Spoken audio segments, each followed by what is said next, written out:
Want to know what it's like being a nurse? It's 12 hours of ass wiping, chart chasing, and getting yelled at by someone who ain't got no damn insurance. Every time I sit down, someone's calling for a warm blanket or more Jell-O. I'm 2 seconds from chucking this laptop out the fucking window. I'm a nurse, therapist, janitor, grief counselor, and occasionally Satan's punching bag, but sure, let me go find your damn crackers. Code Brown. Again. This ain't a hospital, it's a fucking battlefield, and I didn't get hazard pay for this shit. If another family member asks for the real nurse while I'm holding a crash cart, I swear on Florence Nightingale's grave, I will lose it.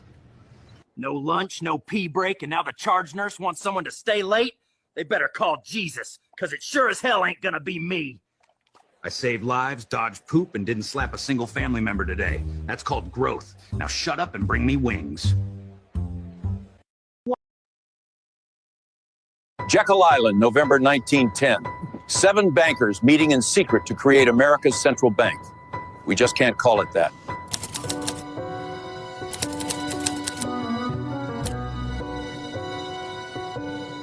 The 1907 panic nearly destroyed us. Banks failed, fortunes vanished. We want to control America's money supply, create booms, trigger busts, and profit from both. And how will we do that? We'll create money from nothing, loan it to the government, and charge interest. Legal counterfeiting, my friends. But there's a cost. Every dollar we print steals value from existing dollars. It's a hidden tax that flows directly to us.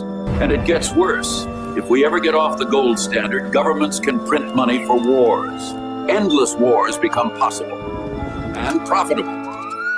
Since Americans hate central banks, we'll call it the Federal Reserve. Sounds governmental, doesn't it? It's not. The president will appoint board members, but we'll pick who he appoints. We'll have 12 regional banks. Looks decentralized, democratic even, but New York banks control them all. That's us. You're probably wondering how we're going to get this through Congress. December 23rd, 1913. Most of Congress home for Christmas. Perfect timing for passing unpopular legislation. I'll publicly oppose our own bill in Congress. They'll pass it thinking they beat Wall Street. We'll fund university chairs, write the textbooks. They'll teach our system as economic science. Beautiful. Every American born after this will inherit debt on money we created from nothing.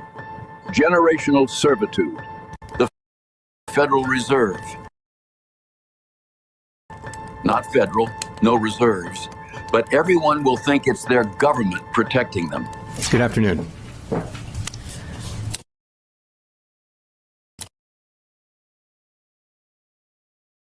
Yo, finally bought my first boat, and I got the boys and some HUDs to ride it with me, so let's go test this baby out. We're going too fast! I can't control it! We're gonna flip!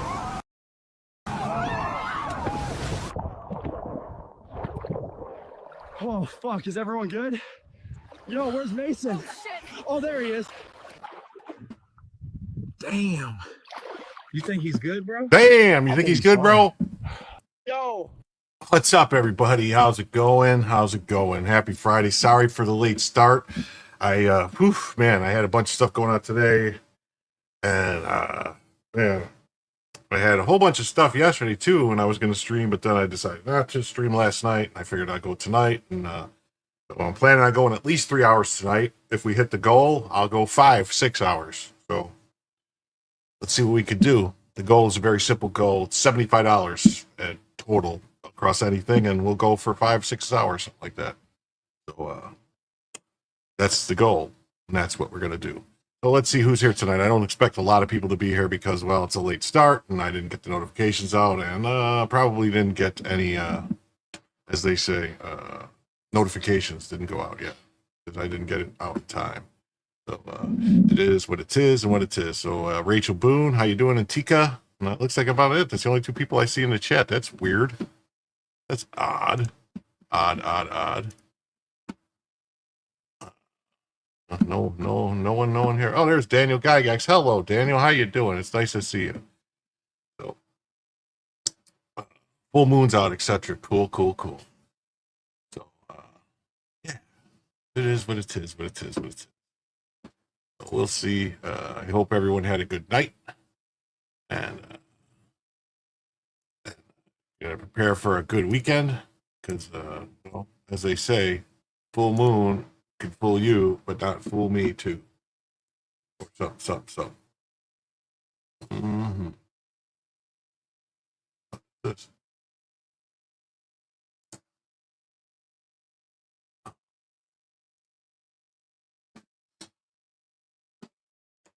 Yeah, so the first story of this evening will be, hello, my name's Jim, and this is Jim Tells You. And I'm going to bring you some news. And if you like it, please help out the channel by subscribing, throwing us a like, hit that bell so you get reminded when we're going live.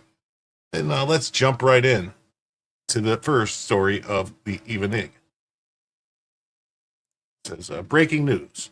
Newly released texts reveal former AG Bill Barr colluded with the Fulton County DA Fani Willis, Big Fani with the big Fani, to pursue RICO charges against President Trump. Hello, Jim. My name is Tika. Hello, Tika. My name is Jim. Nice to see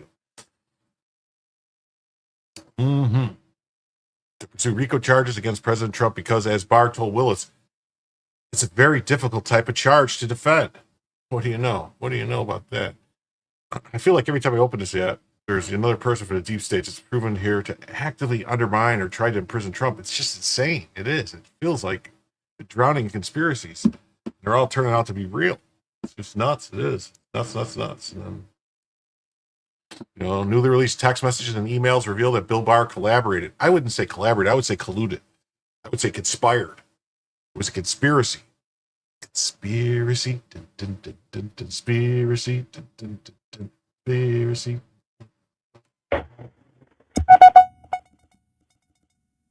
Bill Barr was not a fan of Trump. That's why he pulled games and lied about the election and said everything was cool, nothing to see here, and told everybody don't look. Fani also colluded with the J6 committee. Republicans demand information from Fulton County DA employees about the coordination with the January 6th committee.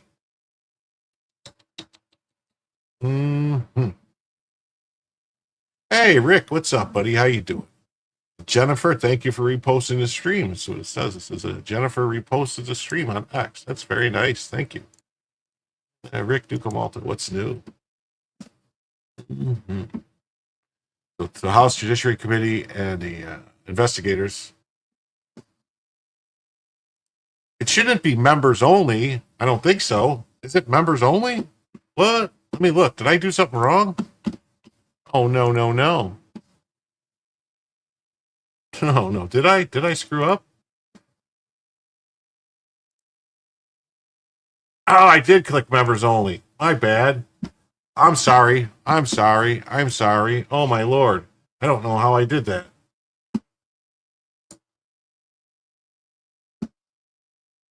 That is horrible. No wonder I screwed up. Uh-oh. I have so... Oh, man. I'm sorry. Oh, geez. I screwed up, everybody. I have to apologize. I'm wondering why there was nobody in the damn chat. I really screwed the pooch on that one. I really screwed the pooch on that one. I gotta say. Boy, oh boy, oh boy. Tell you, sometimes, hey, there we go. That's better. None of your business. I regained my voice. Nice to see you, Nanner Nose. Great to see you in the chat, too. And then Gilly Claude Louise, good to see you. Life is only one click away. Yeah. I thought you meant the stream was members only. No, I screwed up. I don't know. I hit the wrong. I'm sorry, Mother Papillon. I apologize. I hit the wrong button when I was setting it up. I always set it for subscribers 5 minutes. Being subscribers for 5 minutes. That way, it keeps the bots from being able to come in, because I've had that happen a couple times. So I was in a rush and I hit the wrong damn button. And I apologize. There we go. Casey, good to see you. Philip Coggins. Yes, K-Jab, what's up? Mother Papillon, great. Adam, duct tape removed, awesome. I apologize, everybody. Wow. Don't I feel like a dummy? A big dummy. Nanner knows how to send a $2 members only to let me know. And someone else could have said something, but I appreciate the $2. And that will come off to $75, so it's $73 now to go for 5 to 6 hour extravaganza tonight.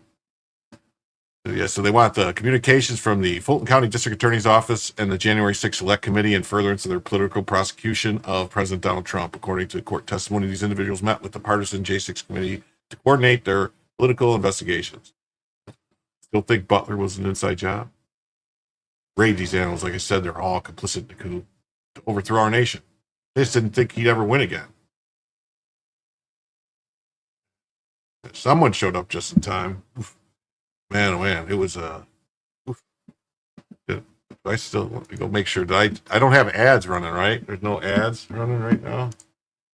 Nope, no ads. Okay.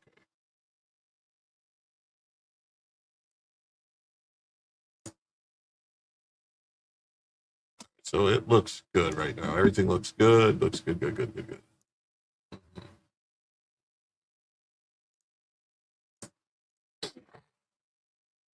Pelosi's behind it all. Yes. Massive breaking bombshell. Project Veritas releases proof that Fani Willis was working under the direction of Trump's former Attorney General, Bill Barr, to indict Donald Trump, Alex Jones, Roger Stone, General Flynn, Nick Fuentes, and others in 2022-2023. What's not yet? No ads? Okay. It's important to note that even before this information broke, Alex Jones had already released information years ago, spotlighting Barr as a key deep state ringleader working with Obama to stage a coup against America. Oh, no. Project Veritas, came out with stuff, with the goods. So let's see here. We're going to see, we'll turn this on. We'll see what Alex Jones is doing. Still does some good work. Ladies and gentlemen, this is breaking today. A two-part series by Project Veritas, still does some good work, getting the emails, text messages, and private notes sent back and forth of Bill Barr, former CIA and then former Attorney General twice, with Armstrong Williams, the secretary, and Bill Barr, and Barr using Fani Willis and Armstrong Williams as the managers, and the secretary's creating all these notes and has the emails and text messages. Then they tell her, you better give us this in 2023. She's got notes going back 2022. And then she has to leave the country over this. And here's the news. It's Bill Barr meeting with Fani Willis, the prosecutor, famously corrupt, with Armstrong Williams about what to indict Trump for, racketeering, which they did. And he's using them as his front, and as Williams is the manager. And then there's a hit list. I hope it's all a house of cards getting ready to tumble. I mean, from everything I see, it sure appears that there was a lot of laws broken and a lot of people did some shady stuff, and somebody has got to pay. Of General Flynn, Roger Stone, Alex Jones, Steve Bannon, Rudy Giuliani, Kelly Wards, Nick Fuentes, Yes, he Noble worked for One, Bush Representative 1, Scott too. Perry, Jim Jordan, Jeff Clark, U.S. Congress, I think that's what it means, Dr. John Eastman, and Kimberly Guilfoyle.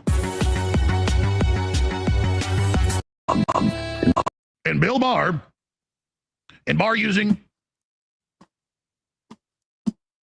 Fani Willis and Armstrong Williams as the managers, and the secretaries creating all these notes and has the emails and text messages. Then also emails will get to the bottom for us all. But I mean, when I tell you, Flynn knows way more about intelligence and how stuff works in there. Total general knowledge. It's Bannon and myself. And don't get it wrong, Flynn's got general knowledge about everything else too. But this is unbelievable. And again, we have the FBI, the CIA on record. Shut up. Top of it. And Ed Martin, who's got the grand juries open and the criminal investigations, a Schiff and Leticia James and all the rest of them. Well, he's looking at you. All right. Yes, he is, Alex Jones. Yes, he is. So that's what Alex is saying. I'm not going to watch the whole thing, but, you know, two of the biggest backstabbing traitors in American history. Oh, look, you know, Mike Pence and Bill Barr. What do you know? Trump's RICO case was created by Bill Barr and Fani Willis. Oh. Hey, Chad. Hey there, Dumbly. Thank you for letting us out of jail. I had my world rocked today. Well, what happened, Kobler? Tell me what happened. What happened to the world? What's the deal? What's the dilly, yo? New evidence, including emails, notes, and texts, expose that they both worked in conjunction to target and prosecute President Trump. Take a wild guess who Bill Barr's father, Donald Barr, was. He was close to and hired when he was, yeah, that's right. Donald Barr hired Jeffrey Epstein when he was headmaster of the Dalton School. Jeffrey Epstein, you can't make this stuff up. It is super serial, guys. This is crazy. Look at this stuff. It's all handwritten. I mean, who writes like that? That's some totally. Is that Fani Willis's handwriting?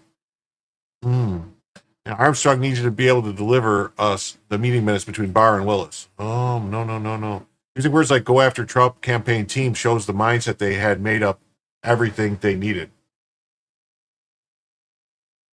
Oh my God. That's horrible.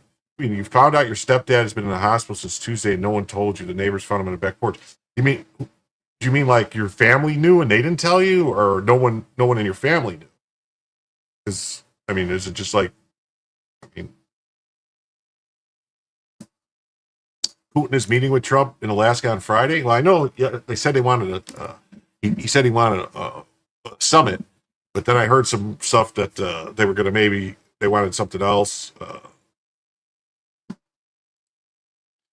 Yeah, they can go after Barr and Willis the same way. They could say it was a conspiracy against rights. Definitely. We're going to have to wait and see. We're just going to have to cover the stuff as it comes. They have decades of theft, money laundering, murder, conspiracy, abuse, pay-to-play politics, drugs, weapons, and human trafficking to cover up because they're all involved. So his family never notified. See, that's messed up. That's messed up if they didn't tell you. That's horrible. Well, I'll keep him in my prayers that he'll make a recovery.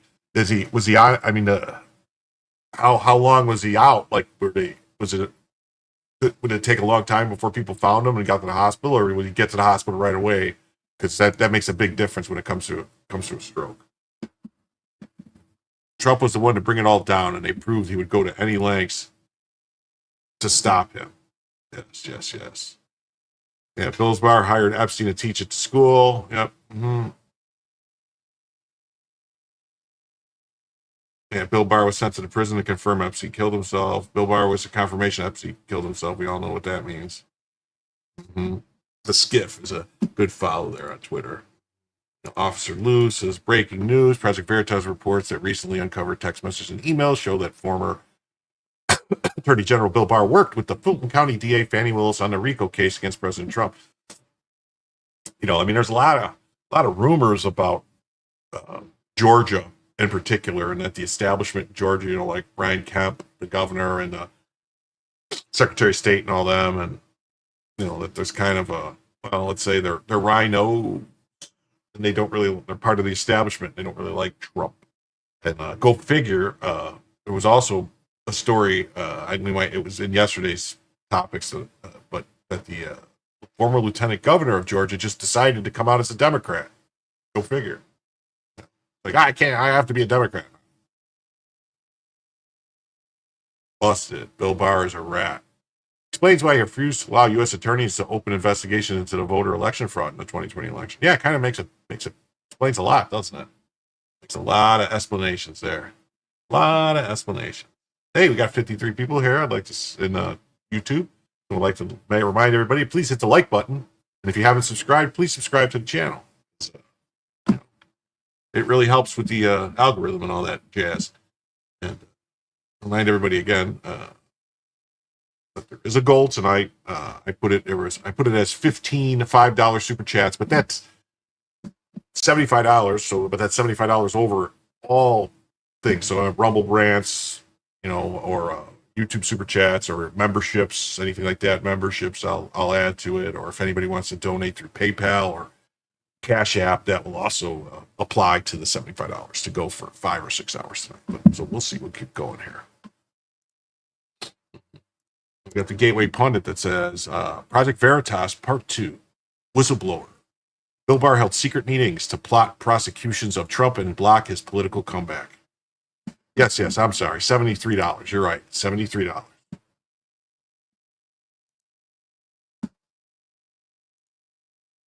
You would think that if 2020 was stolen, that Trump could serve in 28. Sure, that's only fair, right? Mm-hmm.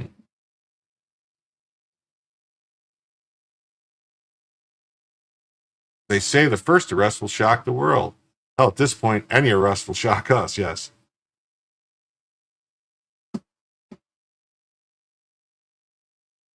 Yeah. Well, I don't know about that. I need to sleep sometime, Choosy. I can't just keep going nonstop, but I think I can go 6 hours tonight, 5-6 hours, no problem.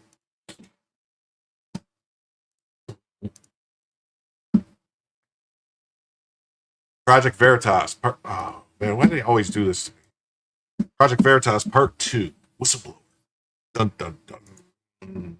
Bill Barr held secret meetings to plot prosecution of Trump and block his political comeback.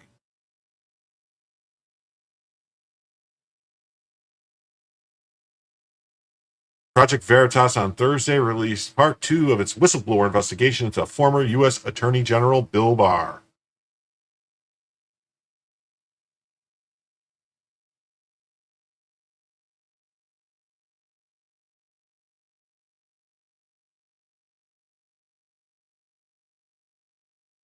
Oh, Miss Bella is fine. She's just taking a nap over there. Eventually, when I get to 10,000 subs, I will buy a second camera and put a second camera on Bella when I get to 10,000 subs. So, what meth am I vaping tonight? It's just good old fashioned menthol. It's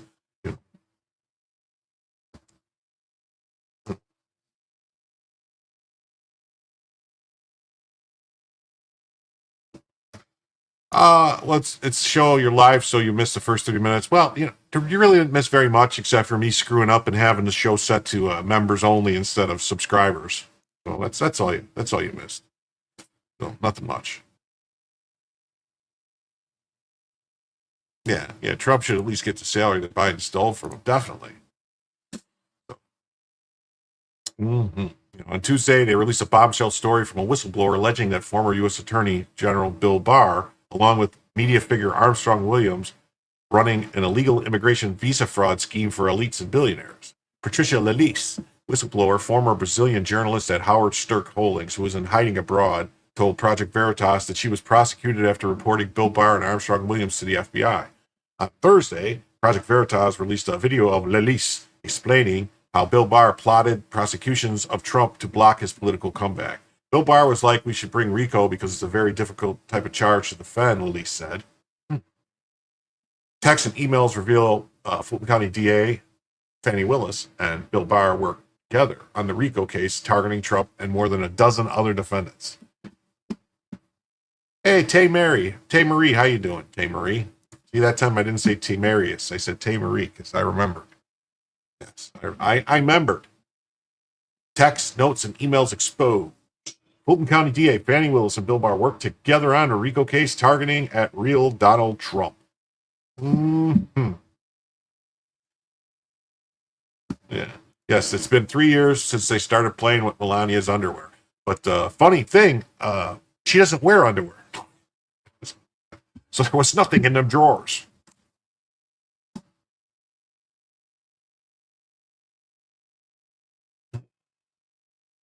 They held secret meetings to plot the prosecution. Yes. Per Project Veritas. Patricia Leticia, hired in 2021 by Armstrong Williams media company Howard Stirk Holdings, claims she attended dozens of meetings where Barr and others devised legal strategies to target Trump supporters and block his political comeback. She provided Project Veritas with extensive handwritten notes and photos documenting these secret discussions which took place from 2021 to 2023. So those handwritten notes were her writing? She detailed a September 13, 2021 meeting involving herself, Armstrong Williams, CNN commentator Sir Michael Singleton, a former Attorney General William B. Barr, who focused on strategizing for the newly formed January 6th committee. The investigation will be focused on people close to Trump and make efforts to formally prosecute these people.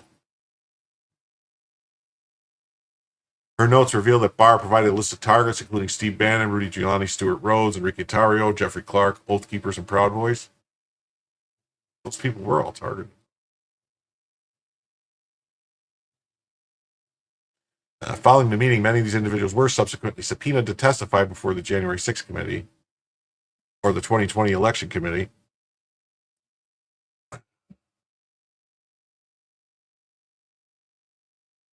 Demonstrating Barr's apparent influence in driving legal actions against them. Project Veritas examined photos dated March 15, 2022 of Armstrong Williams and Bill Barr alongside Leticia corresponding notes from a meeting at Sinclair Broadcast Group. The notes detailed discussions revealing Barr was in talks with Fulton County District Attorney Fani Willis and Special Prosecutor Jack Smith about planning prosecutions in Florida, Georgia, and New York. Barr predicted an FBI raid on Trump's home would occur soon. 5 months later, the FBI raided Mar-a-Lago. Well, thank you for the support. I'll try to get everything taken care of.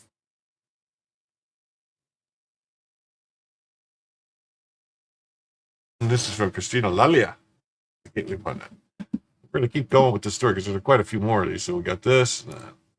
Go to the Project Veritas. Breaking Part 2. Bill Barr had secret meeting to plot prosecutions of Trump and block his political comeback. Bill Barr was like, we should bring RICO because it's very difficult to defend. You took my documents and phones and never returned them. Now you think you can move against me? Let me be clear. Time's running out. Letting you live with one of the biggest mistakes I've ever made. Armstrong Williams. What?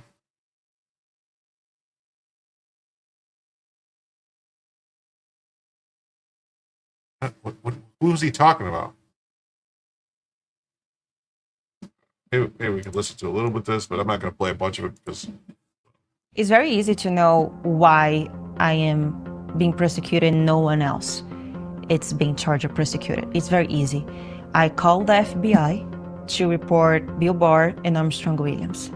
I have notes of every single meeting. One meeting can be about visa for someone, or another meeting can be about January 6th or RICO case. I have a quote here that was like, Barr believes the FBI will go to Trump house soon. And one thing that I heard a lot is like how they go to prevent America to have Trump again. I don't know. Do they have, it says, a whistleblower has provided Project Veritas with explosive evidence of secret meetings orchestrated by U.S. Attorney Bill Barr to prosecute Trump. With notes, emails, and texts. Now, unless they have actual like notes and texts from Bill Barr and these other people. If it's just this woman, I don't know. I'm starting to my spidey senses tingling. Is she who wrote the notes? Can she prove she was there? Yeah. See, there's all things. My spidey senses tingling, going, this could be like another QAnon setup to try to suck us in and make us go like, oh, it's Pizzagate or something, to screw with us. I don't know. I'm just saying. I don't know. Could be. Wow. Can't believe I only got 2 hours left on my goal. That's crazy. That's insane.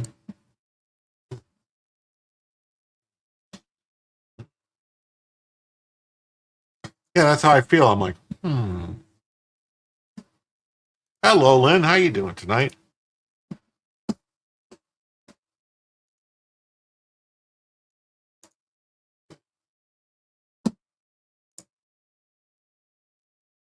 This other was text notes and emails exposed. Fulton County DA Fani Willis and Bill Barr worked together on the RICO case.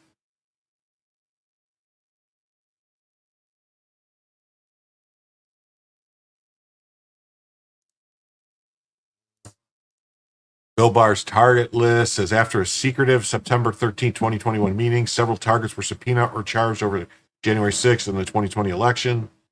Some were jailed. Many are still fighting legal cases and trying to rebuild their lives. Rudy Giuliani, Steve Bannon, General Flynn, Roger Stone, Alex Jones, Kelly Ward, Nick Fuentes, Noble One, Scott Perry, Jim Jordan, Clark, Jeffrey Clark, John Eastman, and Kimberly Guilfoyle. Yeah. I mean, no. James O'Keefe has had gotten Project Veritas back. James O'Keefe has Project Veritas back now. So.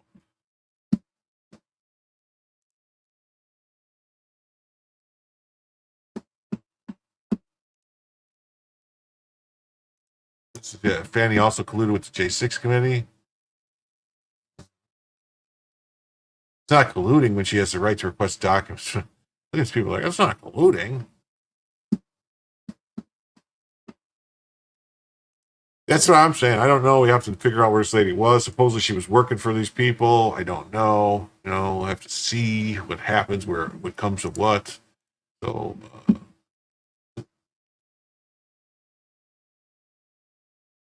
wait. Where does this come from? Okay. Newly released text messages and emails reveal that Bill Barr collaborated with the Fulton County DA on the RICO charges. Okay. All right. So here's this thing from Project Veritas. It says former Attorney General Bill Barr held secret meetings to plot prosecutions of Trump and block his political comeback. Yeah, I like James O'Keefe too, but I don't know. It's key quotes. Leticia, the whistleblower, former journalist at the Howard Stirk Holdings. Barr was like, yeah, Frank, for real? Okay, yeah. Mm-hmm. We should bring RICO. I have notes of every single meeting. Okay. It's on August 7th, a whistleblower currently under indictment by the U.S. Department of Justice and granted political asylum in an undisclosed foreign country. All right, now I'm starting to have more questions. She's under indictment for what? It's provided Project Veritas with explosive evidence alleging secret meetings. She was hired in 2021 by the Armstrong Williams Media Company. She claims she attended dozens of meetings where Barr and others devised legal strategies. She provided Project Veritas with extensive handwritten notes and photos documenting these secret discussions. Photos of what? If all the notes are just hers, she would have to have some kind of corroboration for me. But I mean, I don't know. I mean, even running this story, I would think if you don't have some kind of corroboration or something, you could probably end up getting sued. So, although she could get sued, maybe. Hey, Mr. K, how you doing? Nice to see you. Oh, that's Kurt. Is that Kurt? Is Mr. K Kurt? Mr. Kurt?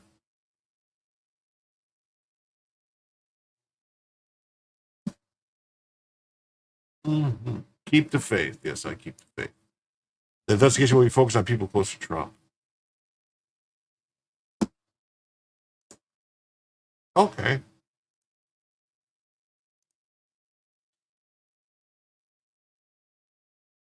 Liz Cheney.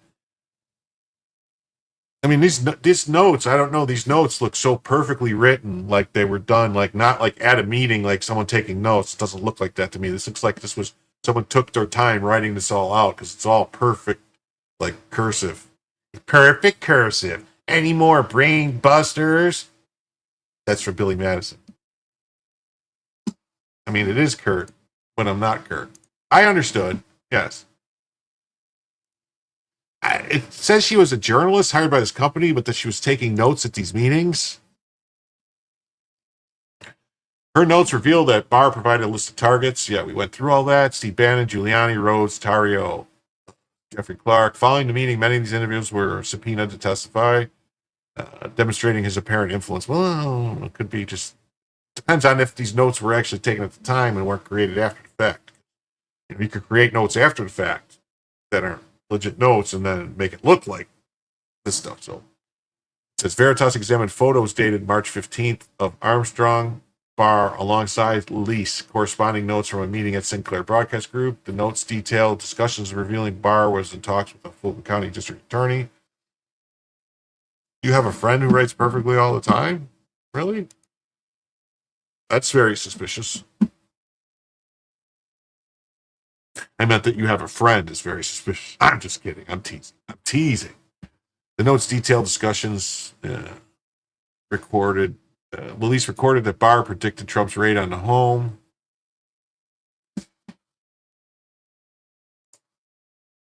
Yeah. I know if it's easy to fake dates on photos, it definitely is. And yeah, notes at a meeting would be quick written. That's what I'm saying. They would look. I would think the notes taken, like taking notes at a meeting, would be like in shorthand almost, and be sloppy and just short annotations. So I don't know. Here's a meeting. I don't know. Trump really needs to get the positions filled and get the leftovers out so these things can be investigated. Yeah, but he's having problems. Okay, the Republicans. It seems like they're not really helping. They're stalling and putting holds on stuff too.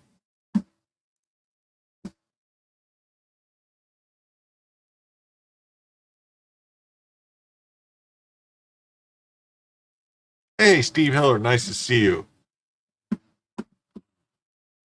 It says O'Keefe is trying to regain Project Veritas. Official site still has him fired. According to the timeline, list of reasons he was fired. I thought. Wait.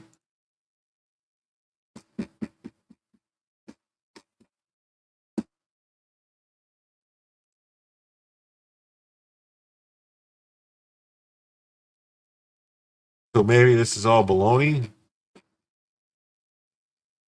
I don't know. Operation of a shadow government.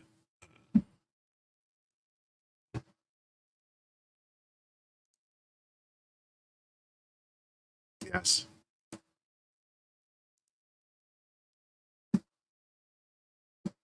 I was kidding, Nanner knows. I was joking around. Yes, Thune definitely, and Grassley, it seems, is doing some blocking of some stuff.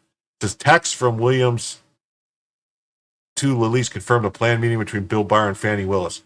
Okay, so they have text messages from one of these guys, so maybe that's a little more little more confirmatory or whatever. Hey, ahoy, RBM, how you doing?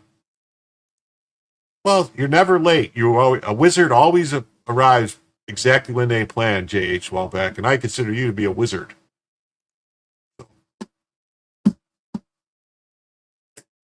Yeah. Yeah, if she has, that's what I'm thinking. If she has text messages and emails that back up some of the stuff, at least that these meetings actually occurred on these dates between these people, and something to back some stuff up, maybe.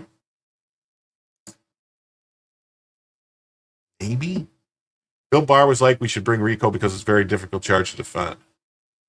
So what's this? Messages are end-to-end encryption.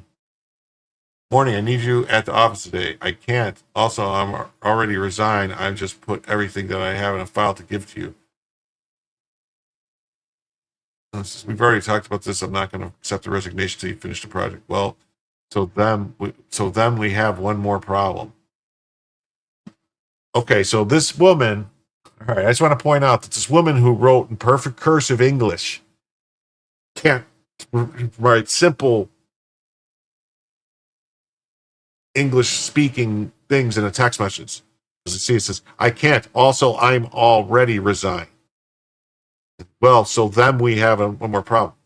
I'm starting to see a problem here that these text messages don't look like they were written by the same person who wrote the cursive handwriting, because that's a very good English handwriting for someone that doesn't seem to be speaking and typing English as a first language.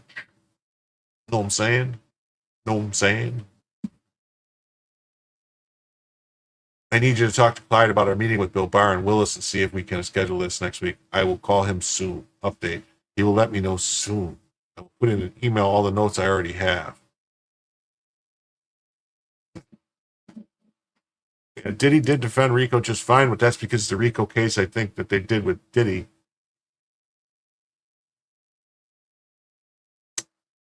was a cover-up. That's what it seems like to me. Silly, my feelings weren't hurt. I will say that you find out who your true friends are when you cancel plans all the time because it takes too much energy to go out.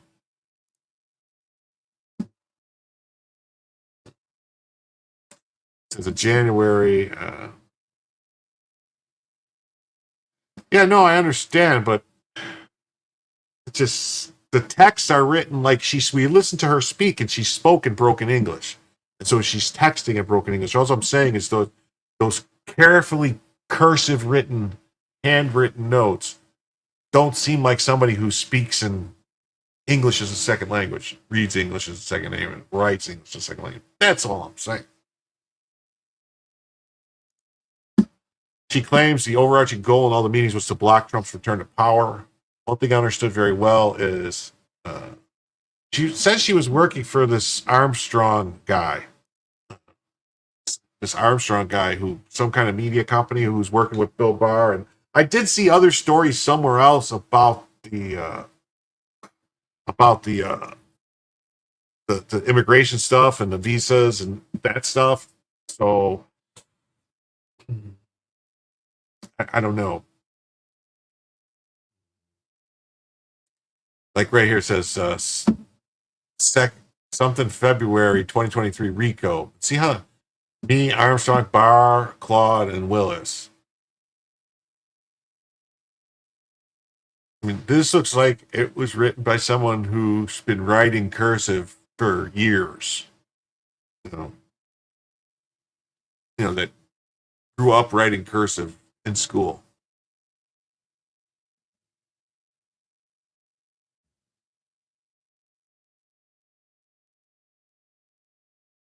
In their efforts to oppose Trump's re-election efforts, Williams' team began talks with Facebook to co-develop anti-Trump social media content. Yeah. I don't know. Maybe you're right. Maybe someone else did. Maybe someone else did take the notes, not her. I would ask to see her handwriting. Yeah. Okay. Gilly says it's believable to her. It's not far-fetched. Okay. I just always like to look at things with a little bit of like a jaundiced eye. They say, like, because I've been fooled a couple times, and I don't, like that awesome, very astute man George W. Bush said, "Fool me once, shame on you. Fool me twice, won't get fooled again," or something like that. It's okay. Wait. So hold on a second. Okay, so this is someone else. It says, December 2020 meeting notes and text from Daniel Kersey. So maybe this woman, Daniel Kersey, wrote the notes. The government and politics manager indicate Meta was creating content focused on claims Trump destroyed democracy. So maybe, yeah, if it's on the internet, it must be true. If someone says it, it must be real. Oh, I agree. I agree. Strategy outlined in the notes taken by Leticia was to alter the algorithm to persuade Republicans to reject Trump.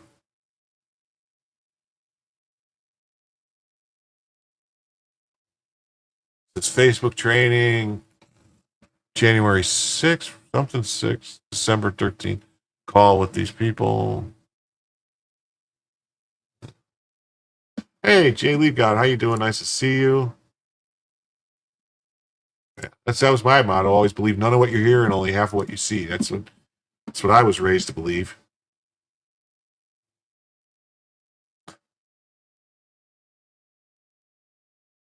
Money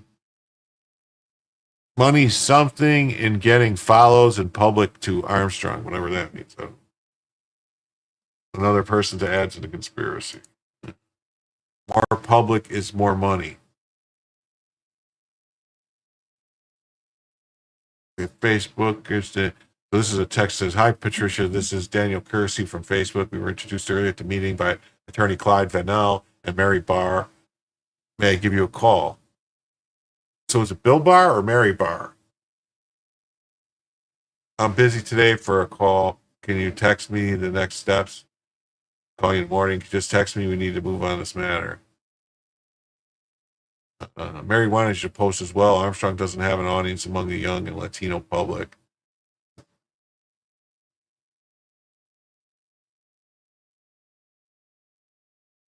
I've told everyone before I don't like to be related in public with Armstrong and his content. I can send you different content and you'll be focusing on Latinos. I don't know. This thing is all seeming weird, like some kind of.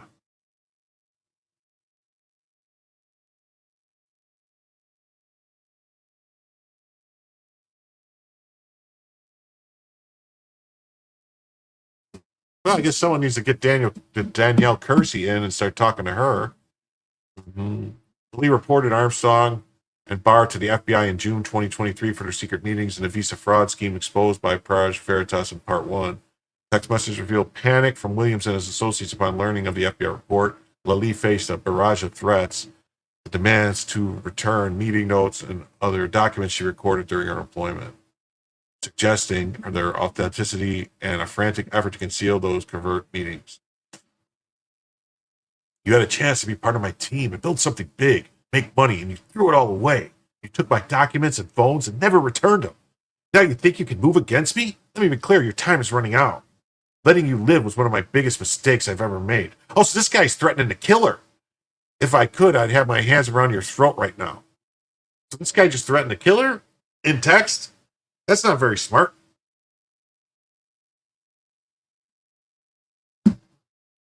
Yeah, Mr. CIA underestimated American people to see through their games. Well,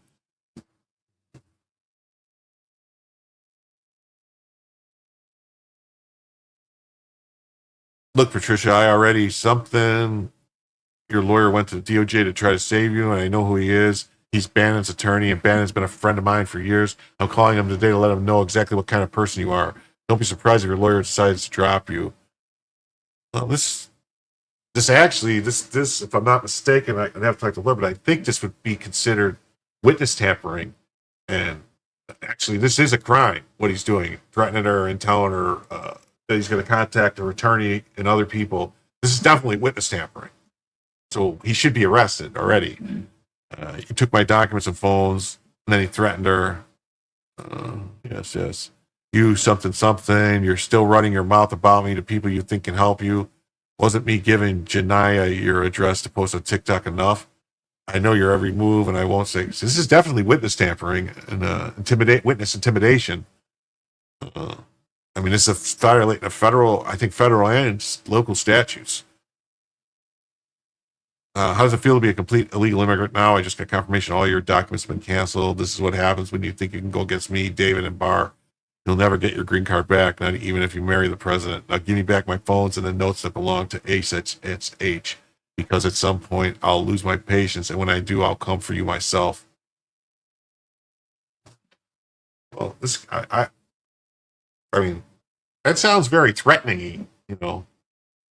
It's critical to highlight that Project Veritas was first tipped off to the story by the Department of Justice officials troubled by an apparent DOJ cover-up to pin Barr's actions on Lalice. A Trump DOJ official stated Barr has put the entire FBI after this woman to get the documents she has. Yeah, I don't know if she worked for this guy and she has phones and other stuff. How old are these conversations? I think were from 2023, 2024. It sounds like a bitchy ass. Hey, what's up? There's Dave. How you doing, Dave? Yeah. It is kind of scary that this guy's making these threats and the FBI Yeah, using a green card as a weapon. If these text messages are real, even if what she's saying is not true, for the person to threaten her and to do these things while he knows that she's talking to the FBI, giving information to the government, because lying to the FBI is a crime, but trying to threaten somebody to get them not to talk to the FBI or trying to use these things to coerce them is a crime.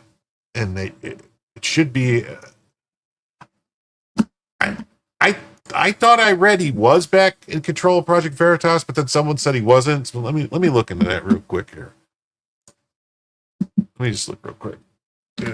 James will be back in control.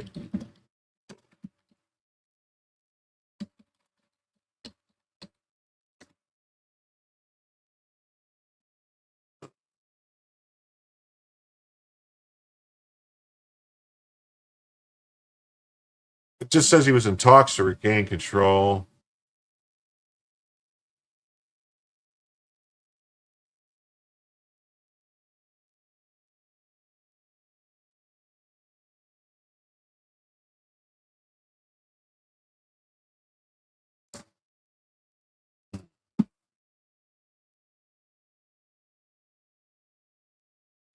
No, it just says.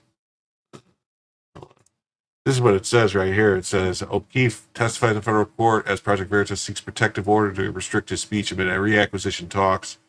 So I don't know if it's legit or not. So I'm gonna have to wait here, and we'll have to see. So we don't know really. Yeah, that's what I'm saying. Like, why would you threaten her if it's all bullshit? You know, that makes it seem more legit. It does.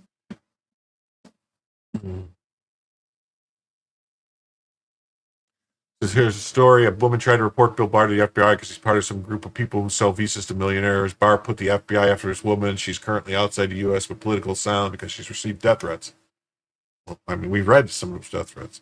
Her case came to DOJ last week. She is represented by the same lawyer as Blank, and his name is Blank. I can't lose my job over this, but I think it's important the right people know. This woman has all the evidence you can imagine, including photos, phone calls, documents. Barr has put the entire FBI after this woman to get documents she has. The crazy part of the story is that she called the FBI to report what was happening, and the following week the FBI went to her house to try to get the evidence she had but couldn't find it. So a prosecutor who was friends with Barr started threatening her there and tried to make her hand over the documents, or else she'd be charged with crimes she didn't commit.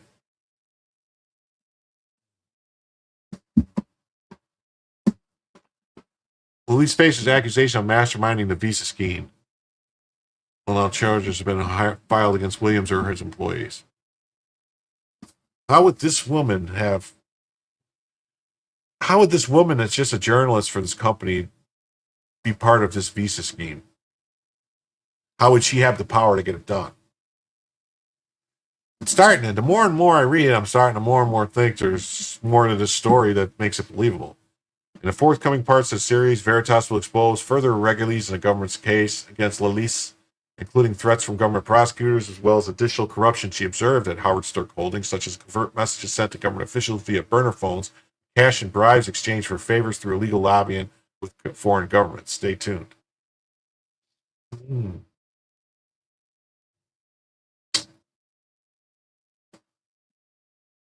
Just follow on X. Okay. Text notes and emails exposed. Fulton County DA working with Barr. Very tangled web. Here's Phil Holloway. He's an attorney in the Atlanta area, and he's no big fan. Nobody's a bigger critic of Fani Willis than me. I'm not going to accept this at face value just yet. I need to vet it to my own satisfaction. But if this is further corroborated, Willis has a big problem with selective targeted prosecution, which is unethical, possibly criminal.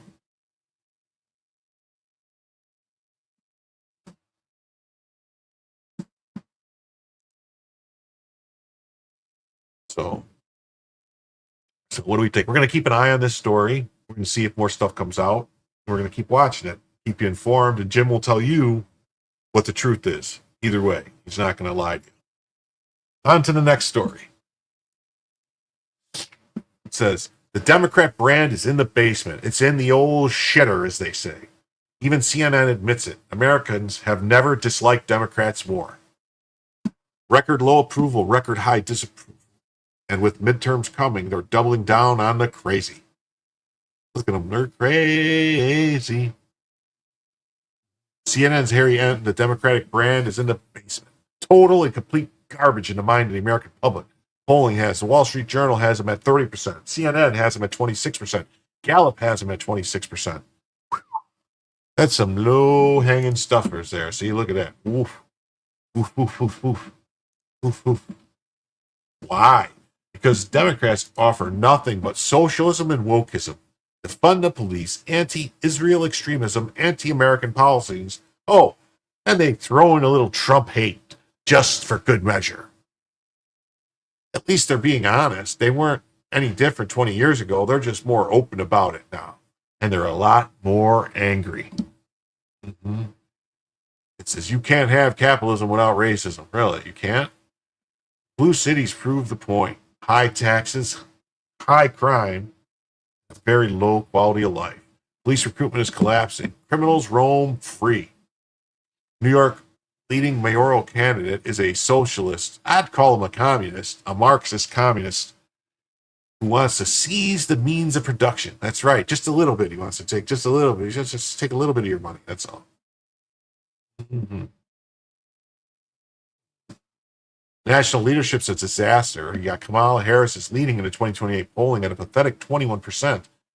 And that's before her tell-all book on Biden's cognitive decline.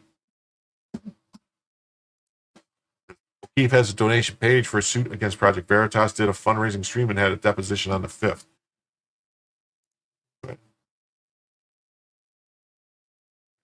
May 29th, O'Keefe in talks to regain control. Yeah, I saw that too, but I don't know if it's been completely, how should I say, shown at quoi. Democrats have no front runner, no plan, no unity. Young Democrats are rallying behind hard left radicals like Zoltan Mamdani, who wants higher taxes, state-run grocery stores, and abolishing the NYPD. Crime units. They call it fresh. It's actually recycled Marxism. Yeah, look at that. Big booty Latina with the racist Marxism. Democrats aren't correcting course. They're swerving further left. DNC Chair Ken Martin is even predicting a GOP certain election loss next year. While Quinnipiac shows congressional Dem approval at 19%, meanwhile Trump is at 49%. The out-of-power party usually wins midterms, but this time Democrats may defy history by losing anyway. Why would voters hand Congress back to this mess? If you enjoyed this content, please check out Rod Martin. Republicans should take nothing for granted about the midterms. Extremely important to vote. That's definitely. State of the Democrat Party.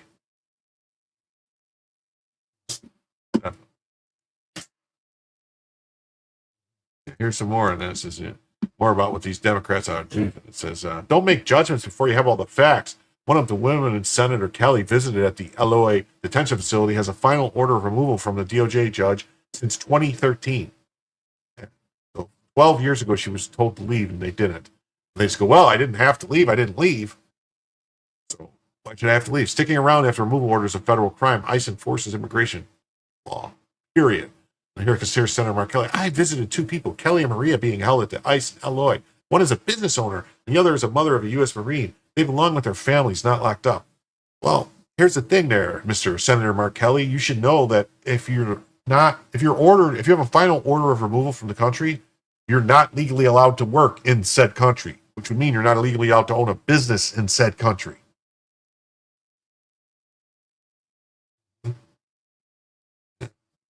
It's an embarrassment to Arizona. He consistently lies. It'd be nice if he put that energy protecting American citizens. I mean, why do these Democrats, they're every day they're posting about they're going to ICE facilities. I mean, is that all they care about is illegal aliens? That's it? That's all Democrats care about anymore is illegal aliens? I mean, they've kind of been quiet about the whole trans stuff because, I don't know, maybe it seems like maybe they figured out that wasn't really too popular, trying to trans kids. So I don't know. It just seems weird. Seems weird. No, and there's more Democrat stuff. Newly surfaced video of the Arlington mayor, Jim Ross, has renewed calls for his resignation. The Dallas Express Carlos Tercios called attention to the shocking video of the mayor berating a well-known street preacher during an LGBTQ event in an article published earlier today. In the video, Ross claimed he had sodomized the preacher's mother during a vulgarity-laced tirade. Wow. Oh, you're going to bed already? It's early. I've only been going an hour. But since I noticed we've been going an hour, hey, but thank you for stopping by anyway, Ben. I appreciate it. I'm going to say goodbye now to Ben because he's going to bed, but I'm also going to say goodbye to all the people on X, Twitter, because I only stream there for 1 hour. That's all you people on Twitter X get is 1 hour. If you want to continue watching, come on over to YouTube, come on over to Rumble, head on over to Instagram or Facebook. But on Twitter kind of seems like, I don't know, like something weird's been going on with Twitter. Ever since I started paying for Twitter Premium as Premium Plus, which is not cheap, it's over $200 a year. My followers just died. Like completely. Like I stopped, like stalled. And I haven't, like I was almost to 6,000 when I started paying, and I'm still almost to 6,000. I don't know what's going on, but something's weird with Twitter. So bye-bye, Twitter. Jim will tell you some more news some other time.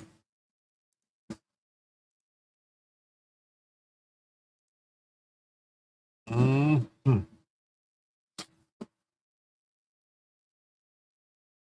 Let's see what we got here. So it says Arlington, Texas mayor claims he had anal sex with pastor's mother. What? Well, I don't know, but I would think since that's the mayor of a town, that would that would imply, in my opinion, that he's could be violating people's rights. I don't know why they blurred his face either. It's the mayor, and he's making these statements. Yeah, it's the mayor of Arlington, Texas. Yeah, definitely the Djibouti's being heard from.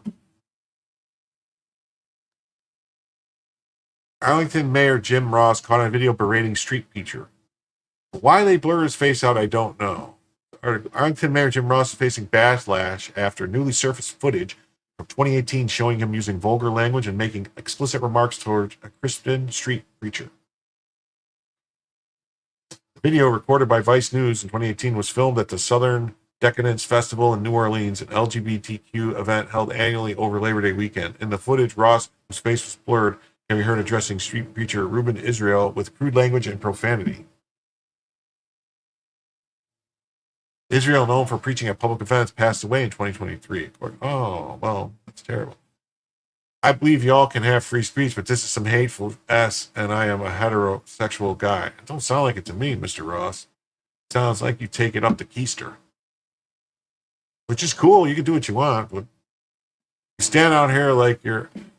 Yeah, well, it just got resurfaced now because there's an election coming up, and this guy's running, and I don't know. So I didn't know it was 2018 when I first saw the story on X. So, despite his comments, others did not engage. They continue saying all this stuff. You piece of S, shut your S.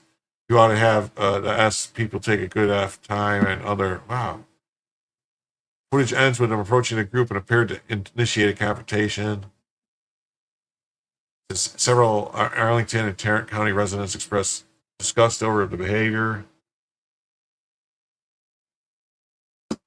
Yeah, I don't know why it's just getting released now. I don't know. I don't know. I just saw it now. I don't know. I think because there's an election coming up. The video's beyond shocking. Vile profanity mayor. Okay. Ross publicly acknowledged financial difficulties afterwards, revealed that the IRS began garnishing his salary due to unpaid taxes.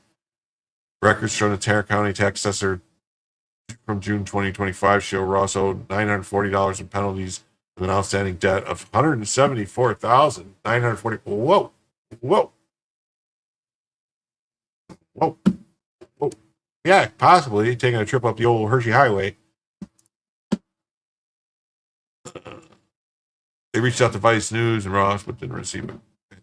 That's some messed up stuff there.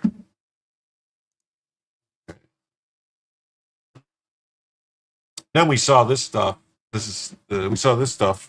This representative who said that she was a Guatemalan first before an American, a proud Guatemalan before she's an American, and so Representative Carlos A. Jimenez introduced a resolution to remove Representative Delia Ramirez from the Homeland Security Committee. It's kind of weird that the woman who says she's a Guatemalan first would be on the Homeland Security Commission. She said that she's loyal to Guatemala, not the United States of America. Read the full bill below. It says Padilla's disruption of DHS. I don't. This. Look at this. This is how great Doge AI is. It says Padilla's disruption of a DHS briefing during active ICE operation with pure political theater. They're confusing people. Delia Rodriguez or Ramirez. And then Padilla, this is some, oh man, why would you do this? Why would you do that to me? Why would you do that to me?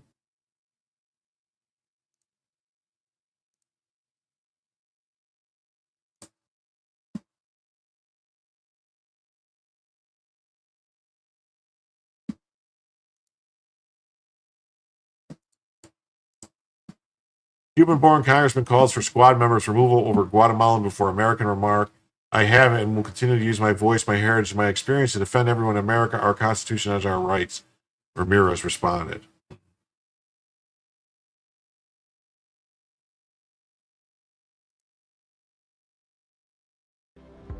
Bass Pro Shops in Cabela's stands.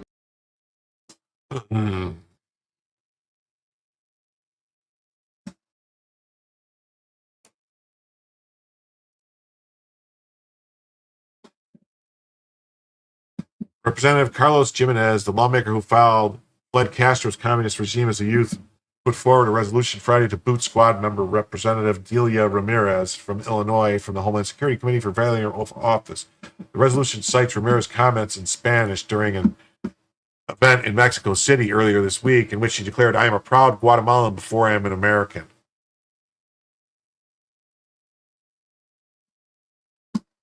It's crazy, right? Yeah, non-citizens can't vote. How can they become members of the legislature? Yeah. Well, is she a citizen by birth? Because she admitted that her mother was 9 months pregnant when her mother crossed over the Rio Grande to give birth to her. So I don't think she is. If you actually the correct reading of the 14th Amendment, I don't think. Yeah. I don't think she's a citizen. If you read it correctly, she wasn't. Her mother was not subject to the jurisdiction of the United States when she had that baby. Yes, we should do away with dual citizenship. Yes, we should. We should not have any dual citizenship inside of a government at all. I don't think if you're naturalized as a U.S. citizen, I don't think you should be able to be a dual citizen. I think that, they should make you renounce that. I was born in Cuba, and I exiled from my homeland shortly after the communist takeover. Told Fox News Digital just before he filed the bill during the House pro forma session. Mm-hmm.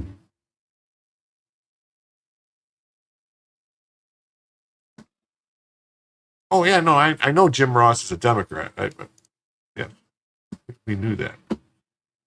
Everything I am, I owe to this exceptional country of limitless opportunity that paved the way for a Cuban refugee like me to become a firefighter, a fire chief, a city manager, a county commissioner, a county mayor, and yes, even a member of Congress.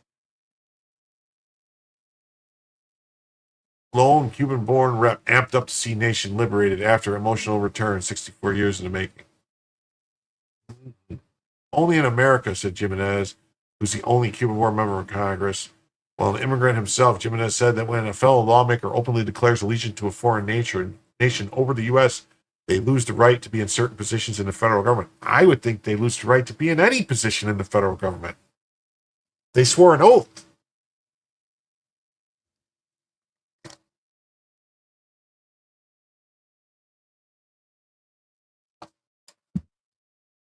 It's not only unacceptable, it's disqualifying for service on a committee tasked with securing our homeland.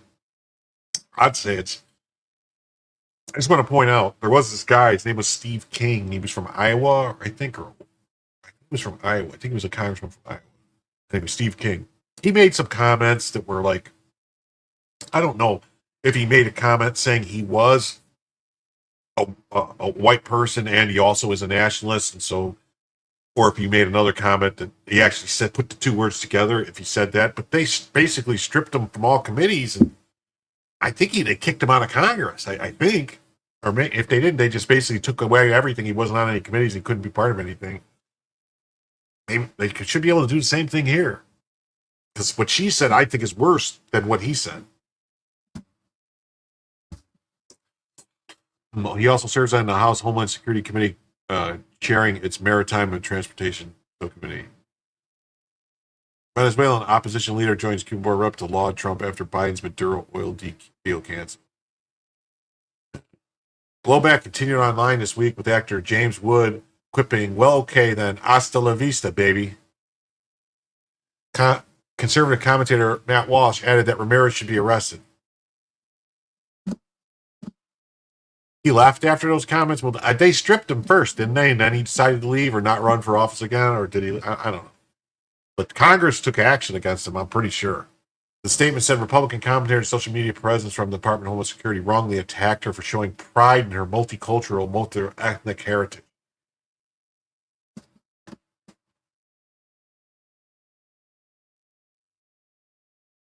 Ramirez said that she is a U.S. citizen by birth, that attacks over the past days were a weak attempt to silence my dissent and invalidate my patriotic criticism of the nativist, white supremacist authoritarians in government. She should be censured from Congress for that statement right there and removed. She's saying members of Congress are white supremacists. Members of Congress or members of the government are white supremacists, authoritarians, nativists. I don't think she's a U.S. citizen. I think they should be examined and say, well, no, your mother was pregnant, so she was dead, and she just illegally crossed the border and had you. No, you're not a citizen. Have a nice day. Celebrating my Guatemalan American roots. No, she has no American roots at all. Her mother crossed the border and spit her out, and now she gets to run for Congress to be a citizen. She is the literal anchor baby. No one questions her many colleagues who celebrate their Irish ancestry like others of similar Caucasian descent. If someone said they were Irish first, then American, yeah, I would have a problem with it. Or Polish first, or Italian first, I would have a problem with it, and that would be a problem. Yeah.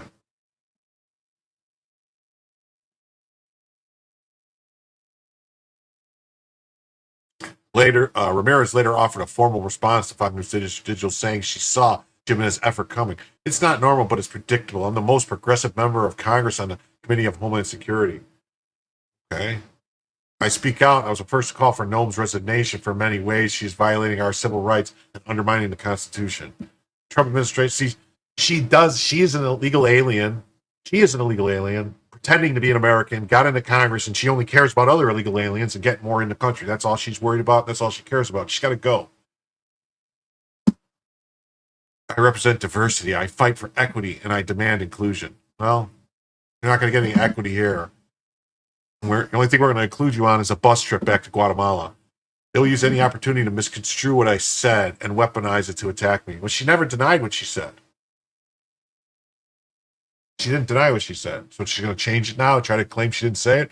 And I've heard multiple fluent Spanish speakers saying, oh, no. She said she was Guatemalan before she was an American. So I'll use my voice, my heritage, my experience to defend everyone in America, our Constitution, and our rights. Chicago Congressman concluded.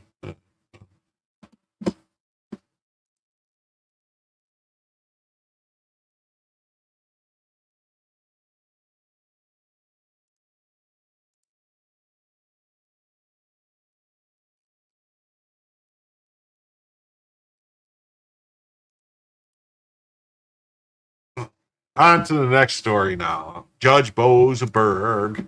Deport. Yep.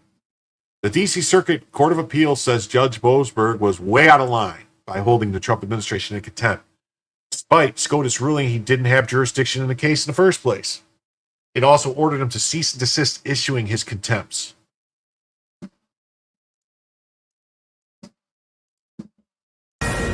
Welcome back. A federal appeals court siding with President Trump, announcing today it is dismissing a federal judge's contempt ruling over deportations of suspected Venezuelan gang members to El Salvador. You might remember back in April, federal judge James Boasberg ruled there was enough probable cause to hold the White House in contempt for deporting migrants under the 1798 Alien Enemies Act. Well, the appeals court ruled today that Boasberg overstepped his authority when he handed down that contempt ruling. President Trump calling for a new census that would exclude undocumented immigrants, and it could have major ramifications for the congressional. Oh, yes, it could. I don't know why they stuck that in there. They stuck that one in there on me, Phil. Same judge that approved all the illegal search warrants based on fake FBI filings in the Steele dossier. That's right. Judge Boasberg was on the FISA court. Yeah, that's the guy in it neck deep. Sheer arrogance and audacity it took for this clown to actually order the Trump administration to turn around a flight full of criminal, illegal, alien terrorists en route to detention in El Salvador. Indeed. He should be impeached, and every judge who makes these political rulings, he knew it was wrong. Flagrant abuse of office, correct. But up in time. Yes, it is. Yes, it is. Benny Johnson's going to say a federal court just reversed Judge Boasberg's contempt ruling against the Trump administration over deporting criminal aliens under the Alien Enemies Act. Illegal aliens, it's no fun being an illegal alien. Right, let's do this. Yes, I wish we could start impeaching these judges. It would be nice, but I don't know if the Republicans will do it. You know, this country's going to be so much better once we get rid of these wolves and sheep's clothing posing as citizens, because they ain't. MAGA, right. Right, Trump says. I don't know if Maryland man is out of custody yet, because there's been this whole thing where they kept him because I don't think he's out of custody. As far as I know, they're still holding him because they're worried that if they release him, that he could just be snatched up and deported again, because there's like these rules called the Immigration and Naturalization Act that gives the Attorney General the authority to grab and detain anybody and deport them. So, and he has a deportation order. You know, and the only thing he had was an order of withholding. But the Supreme Court ruled that Trump has the full authority to deport people to third countries if they can't get them back to the country they're supposed to go to. So they could send him to Djibouti or to South Sudan or to one of them other places. Yeah, he requested to stay in jail because he knew that they were going to deport him.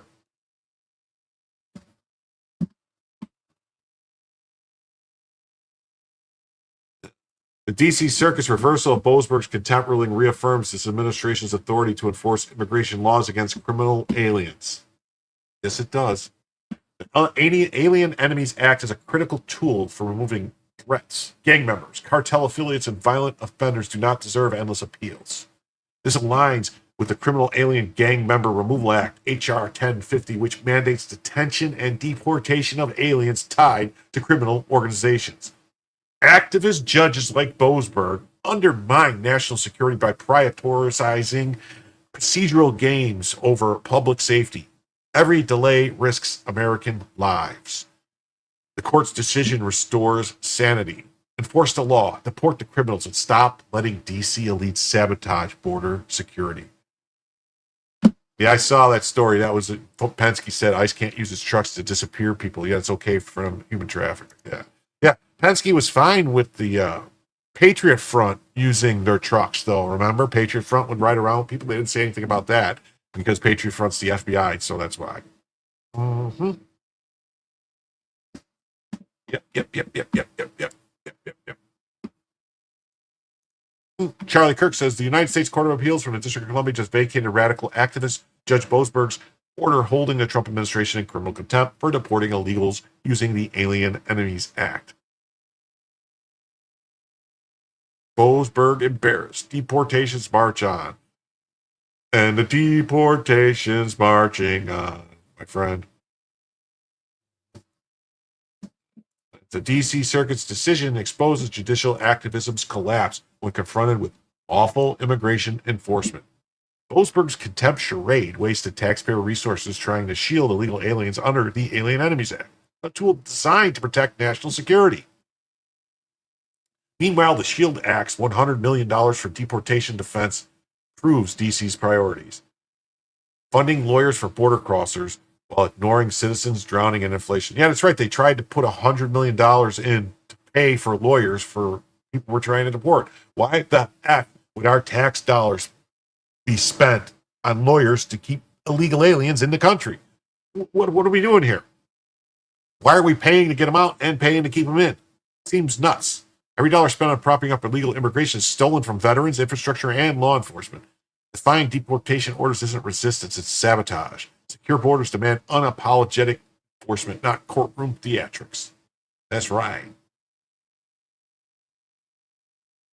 With the Supreme Court's decision on this, lower judge need a bond to file for a new hearing on the matter. I don't know what that means. The GOP needs to stop pretending he's doing anything less. We need to hold Boasberg accountable. That's right. Julie Kelly says, Jeb Boasberg needs to step down as chief judge. He's embarrassed himself and inflicted a permanent and well-deserved, I might add, black eye on the federal court system in our nation's capital.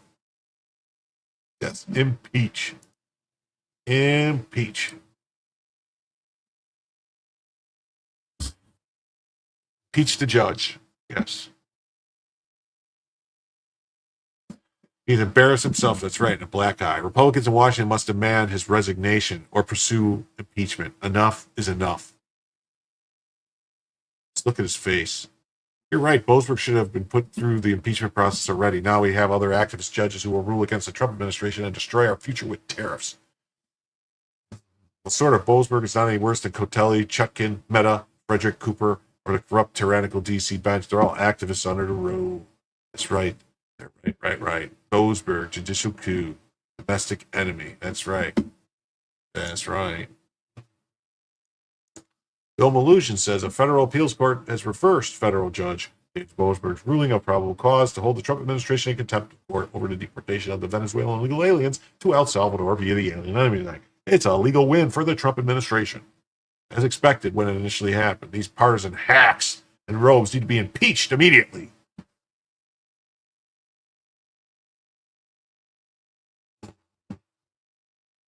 Yeah, did you see? They have lawyers and judges at Alcatraz probably get on a plane. Did you see some Obama-appointed judge out of Miami ruled that they can't do any more construction at Alligator Alcatraz because something about the environment?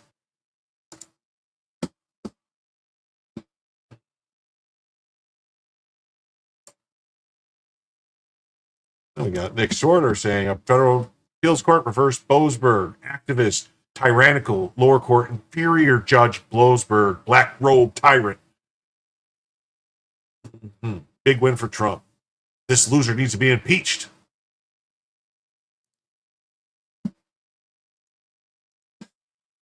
This is going to be a little more of a thread. Says Margot Cleveland says, this is precisely why judges who are not impartial are obligated to recuse from a case. If you have TDS, you should step off. And if every DC district judge has TDS, then every single one of them should recuse. While we aren't mind readers, Boasberg revealed at least some of his colleagues had held anti-Trump bias and should have recused. Given Boasberg was hell-bent on holding Trump in contempt, I submit Boasberg was included himself in his statement acknowledging an anti-Trump bias by his colleagues.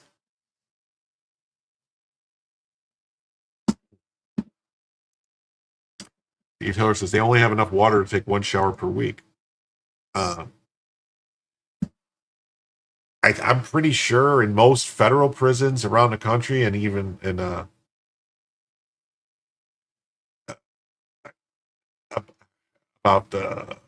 you only get one shower a week or something. There's like they restricted even in whatchamacallit, like permanent facilities. They don't like to shower every day or whatever. It's like once or twice a week. That's it. There was the memo, so they filed a thing against them. And the reason these judges continue to be overturned is their TDS brains.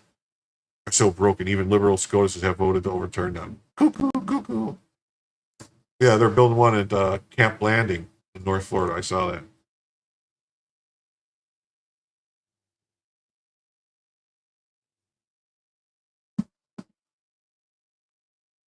Boasberg has proven unequivocally that he is incapable of being an impartial jurist. Yeah. Nothing. And here's Mike Davis. It says, major win for President Trump, our presidency, and our country.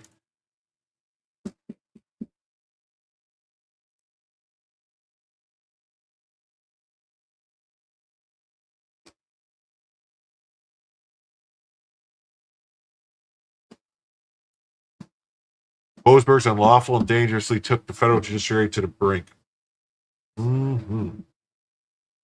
Judge Katzis and Naomi Ray wrote powerful concurring opinions. Let's hope Boasberg has the modesty to take the loss. Yeah. DC Circuit vacated Judge Boasberg's contempt order. Yeah, that's right.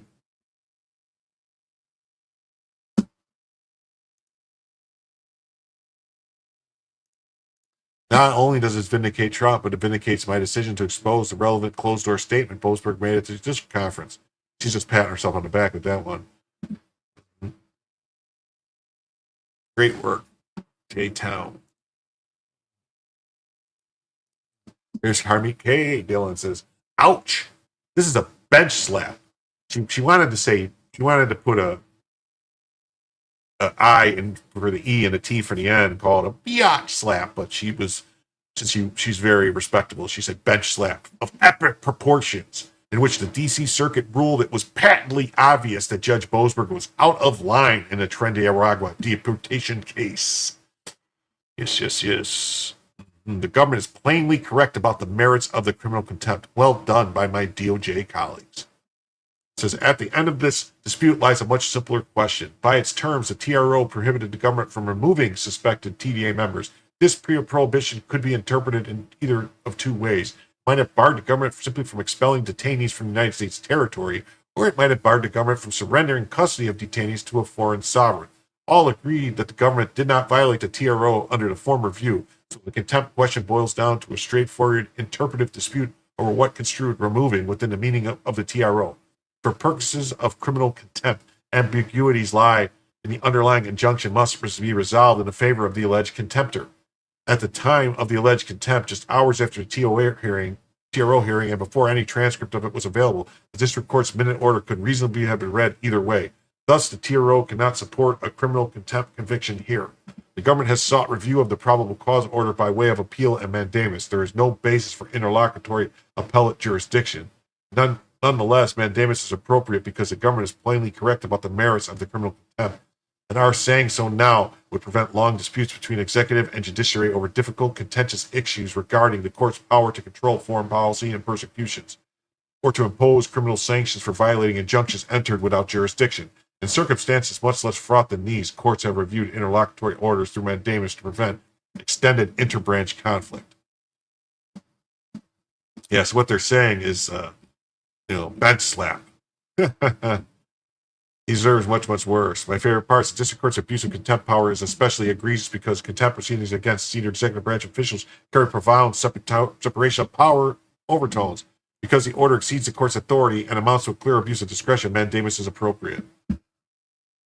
That's right.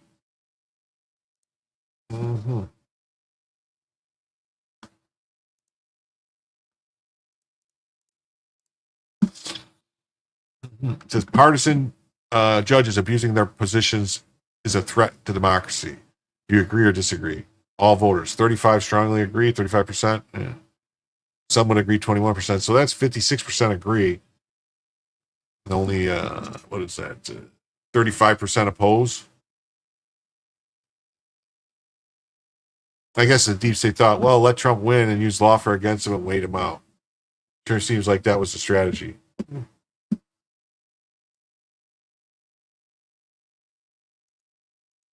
Judge Naomi Rao did not hold back on her criticism of Boasberg's contempt order, noting his underlying temporary restraining order banning removal of the alien enemy subject had been overturned by SCOTUS. Judge Rao and Katzis accused Boasberg of attempting an end run around SCOTUS by pursuing criminal contempt charges unless DOJ complied with his vacated order.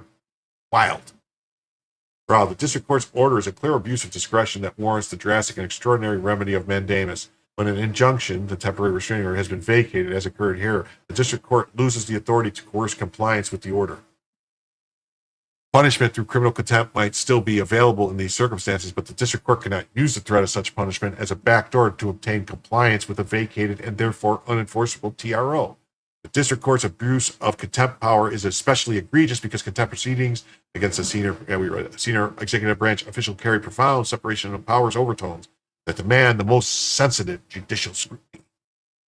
Lacking authority to compel obedience, the district court nonetheless pressured the government to take custody of alleged alien enemies held in El Salvador.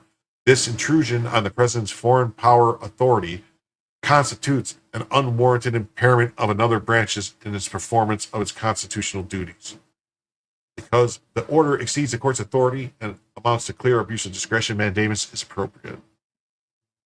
Boasberg probably did himself no favors during a July 24th hearing when he whined about how long the D.C. appellate court was taking in ruling on the appeal of his contempt order and warned he had a backup plan. In addition to whether or not I'm ultimately permitted to go forward with contempt proceedings, I'll certainly be assessing whether government counsel's conduct and veracity to court warrant a referral to the state bars or our grievance committee, which determines lawyers' fitness to practice in our court. Ralph sternly cautioned Boasberg about continuing criminal contempt proceedings even with the specific order overturned. With Boasberg's probable cause order vacated, the district court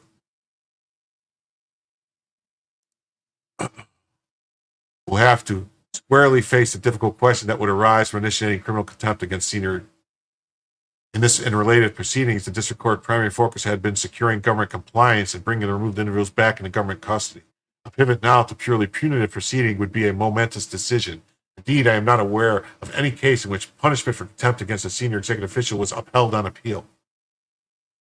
When the district court chooses the problematic and uncertain path, the government may seek relief from this court to remedy any specific harms arising from the district court's actions.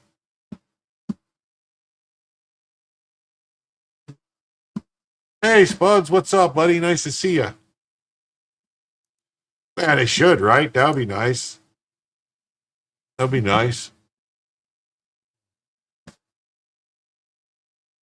Fired Fredson, a very personal experience. Boasberg is an absolute lawless partisan hack. A Dem judge violated the Constitution, the law, and the judicial rules to deny me my Seventh Amendment right to a jury trial when vengeful Dems wrongfully terminated me from federal employment during Trump 45. The D.C. appeals court sided with their comrade, and SCOTUS doesn't bother with pedestrian cases of lawless judges throwing out cases of partisan ends. With jury justice foreclosed to me, I filed a complaint with the district, but Boasberg violated judicial rules in dismissing my complaint about judicial misconduct. I filed an appeal to that scumbag's dismissal, but it was conveniently lost in the mailroom until after the deadline for filing passed. Appeal denied. They are rotten to the core. 3 out of 27 grievances Jefferson included in the Declaration of Independence were about corrupt judges. We are far past that point now. Mm-hmm. Yeah. Wasting away again and get no Renoville. Yeah, it says it's not a big. Is this not a very big slap in the face to Boasberg? I wonder, is he incapable of reading the tea leaves in this decision?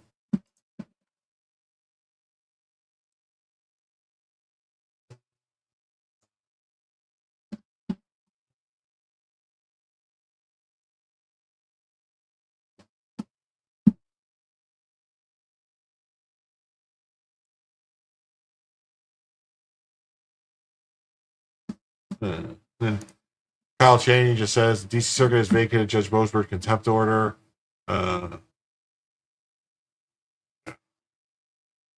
It's a very long order, so we're not going to read it because it's very, very, very long. It's 101 pages or 110 pages. It's insanely long. Appeals court panel quashes Boasberg contempt proceedings. A pair of Trump appointees overturned an order Boasberg issued in April initiating potential criminal contempt proceedings. Federal Appeals Court panel has thrown out U.S. District Judge's Boasberg bid. I thought his name was Jeb Boasberg.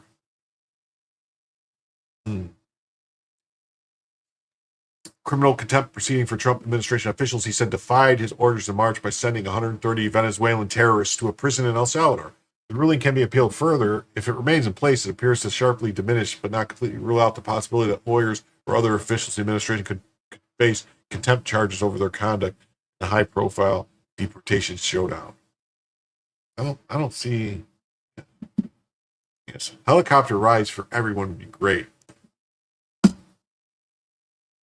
The 2-1 decision, they overturned Boasberg's order initiating a potential. The episode began when President Trump invoked the Alien Enemies Act, a rarely used wartime authority. Well, it's not a wartime authority. No. Not a wartime authority. To deport Venezuelan terrorists. When a handful of men sued to block the deportations, they hastily convened a March 15th hearing and tried to halt them.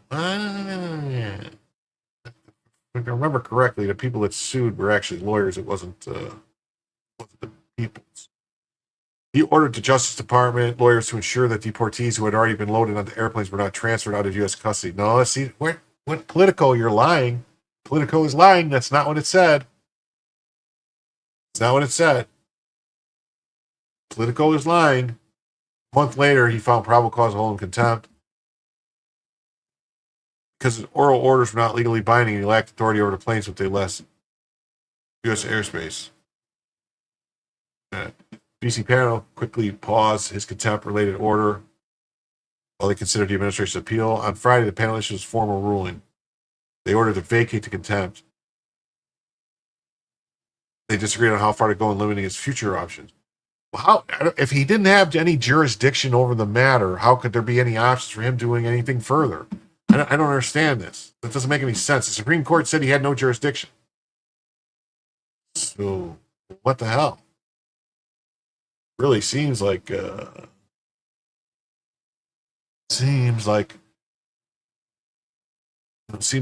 a problem there.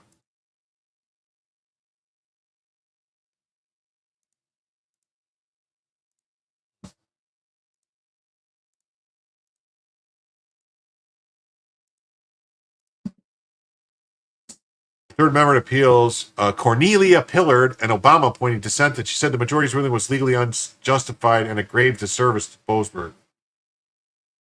It says the full 11-member bench could reconsider the panel's ruling and revive its contempt proceedings. Lawyer for the deported men who have since been moved to Venezuela as part of a prisoner swap brokered by the Trump administration could also take the issue to the Supreme Court. Advocates for the deportees rejected the panel's decision as misguided, but didn't immediately indicate whether they would appeal. We strongly disagree with the ruling and are considering all options going forward. The opinion brushes aside the considerable evidence that has emerged that DOJ lawyers understood the order at the time and simply ignored it. What evidence are you talking about? Yeah. The Katz has adopted a key Trump administration argument to dispute the ambiguity in Boasberg's directive left unclear whether he intended to block the administration from deporting only the men who remained on U.S. mainland or whether they also applied to those who had left U.S. airspace at the time the order issued. Okay. Well, thanks for coming in, Rick. Appreciate it. Have a good time. I'm going to go for a little while longer. Yeah, grave confidence. Government is plainly correct about the merits of the criminal contempt, and our saying so now will prevent long disputes between executive and judiciary over difficult, contentious issues. Right.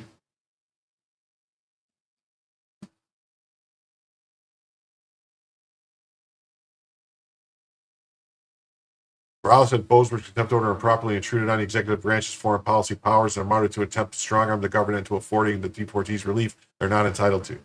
And dangling the sword of Damocles over the executive to exercise foreign affairs power exceeds the court's authority. Both Katsas and Rao noted the Supreme Court ultimately rejected Boasberg's original order, which said eliminated his power to try and coerce the government into complying with it. If lawyers for the deportees appeal the panel's ruling, they're likely to draw inspiration from Pillard's blistering dissent, which argued that Boasberg's effort to pursue criminal contempt proceedings was more than justified by the Trump administration's apparent defiance of his order.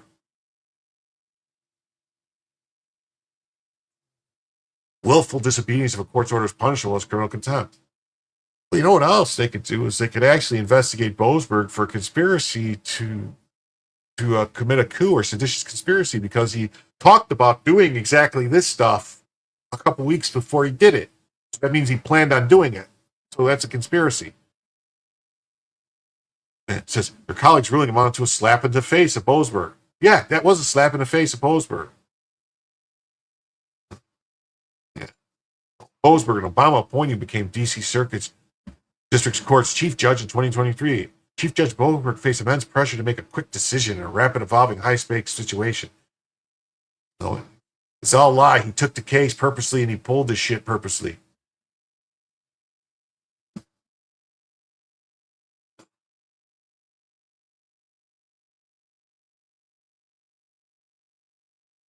In a related development, another three-judge D.C. Circuit panel ruled Friday to end Boasberg's effort to continue to seek due process for men deported to El Salvador.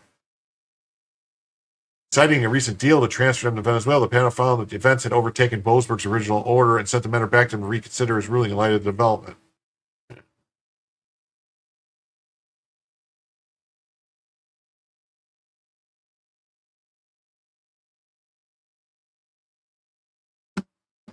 Well, let's see what the AP says. Appeals court overturned a ruling finding contempt.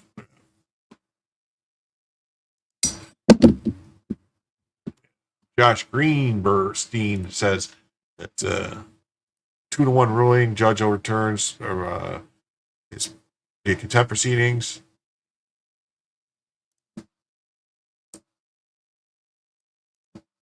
Appeals court tossed the judge's contempt finding against the Trump administration. A split appeals court panel tossed out a judge's contempt finding. Decision comes after planes carrying migrants landed at the prison even after the judge said in court they must return to the U.S. He didn't have any authority telling them to return to the U.S. That's the thing, and the Supreme Court told them that. He didn't have the jurisdiction. So, district court order attempts to control the executive branch's conduct. Yep. Another Obama appointee said the majority does an exemplary judge that grades the service by overstepping its bounds. No, the judge overstepped his bounds. He needs to be smacked around. He needs to be impeached. Yeah, and then Fani files a complaint against the judge overseeing the case. That's right. Yeah. Oh, Abrego Garcia describes beatings and psychological torture in El Salvador. Yeah, that's why he gained weight. They have all the pictures to prove it.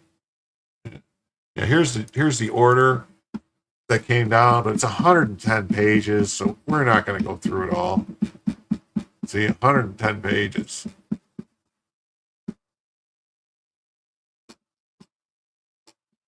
It says that the concurring filed by Cassis, concurring filed by Rao, dissenting filed by Pillar.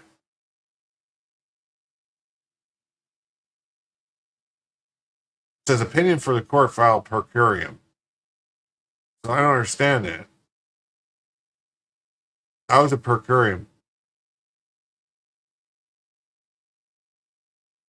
I don't get it. How's it per curiam? And per curiam means they all agreed. But something doesn't make sense. Anyway, I'll have to have a lawyer look at it. All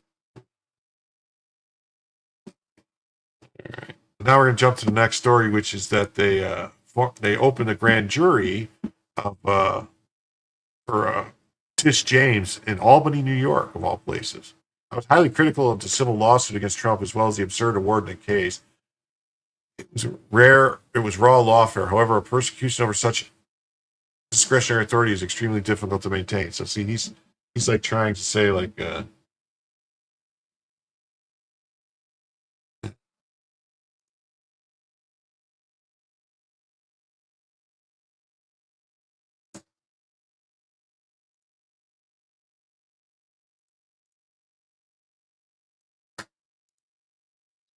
says John Turley goes on to say, I am skeptical that such a prosecution could be sustained absent bombshell evidence uncovered by the grand jury.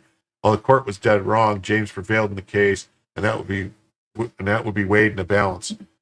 She prevailed in a case that they refused, that they broke. Come on, seriously.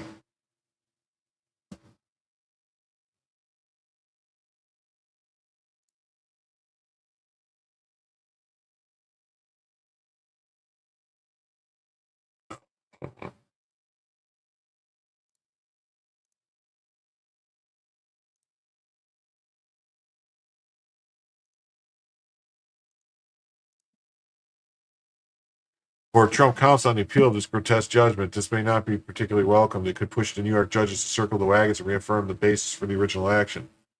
Sure, they could. They could do something stupid like that. Surely the larger goal to deter targeted political persecution would sufficiently effort anyone may be persecuted. Give me the man, I'll give you the case against him. Berea Stalin's head of security. Financial emotional costs of her en route to this purported victory might be enough to deter such actions in the future. Well, Gilly Claude, you're off to bed too? Okay, well, good night. Thank you for stopping by. I hope to see you again soon. Get Scorpion Man to take a look at it. Okay, cool.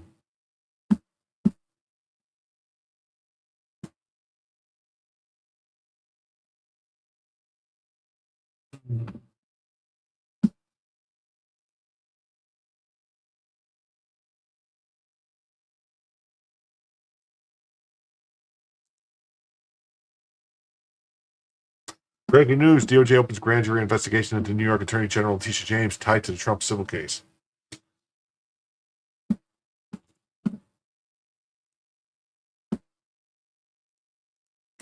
Dear Big Tish, you were the hunter, now you're the hunted. Ron Coleman says, ready for a big game?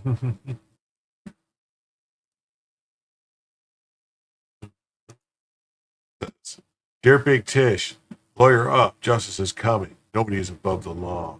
First source, DOJ is launching an investigation for deprivation of rights into Leticia James. Get my email. Oh, you sent me an email?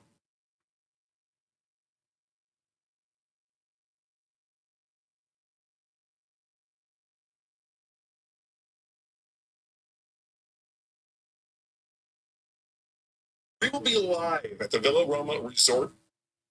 I don't know what that was all about.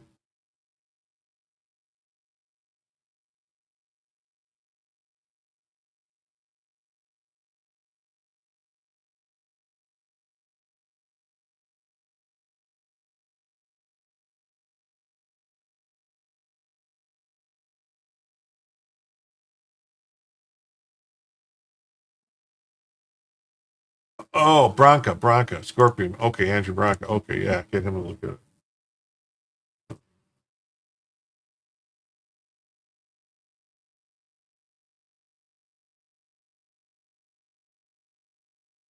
I don't see it. About an hour ago?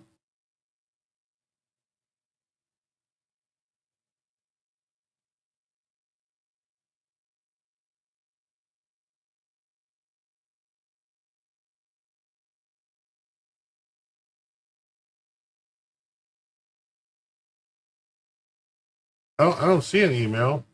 You sent it to the right. I don't see an email.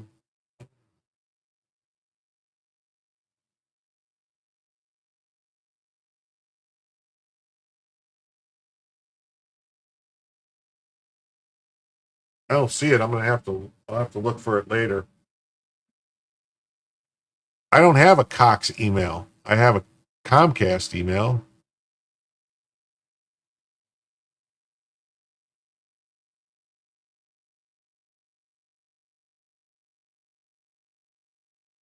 And I don't have it at Cox email.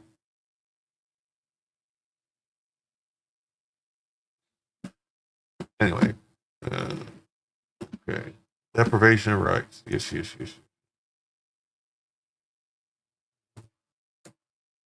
This says New York Attorney General Tish James subpoenaed by Department of Justice over the $454 million civil fraud case against Trump. Bring it. We've been waiting for years to see this corrupt, horrible human face justice for many crimes. It's crowdsourced the truth. Faked her daddy's death and hide a dirty mortgage.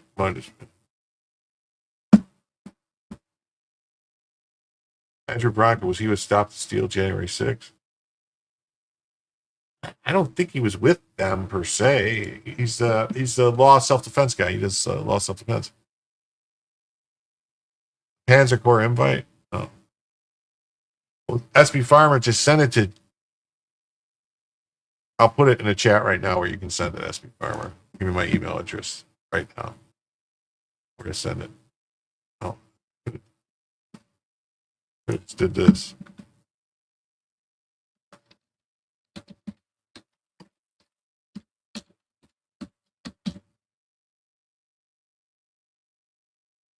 Send it there. All right.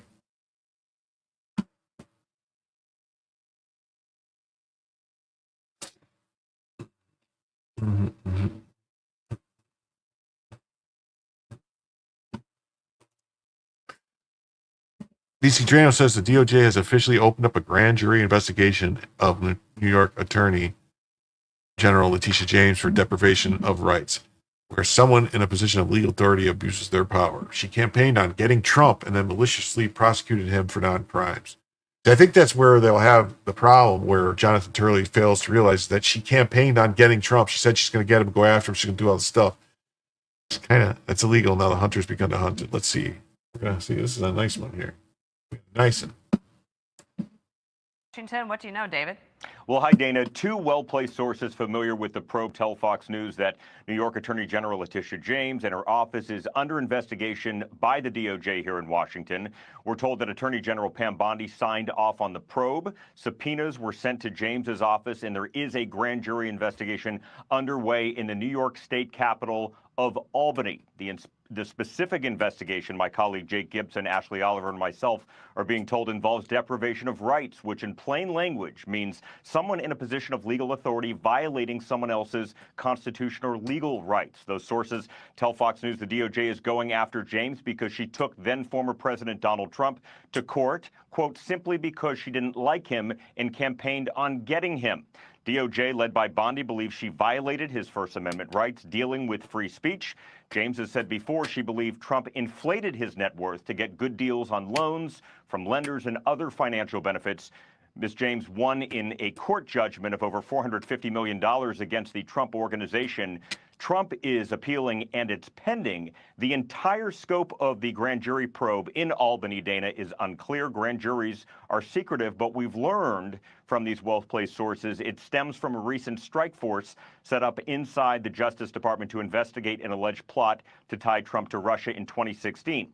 Sources say that strike force has expanded to other topics. Now, to recap, the Justice Department has initiated grand jury proceedings in Albany, New York, against the Empire State Attorney General Leticia James. But remember, hey, Baba Booey, Baba Booey, Baba Booey. Thank you, Julio. If there's enough evidence to indict. To be clear, we are told this is very early in the process, and no one, as I speak to you right now, is facing any charges at this time. Fox News reached out to Attorney General James's office multiple times, but we've yet to hear back. Dana? All right, David.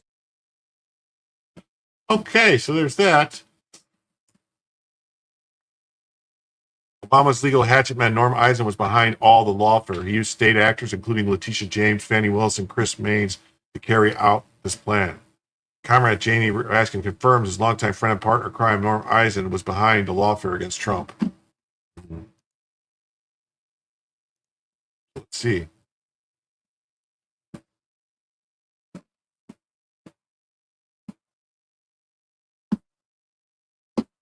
I know that that is the cause of so much frustration for so many people, and oftentimes I share that. It's like, when will he be held accountable, right? Yeah. Now, in truth, the guy has been impeached twice by the U.S. House of Representatives. He's an adjudicated Trumpinator with a assailant in New York City. Adjudicated sexual assist. Trumpinator comes in with a 20. Oh, you're thinking of Brandon Straka, not Andrew Branca. Yeah. I can see that could be confusing. So with that 20 from Trumpinator and then the 10 from Julio Scissors, that means we have $32 towards the goal tonight. So we only need another $43. I'm sorry, and we'll go for us 5 or 6 hours tonight. So we're getting there. We are getting there. Let me double check the Rumble rants and make sure no Rumble rants. No No Rumble rants? No Rumble rants. Okay. No Rumble rants. No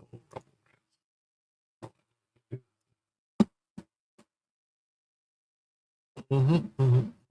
No Rumble rants. No Rumble rants. No Rumble rants.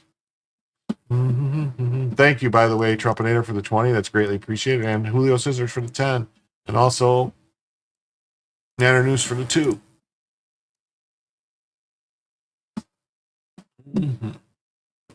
He's had to pay out tens, maybe hundreds of millions. I'm sure Norm would know the number since he's responsible for a lot of it. He's had to pay all this money. Thanks a lot. Thanks a lot for the subpoena that will be arriving tomorrow morning, Jamie. What's the law firm again, Norm? Give him hell. Keep going. But I guess the point I'm making is satisfaction for us is not so much about how much rightful punishment can be inflicted on Donald Trump. He's obviously got an army of lawyers, a huge bank account inflated with all his corrupt crypto schemes right now.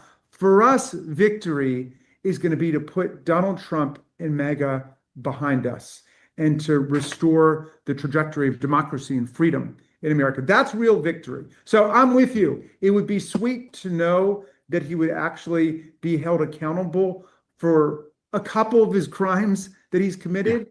But in truth, he's going to have to reckon with his maker. We've got to reckon with the future of America for our kids and our grandchildren. And so that. Wait a minute. Did he let it slip that he knew there was going to be an assassination attempt on Trump? Because he said he's got to reckon with his maker. Because this was recorded before they tried to kill Trump.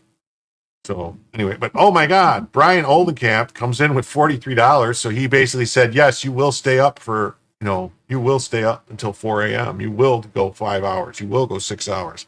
And then Trumpinator goes, I didn't give you the money to go 5 hours because I won't be staying up that late. Well, I'll be going. Ghetto strong, but ghetto poor. That's cool. It's no biggies.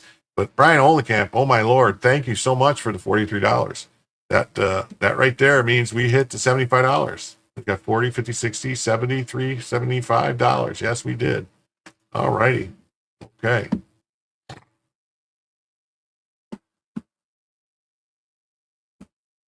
It was.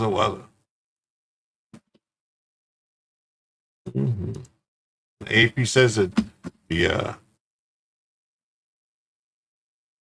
says, I'll still be awake listening. Well, thank you. Thank you. Justice Department subpoenas New York Attorney General Leticia James as it investigates whether she violated Trump's civil rights. That's right. Tish is in the FO stage of the FAFO Trump edition.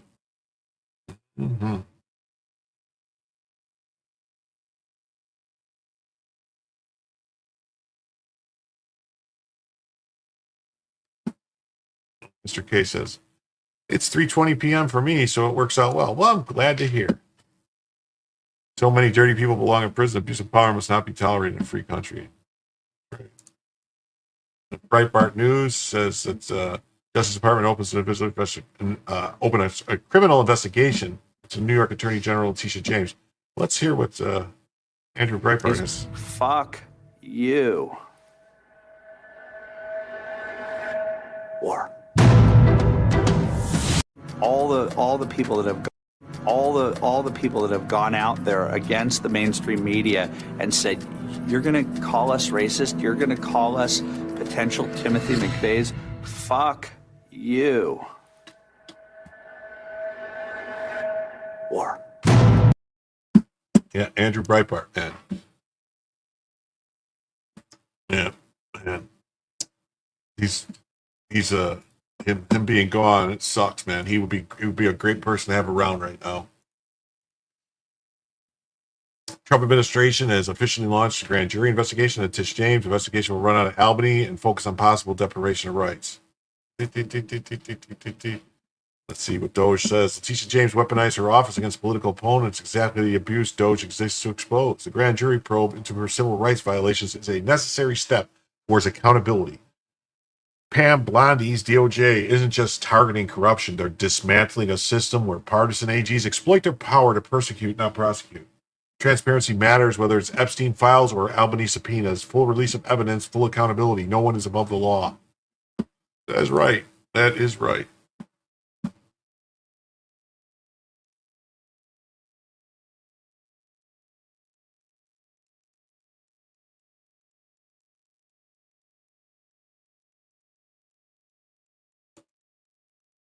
Hold on, I gotta close some tabs and open up some more tabs. I got some stuff going on here.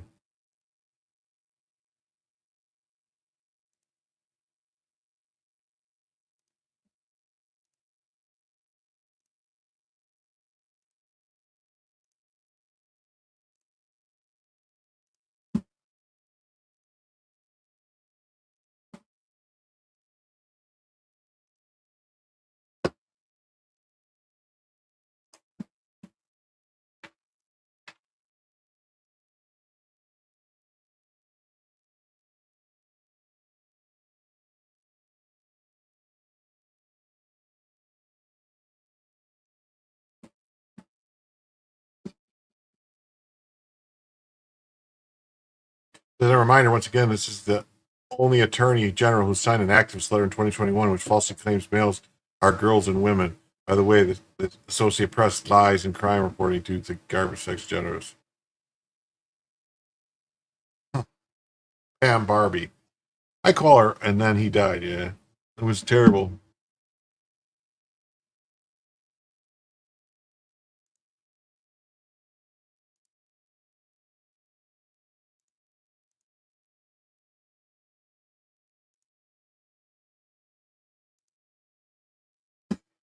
Tish James under criminal investigation for deprivation of rights after she targeted Trump for political purposes and violates First Amendment rights. Subpoenas have been sent to the grand jury.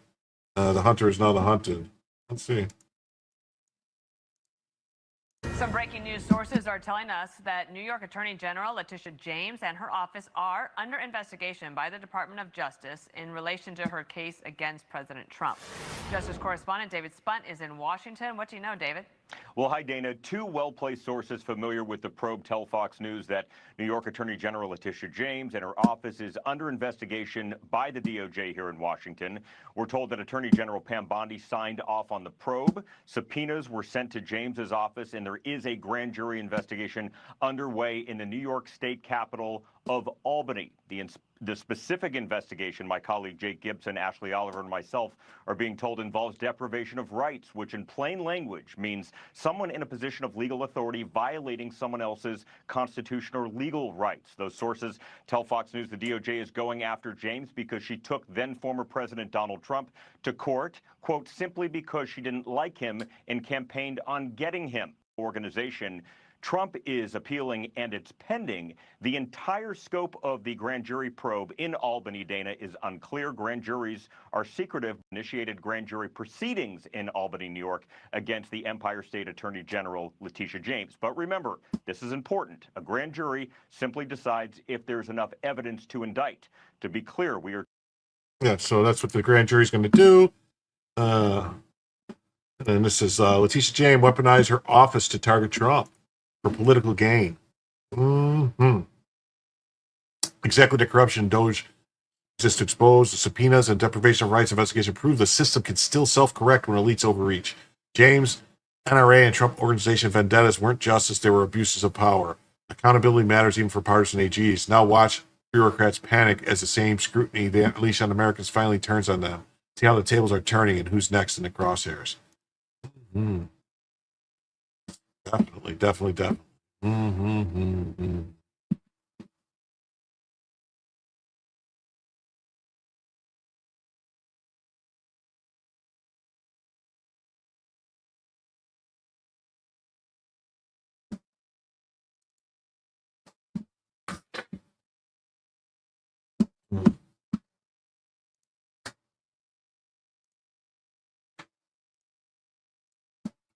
And this guy says the same thing.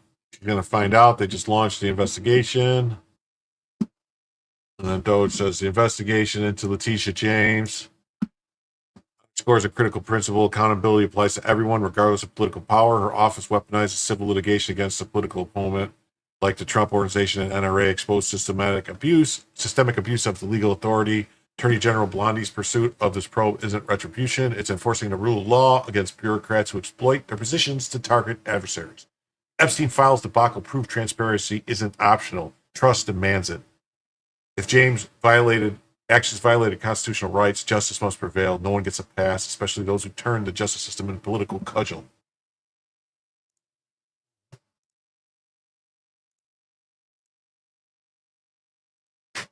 So this is going to say Leticia James subpoenaed by Justice Department over the civil fraud case.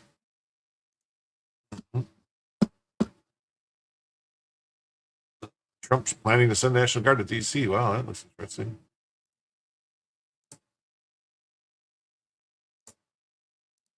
New York Attorney General Leticia James was hit with a pair of subpoenas as part of the grand jury probe scrutinizing the $454 million civil fraud case against President Trump. A source familiar with the investigation told the Post on Friday. Acting, wait, what? Hold on, I skipped over his Fox News one. Okay. Investigation being run on Albany. Department of Justice convened a grand jury to investigate Leticia James marking an escalation. Investigation being run on Albany. Possible deprivation of rights. Investigation which came at the direction of Pam Bondi is in early stages, but they learned James's office received subpoenas for documents this week, including information related to her civil fraud case. James, a Democrat, was elected in 2018, has long been a target of Trump. What? No, she was targeting Trump. What are you talking about? She was long a target of Trump. She ran on targeting Trump. What is with Fox News? Man.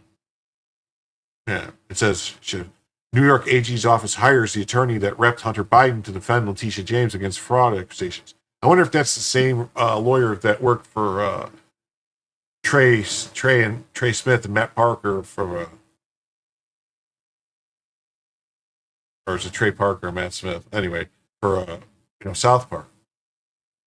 You ever wonder why South Park never attacked Biden during 4 years? Biden was president. South Park never did anything on Biden or anything at all. Oh, it's because South Park is connected to the Biden family. Yeah. The lawyer that trained Matt's lawyer, their friend lawyer that they've had, their buddy that's been their lawyer since they first started, before they got their first contract, that's made all their money with them, that owns part of it. He's also Hunter Biden's sugar daddy lawyer that was giving him millions of dollars to pay off his debts and buy his art. So take that for what you will.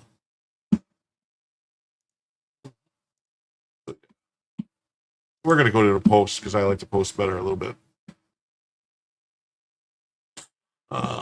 Acting Albany U.S. Attorney John Sarcone convened a grand jury to address potential deprivation of rights allegations after launching. Yes, it's all connected. It is. Yeah, it's all connected. And yes, Fox News is WEF pro-China. Yeah, the people that are running Fox News now are the sons of Rupert Murdoch, and who they're way... Stone, yeah, whatever. Stone, not Smith. Yeah, Matt Stone and Trey Parker, right? Yeah, his name is Kevin Hilderberger or something like that. One of the subpoenas related to civil fraud judgment, which is still under review by the First Department Appellate Division. The second subpoena reportedly sought information on James's own investigation of the National Rifle Association, along with other records. Separately, a grand jury in Virginia is examining whether to hand up an indictment against James for allegedly falsifying records to receive favorable loans on a home she purchased in Norfolk in 2023. The Postman and Ryan Devine has learned. No, I wouldn't say I'm saying that South Park had no problem going after everyone, targeting everyone, all the way up until 2020, and then they stopped in 2020 when Biden was elected. Didn't attack anything with the president. If you look, they didn't go after any president, any type of nothing. Wish there was tons of stuff there. And then immediately Trump gets reelected and they start attacking Trump again. And then you look at it and you go, well, wait, there was connections between,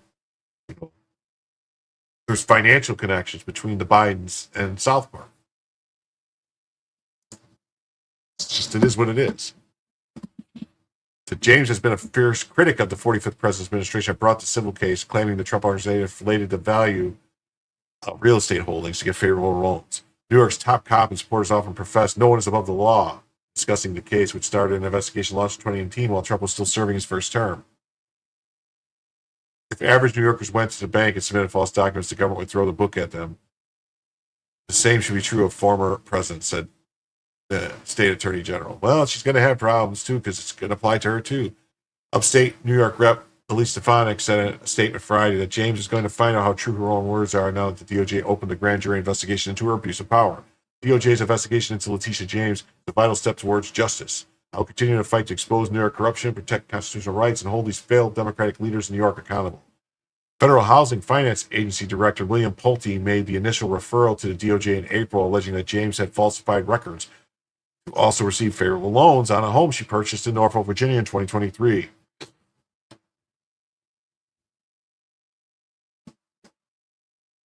You don't think they ever went at Clinton? I thought they did some stuff where they had...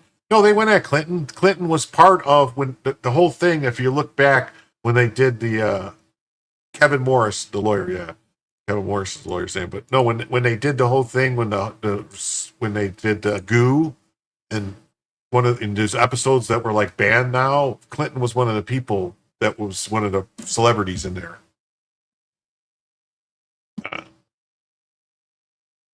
It says the Democrat AG claimed that Virginia property was going to be her principal residence while serving as the top prosecutor in New York.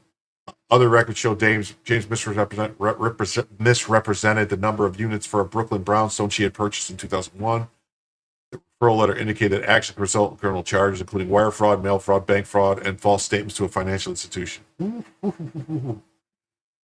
And according to James's own, her own math that she used to charge Trump with the 34 felonies, every time she made a mortgage payment, that would be a felony, according to her math, her guerrilla math. Miss James, for both properties listed above, appears to have falsified records in order to meet certain lending requirements. She's a disaster for New York, Trump said in James May 6. She's a horrible, horrible, horrible human being and a total crook. Pam's going to do what she wants, he added. James, whose office later retained ex-Hunter Biden attorney Abby Lowell, has accused the 47th president of being on a revenge tour. What was it you did? Appears to be political retribution. Lowell wrote in a letter to the DOJ, "Our prosecutors are generally interested in the truth. We're prepared to meet false claims with facts." Okay. Bring it on, Abby Lowell. How'd that work out? James has joined other Democratic attorney generals in lawsuits challenging the Trump administration's actions to fire members of the federal workforce and to ban transgender procedures for minors, which they've all lost the cases. Albany Democrats tucked a $10 million slush fund provision into the state's budget earlier this year to help New York officials cover any reasonable attorney's fees and expenses incurred during probes not related to their employment. Why would taxpayers for New York be paying for probes not related to their employment? That sounds crooked.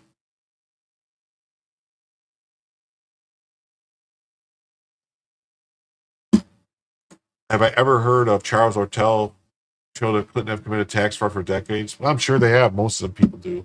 James' spokesman has confirmed the AG will use state funds as well as private ones to fight the Trump administration's legal actions. DOJ declined to comment. U.S. Attorney's Office did not immediately respond for requests to comment either. Okay. Then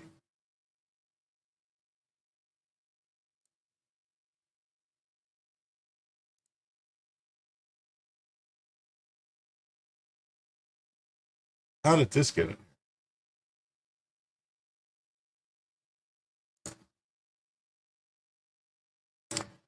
All right, well, we'll jump to this story, which I don't remember. There was something that this I don't know if this got stuck from somewhere else. Says Trump says he'll meet with Putin next Friday and they'll ask him to discuss ending the war in Ukraine.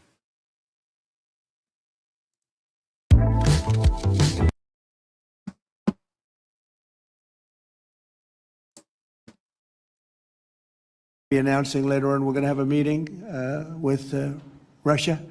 We'll start off with Russia, and we'll announce a location. I think the location will be a very popular one for a lot of reasons. But I'll be meeting very shortly with President Putin. It would have been sooner, but I guess there's security arrangements that unfortunately people have to make. Otherwise, I'd do it much quicker. He would too. He'd like to meet as soon as possible. I agree with it. But we'll be announcing that very shortly, okay? And location. President Putin, I believe, wants to see peace, and Zelensky wants to see peace. Now, President Zelensky has to get all of his, everything he needs, because he's going to have to get ready to sign something, and I think he is working hard to get that done. Will Zelensky have to give up territory, Mr. President? Well, you're looking at territory that's been fought over for 3.5 years with a lot of Russians have died, a lot of Ukrainians have died. Cash App. So we're looking at that, but we're actually looking to get some back. Cash App. And some swapping. It's complicated. It's actually nothing easy. It's very complicated, but we're going to get some back. We're going to get some switched. There'll be some swapping of territories to the betterment of both. And but we'll Getting him to go to Alaska is either later or tomorrow idea. or whatever. I think my instinct really tells me that we have a shot at it. Okay, and you'll find that out later on, and maybe even today. But we have a shot at it. Look, Yeah, I heard Alaska too. It's got to be solved.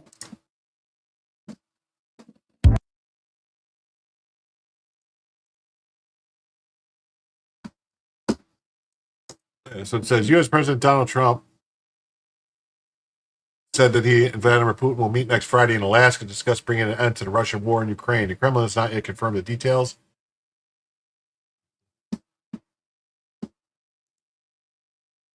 Yeah, he will give Alaska to Putin. No, we ain't going to give Alaska to Putin. The meeting will be the first U.S.-Russia summit since 2021 when former President Joe Biden met Putin in Geneva. It could mean a breakthrough in Trump's effort to end the war, though there's no guarantee it would stop fighting since Moscow and Kiev remain far apart on their conditions for peace. It said Trump holds peace summit in Armenia and Azerbaijan. Actually, I have that story. It's later. Trump removes IRS commissioner. Ooh, I got that. Billy Long, who was dismissed. Oh, I'm going to hold this then. I got this. So we're going to jump to the next story. That's all it was. Okay.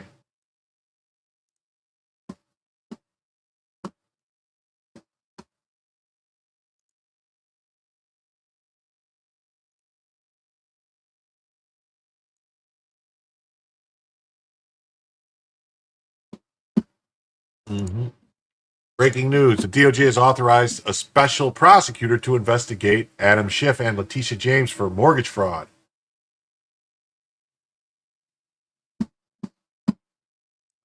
And now, a reverse chocolate waterfall subliminal marketing plug for PayPal and Cash App for Jim Tells You, just for Jim Tells You, and only for Jim Tells You.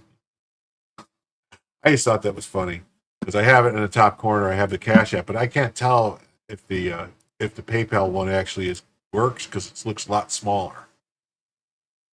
Tip jar, PayPal, whatever that means.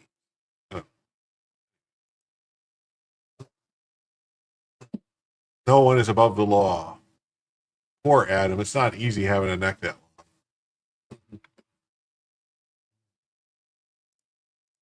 Sources close to the DOJ is telling me that Ed Martin will be the special prosecutor overseeing Leticia James and Adam Schiff's mortgage fraud investigation. Uh-oh, SpaghettiOs.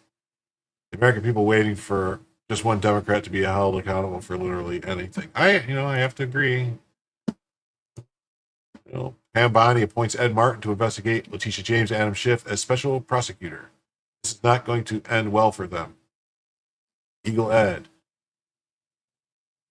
I'm not sure who needs to hear this, but the Epstein case was settled in court years ago and the victims were compensated. And mentioning Epstein in this post proves you're a retard running on empty. Who mentioned Epstein? Why did that guy? That's the guy who mentioned Epstein. What is wrong with that guy? First on Fox, Attorney General Bondi has authorized a special prosecutor, Ed Martin, to move forward with a mortgage fraud investigate allegations. Senator Adam Schiff and Leticia James. I also heard Senator Gallego. Senator Gallego also might have some mortgage fraud problems. What I heard. Little Birdie told me. Former U.S. Attorney Preet Bharara is representing Adam Schiff and has issued a statement blasting Ed Martin's glaring bias as he examines allegations Bharara says are stale and debunked. Ari Schiff's mortgage. Oh, let's see here. Allegations about Senator Schiff are transparently false, stale, and long debunked. They're not debunked. He admitted to the wrongdoing to the House Ethics Committee and was promised he wouldn't do it again, and he did it again. Most brazenly partisan, politically compromised person possible. He's been picked to investigate a political adversary. The bias here is glaring. Mr. Martin's nomination to be U.S. Attorney of District of Columbia was derailed not only by his partisanship and unfitness, but also by the hold Senator Schiff appropriately placed on the nomination. Mr. Martin is a January 6th defending lawyer who has repeatedly pursued baseless and politically motivated investigations to fully fulfill demands to investigate and prosecute perceived enemies. Yeah, whatever. We'll see. We'll see, Mr. Preet Barara. Does the letter containing a legal analysis whereby all explains mortgage paperwork?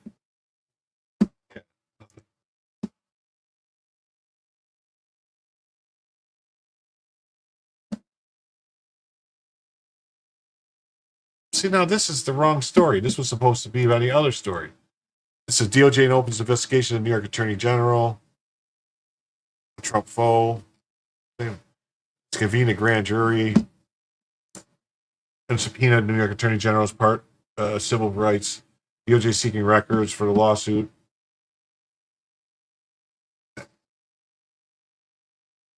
Yeah. Okay, so this is just part of legal activist as special. Oh, here we go. As a special attorney to investigate allegations of mortgage fraud between James and Senator Adam Schiff. It's also been outspoken Trump foe. Schiff and James denied any wrongdoing. The DOJ under Attorney General has drawn sharp criticism for going after Trump foes. Well, all right, whatever. Justice Department escalates scrutiny of Trump foes with probe of Leticia James and Adam Schiff. I think they should also go. It'd be nice. Yeah, confession through projection. Yeah. Adam Schiff is going to prison. It'd be nice. It'd be nice.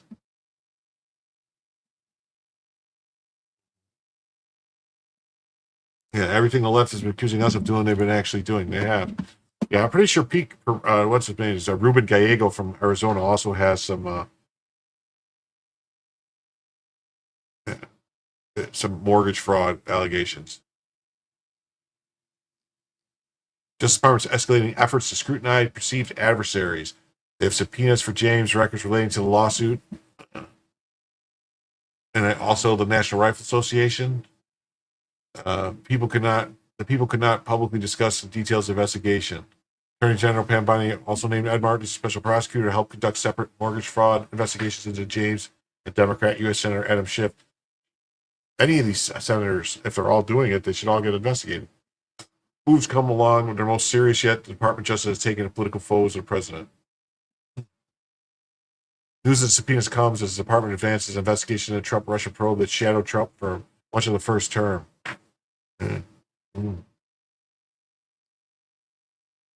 Spokesperson for James' office declined to confirm the subpoenas.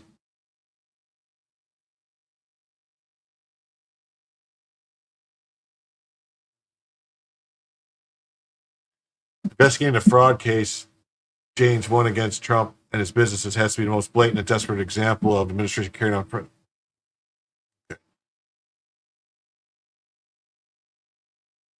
And FBI Director Cass Patel may confirm the existence of separate investigation into James after a Trump administration official accused her of mortgage fraud. James' lawyer said the accusation was a lie based on purposely misreading documents. Oh, okay. Adam Schiff will be Puffy Sally. Okay. Weaponization is making up charges that have no basis and going after them. That's right. And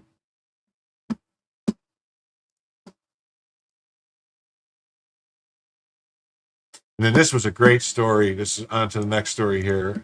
Trump bans politicized debanking. I don't know if you guys knew there was a bunch of politicized debanking going on. A guy that I happen to think I'm a fan of, and I watch his stuff on YouTube, and I have spoke to him on DMs and stuff. Dick Masterson was debanked big time, so this hits hard.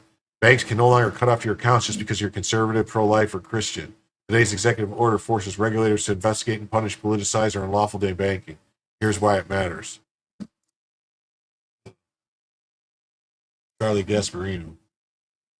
The order forces regulators to investigate banks accused of, oh, look at this.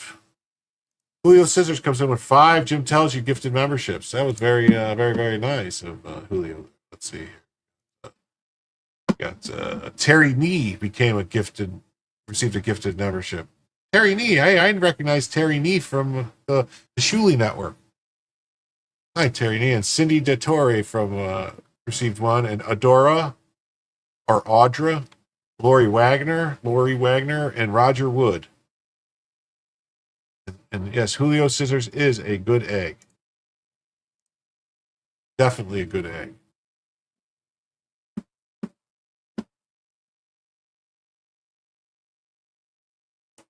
Definitely a good egg. You're a good egg. Okay. Gallego is a horrible senator, but if he's got some mortgage fraud stuff that they could look into, that would be some good stuff.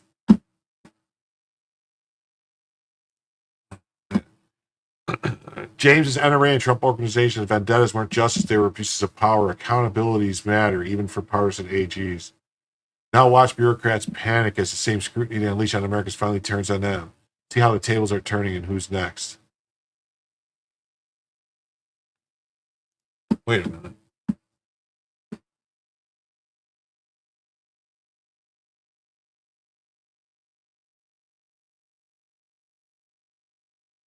Wait.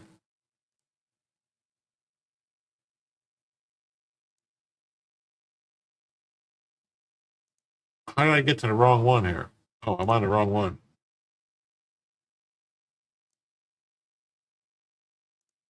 This was where it was supposed to be. How did I get off of here? Forces regulators to investigate banks. How did I got all screwed up. Demands reinstatement of wrongly closed accounts, orders removal of reputational risk languages. You know, can you imagine having your accounts closed without warning just because you believed wrong things? I can't.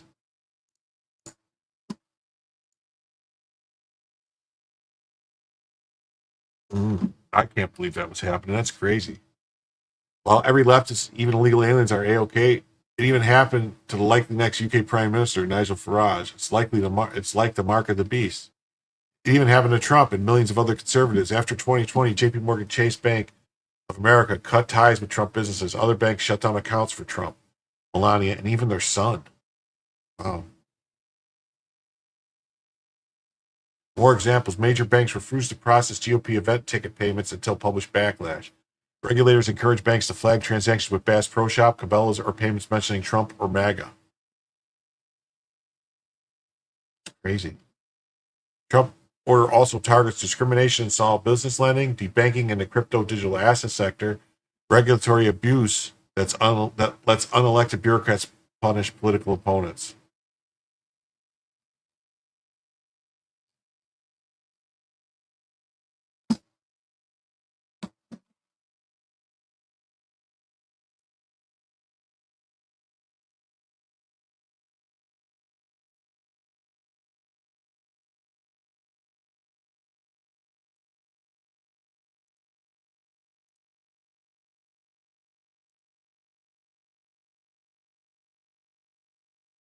Trump's order also targets, okay. Obama started it. He pushed banks to cut off entire lawful industries. That's right, you guys. Remember, Obama did this thing with to get called like Choke Point, Operation Choke Point, to get rid of gun dealers and stuff and payday lenders, purely for Trump renaming Death Angel Shadows. Remember, for 2 months, as Trump renaming Secretary of Defense back to Secretary of War. I don't know. I mean, it's really what they do. Basically, debank the opposition. Democrats create a systemic bias against half the country. Trump is leveling the playing field. Why aren't foods devilish? More foods devilish. I don't know. You got deviled eggs. You got a devil's food cake. I don't know. Even some big banks admit the rules need to change. Industry groups praise Trump's order for protecting access to banking and reining in runaway regulations. And the SFOF states have been heroic on the issue. Those guys fight. Oh, Steve Hiller, good night. Thanks for being here. We're going to go quite a while longer because I hit the goal. I hit it to goal. Deviled ham, too. I forgot about deviled ham. Yeah. We hit the goal big time. We big a time hit the goal.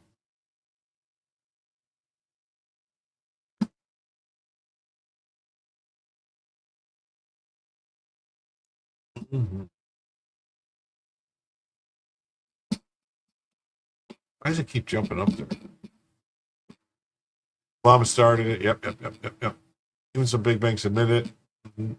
No American should fear losing a bank account because of their beliefs. It's un-American. It's evil. It's criminalizing dissent. It's socialist. It's communist. It's authoritarian. It's Marxist. But then the Democrats told you they were socialists now. Be honest. Can you imagine the Bush-era Republicans fighting back? No, I can't. I really can't. Then we got this other guy, Cremieux. This guy, Cremieux.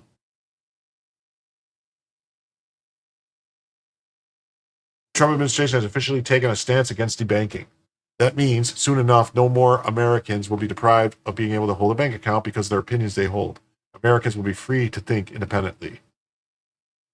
The executive order begins with some background. Americans, often at the behest of government officials, have been subject to the loss of access to financial services. That often meant having no access to bank accounts, debit cards, credit cards, investment tools, and so on. Bank regulators have used supervisory scrutiny and other influence over regulated banks to direct or otherwise encourage politicized and unlawful debanking activities. And then it gets to the meat. We want to stop this because it's anti-freedom. Financial institutions should not be able to stop Americans from holding whatever views they want to. It's not their business, so they're being asked to stay out of it. That's right. You may ask, doesn't this infringe on banks' rights not to do business with people they don't want to? No. This is like the situation with universities and affirmative action. Institutions are not being asked to discriminate if they want to interface with the government. Are being asked not to discriminate. Well, actually, I think banks, if they're part of the FDIC and they're part of the Federal Reserve System, they have to do what the government says because they only have the authority. We could just get rid of the Fed and get rid of all these banks that operate on the federal system. We could do that if they don't like it. If you want the government to guarantee your loans under its lending programs, follow the government rules. If you want the government to issue taxpayer-funded grants for research, follow the government's rules. If the institutions can opt out, but they lose out. What happens first? Firstly, federal banking regulators would tell financial institutions to remove all material in their guidance that leads to debanking. Secondly, they'll rescind regulations that encourage or expressly permit debanking. Right. Next, the Small Business Administration will give financial institutions notice. Notice are to identify all debanked persons and reach out to them to tell them tell them they were debanked, that they can now have their accounts reinstated. Ooh, that's awesome. That you were debanked. All potential clients denied access to financial services, they have to notify them. Ooh. Yeah, there's a bunch of deviled foods, and so all Mexican foods is El Diablo. The order instructs Duffy and Hassett to plan to do more, which just means you know what to do, and a plan was already developed. That just lets the public know that whatever plan they came up with has the go-ahead. Regulators are also ordered to review and punish debankers. Good. In effect, what has been called for here is for institutions to stop the practice of debanking and to expose themselves for debanking. The regulators will also review their books, and if there's non-compliance with ending the practices, the government will prosecute. Debanking is a scourge, and this EO is the first step to ending it. If you want to read it, you can find it here. Guaranteed banking for all Americans. Oh, and the administration knows who to go after because many financial institutions attempted to debank Trump himself. Plenty of people in the administration were also targeted. It's obvious they know how to proceed. Obviously, no-brainer. Number two, stop payment processors from denying services to platforms like Steam, starts like Itchy.io or whatever. This EO is going to have a whole concept of reputational risk. Going after the whole concept. Added a fact sheet that included some examples of debanking. Then Dick Masterson says, we won, because he was debanked. He started a whole thing called backed by to get around credit card companies debanking and not allowing them to process stuff.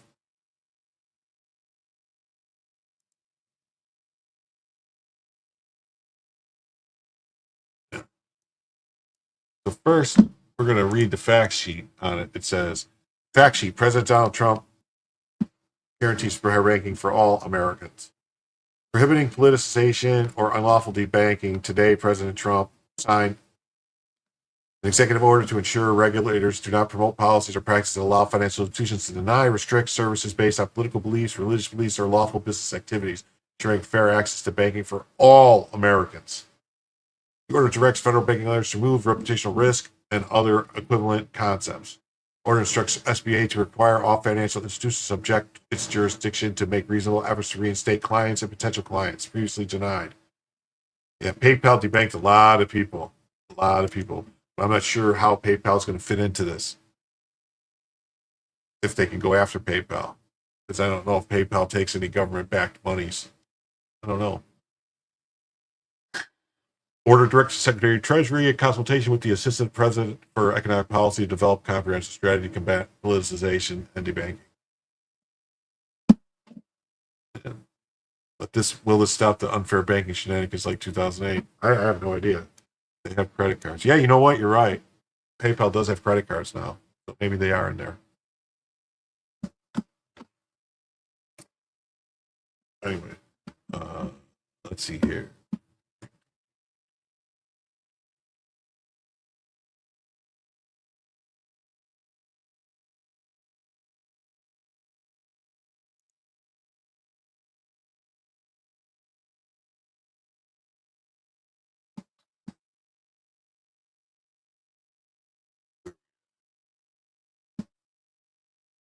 We got 7 minutes left in the goal on YouTube. We did reach the goal though, but on the timer, it's I should probably just end it. Good. There. Back sheet.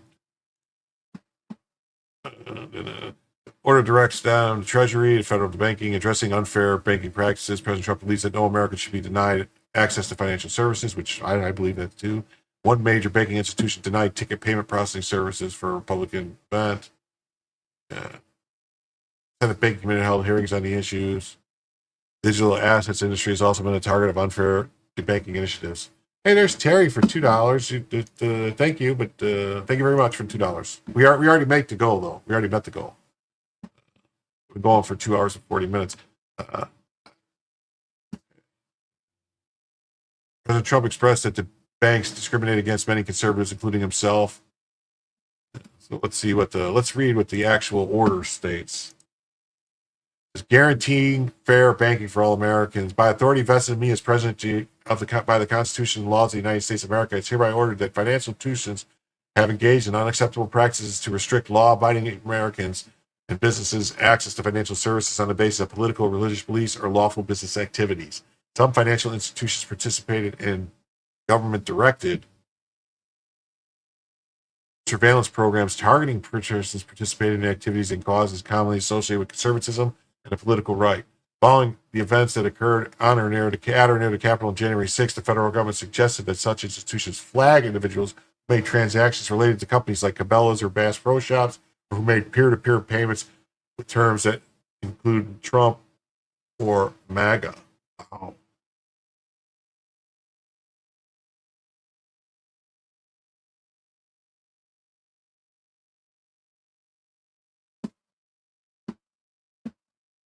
Well, I don't think there's any banks that aren't subject to the jurisdiction of the United States because they all have licenses to operate through the government. They all have to go through the Treasury. They all participate in the SWIFT system, so they all operate through the Federal Reserve, so they're all subject to the jurisdiction of the United States. Bank regulators often use supervisory scrutiny and other influence over regulated banks to direct or otherwise encourage politicized or unlawful debanking activities. Operation Choke Point, which was brutal. It's a well-documented systemic means by which the federal regulators pushed banks to minimize their involvement when individuals or companies engage in lawful activities in industries disfavored by regulators based on factors other than individualized, objective, risk-based standards. Yeah, they do fund a lot of censorship outside the U.S. too. Yes, they do. Yeah, there's a lot of censorship that comes from, like, especially the credit card companies like MasterCard and Visa, I think, Stripe. As a result, individuals or their businesses and their families have been subjected to banking on the basis of their political affiliations, religious beliefs, or lawful business activities. They have suffered frozen payrolls, debt-crushing interest, and other significant harms to their livelihood. Such practices are incompatible with a free society.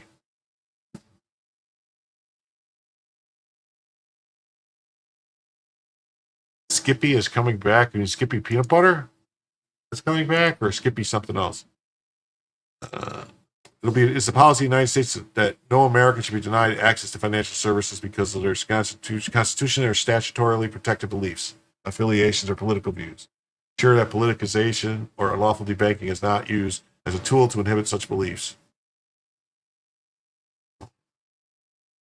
The term politicized or unlawful DeBanking rules of an act by bank or savings association, credit union, or other financial institution provider to directly or indirectly adversely restrict access to or adversely modify the conditions of accounts, loans, and other banking products or financial services to any customer or potential customer on the basis of the customer's potential political or religious beliefs and or on the basis of the customer's potential lawful business activities that the financial service provider disagrees or disfavors for political reasons. Mm-hmm. Hey, Roger Woods here, and he says, thank you for the membership, Julio Scissors. And thank you for being here, Roger Wood. Term federal bank regulators refers to SBA administration and federal member agencies of the Financial Stability Oversight Council. Yeah, so there's that. All right. I'm going to play a short video. I'm going to take my dog out. She's kind of bothering me right now. So I'm going to play a short video just for you guys to watch while I'm away. I guess I should probably have something on the bottom. Maybe I should have a scroll across the bottom that says this is not live, but so we're going to do this.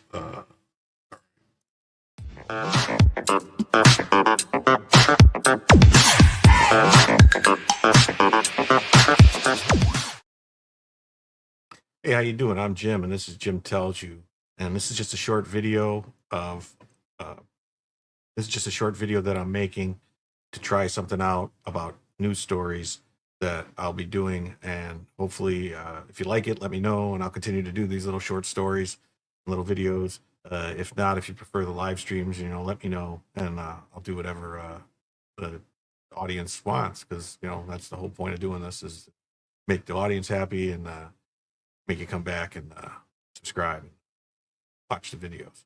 So, today we're talking about a scandal that happened. It seems there was an issue with the Secret Service at Obama's mansion, and emergency services had to be called to the scene.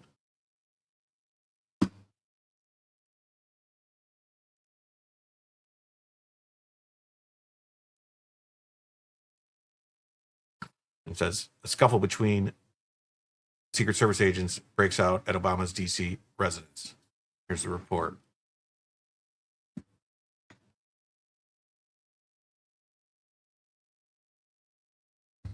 A physical altercation between a pair of uniformed Secret Service agents guarding former President Barack Obama's D.C. residence earlier this week necessitated a call to a supervisor, according to a report. Susan Crabtree, Real Code Politics national correspondent, posted a scoop on X platform which contained alarming details as the administration seeks to rebuild the agency and its trust with the American public following the near assassination attempt on President Donald Trump's life last summer. Two female Secret Service uniformed division officers got into a physical fight outside former President Obama's D.C. residence while guarding it. So two women got into a fight at Obama's house, and they had to call the cops on two Secret Service women who got into a fight at Obama's house. That's classic. The fracas, as they're calling it, fracas. Make it sound like they were arguing over what they have for dinner. The fracas occurred at roughly 2:30 a.m. What was going on at 2:30 a.m. at Obama's house? The two uniformed female Secret Service agents got into a fight. I mean, what could possibly be going on that would cause this to happen? It's alarming, isn't it? Disturbing. I don't know. Wednesday morning, according to two sources in the Secret Service community, the lack of professionalism was on display during the fight and in a call one of the women made on a recorded Secret Service line. Oh, God, I would hope that we could get that recording. That will be gold. That would be awesome to be able to hear what they sound like. I mean, could this have been a fight over a broken nail? Someone used someone's brush? Someone ate someone's lunch, maybe? No, there had to be something else going on here. Oh, here we go. That's what they say on the recorded line to the supervisor, to immediately come to the scene before I whoop this girl's ass. Oh, my goodness. Oh, my goodness. That sure sounds like something straight out of, World Star Hip Hop, maybe? She continued in the post that contained alleged audio recording of the call. The woman officer who made the call was upset that her shift replacement The woman officer who made the call was upset that her shift replacement was late and assailed her verbally and physically when she finally did arrive to relieve her. Audio of the early AM call is now circulating among the agents and officers and is attached to an X post. Well, we're going to have to find that X post, aren't we? We're just going to have to listen to what it says. I mean, we have to.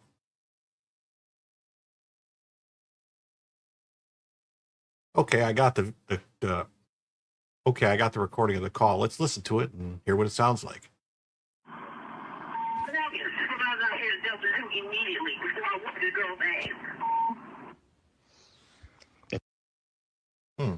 Let's listen to that one more time, because I could make out what they're saying, but there's a specific dialect I'm trying to hone in on to try to decipher who this might be.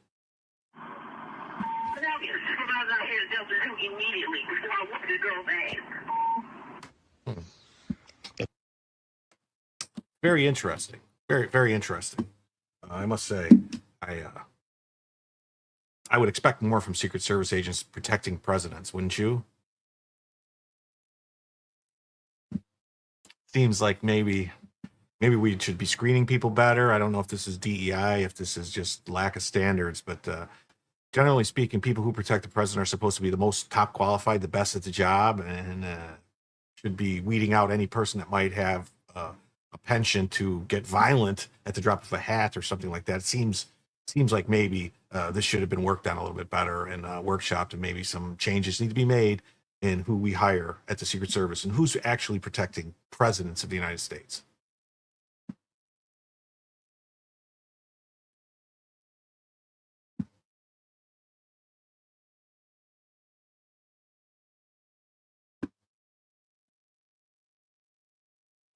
Here's a story about this incident from Headline News. Let's hear what they have to say.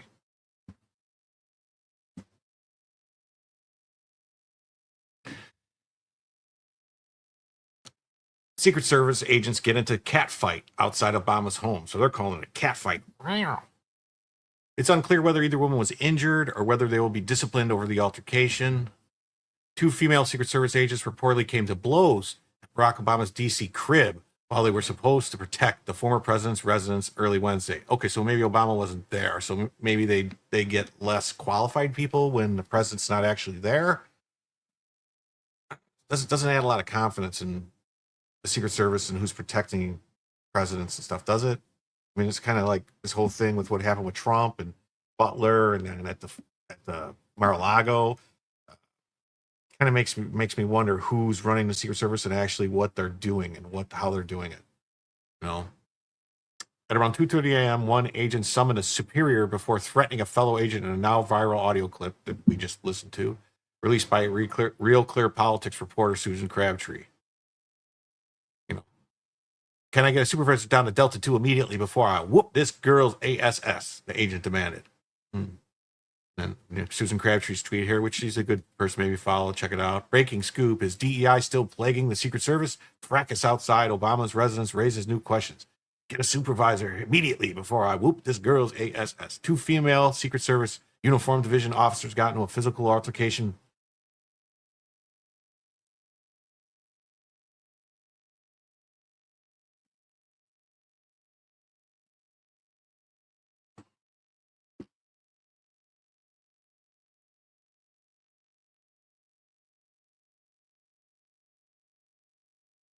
According to Real Clear Politics, the agent was upset that her shift relief arrived late. After that, she assailed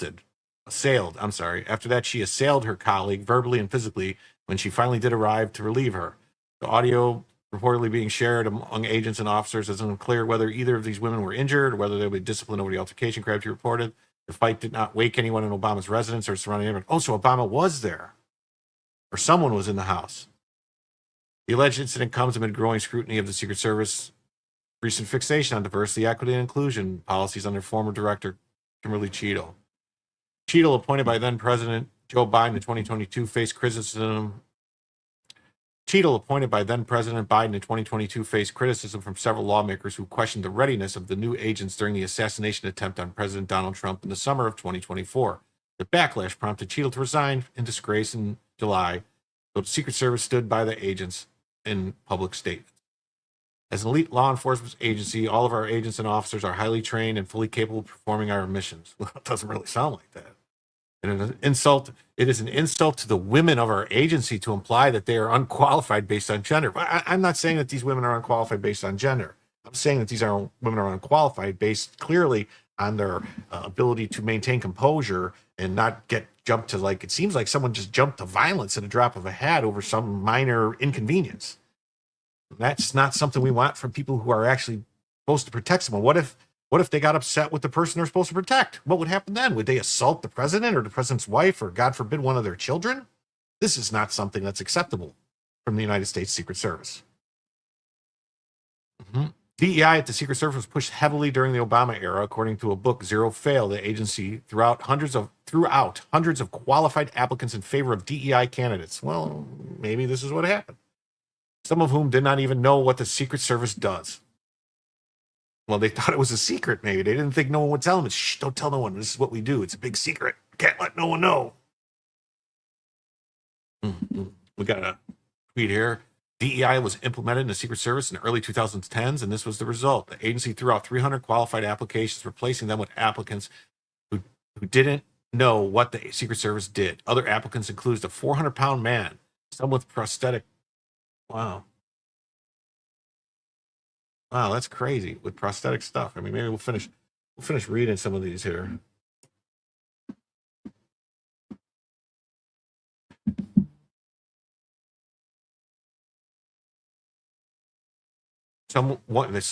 Other applicants, including a 400-pound man, someone with a prosthetic arm, and others who said their roommates don't like cops. There's an excerpt from the book Zero Fail, which is crazy. I'm going to have to look more into this book.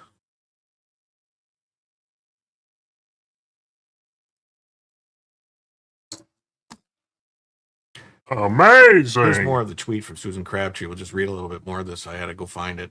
It says, breaking scoop, DEI still plaguing the Secret Service. Fracas outside the residence. We went through all that. 2 Secret Service agents got into a physical fight outside of the president's home. Went into that. 2:30 in the morning. Lack of professionalism. Yes. Yeah, so okay. The fight did not wake anyone in Obama's residence, or so. Yes, we talked about that. So someone was there. I wonder who was home. Was Obama there? Was his wife there? Were the kids there? Was it just like staff? I mean, we know it wasn't that chef that drowned, but maybe there was a different chef there. Okay, and the incidents raising new concerns is, it says Cheeto resigned under a cloud after the J-13 assassination attempt against Donald Trump. The Secret Service for years has experienced low morale and severe manpower shortage, which also contributed to lower hiring status as the agency works to increase its agents and officers.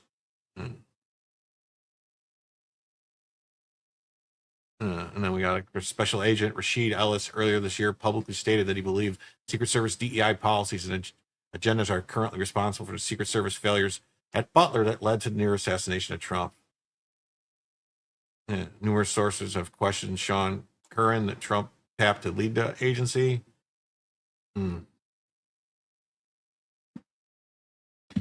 So basically what we have here is we had 2 women, at least one of which seems to have been possibly unqualified for the job. Maybe both were unqualified, or one showed up late, which is standard operating procedure for this new generation of people. It seems like that just can't show up on time for anything. And the other one didn't like it because she had stuff to do or somewhere to go. And instead of handling it the right way by just, clocking for overtime or calling her boss and just saying, hey, someone didn't show up, what's going on? They decided to get into a physical altercation in a physical fight outside of President Obama's house. It's pretty ridiculous, isn't it? Well, thanks for stopping by to watch this video. As I said, my name is Jim. My channel is Jim Tells You. I'm going to try to make more of these little videos, just short hits on news pieces and articles that I find interesting. If you like it, please leave a comment, like, subscribe. Let me know if you guys like it.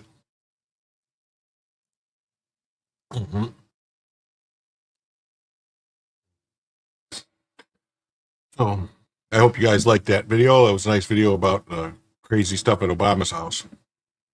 So they're going to do all this stuff with the banking. SBA shall within 60 days of data disorder give notice to all financial institutions which guarantees loans under its lending programs, requiring that each Yeah, subject to SBA's jurisdiction. Mm-hmm. Will do. Awesome. Thanks for the company.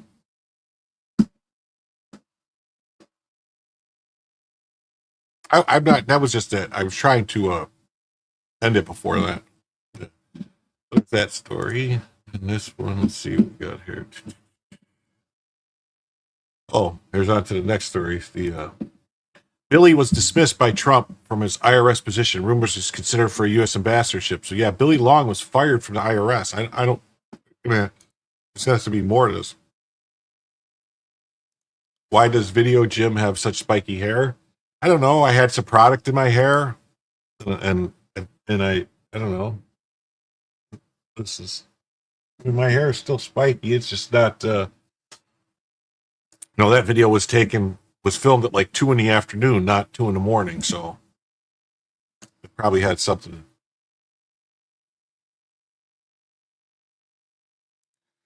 I like hearing about crazy stuff, not the screaming kind of videos, though.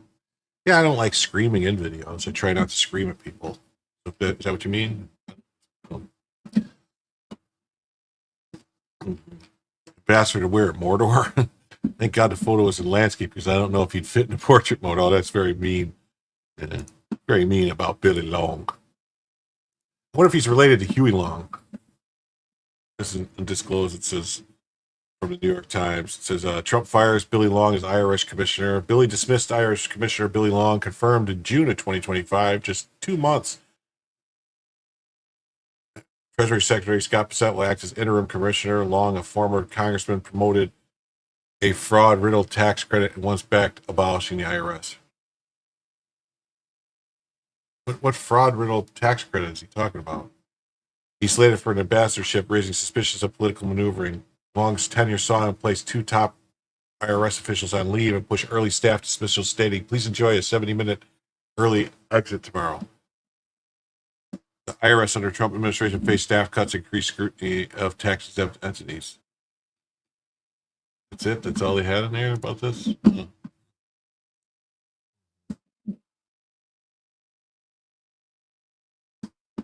We'll read what the IRS says about this, or AP says. Trump removes IRS commissioner after less than 2 months on the job. It's not immediately clear why Billy Long was dismissed.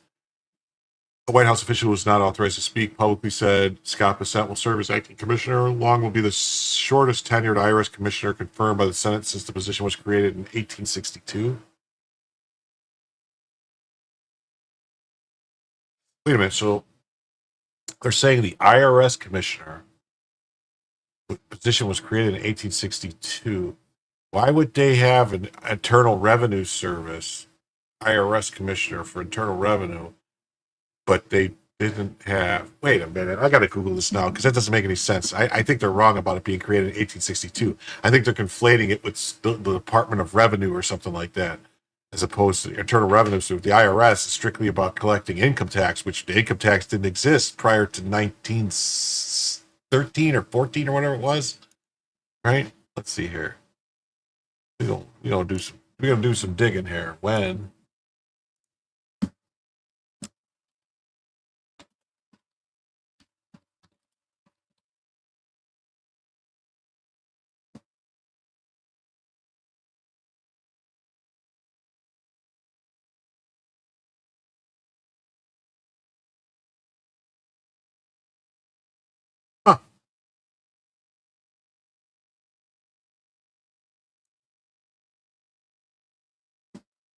what do you know?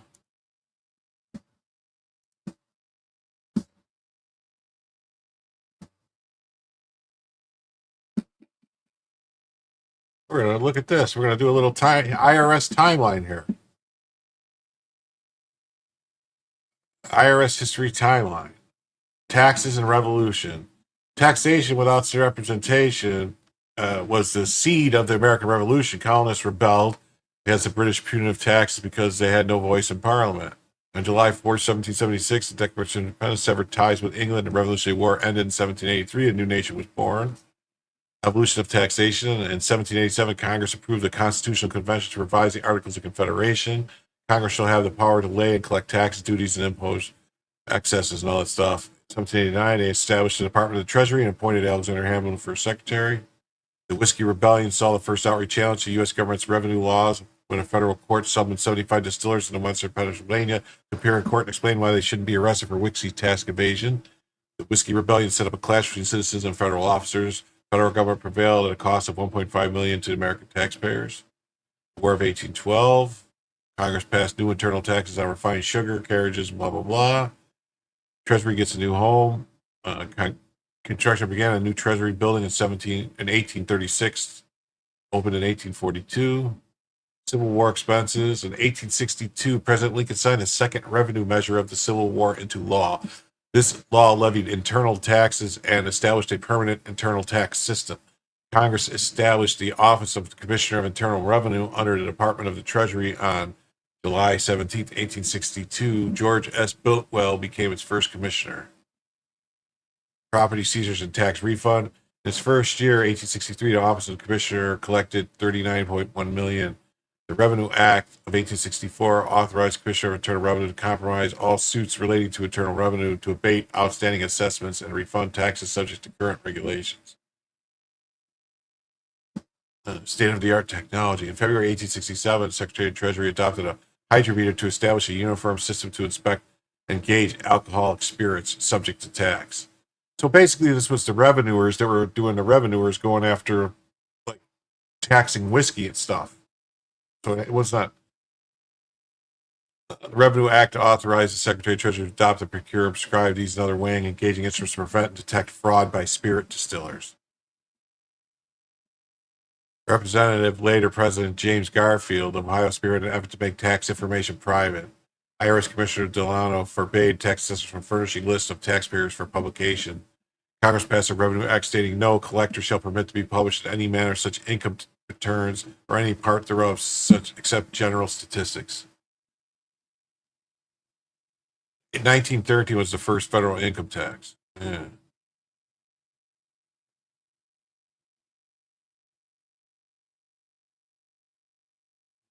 Yeah, 1040. Okay. Long will instead serve as ambassador to Iceland. Long said a statement on social media. So Long is going to be ambassador to Iceland. Wow. Alrighty. So we're going to do some stuff, yeah? Get some stuff crack-a-lacking. I'm going to close some tabs. I'm going to open new tabs.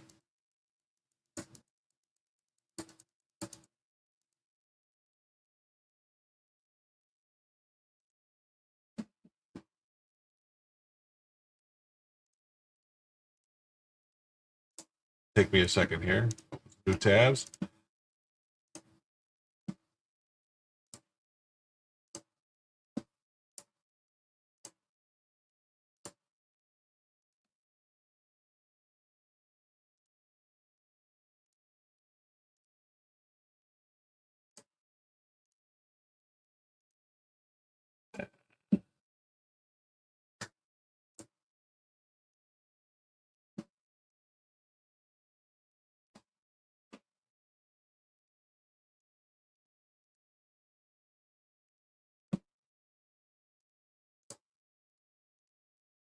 Sorry. Taking me a minute to open these tabs.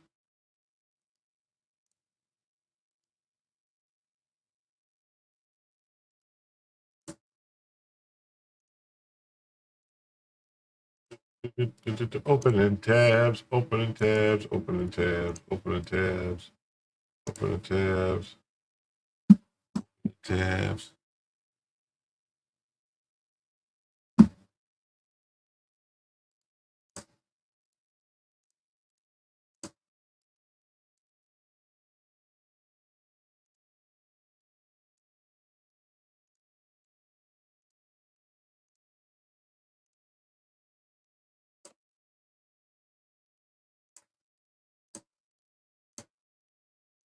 Okay, here we go.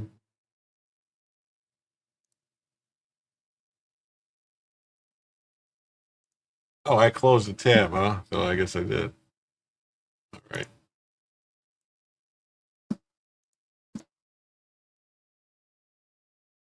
Alrighty. Sorry about that. I ended up closing a damn tab that I needed to.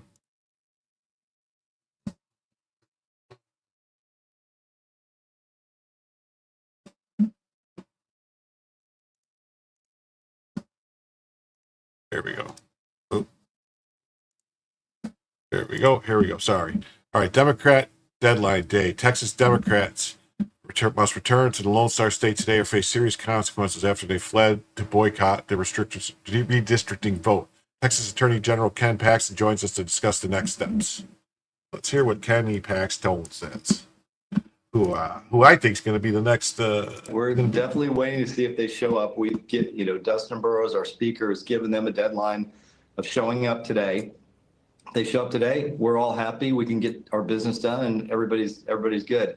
If they do not show up, we will be in an Illinois courtroom trying to do just that. Not necessarily trying to handcuff them, but get them back to the state of Texas, hold them in contempt, and if they refuse to come, hopefully put them in jail. And we're hoping just the fact that we're in that process of trying to remove them will encourage some of them. Because look, we don't need that many of them to come back. Just if you come back, we get a little momentum, whether it's through this action in Illinois or through this action to remove them. If they come back, we'll stop the actions. We're definitely.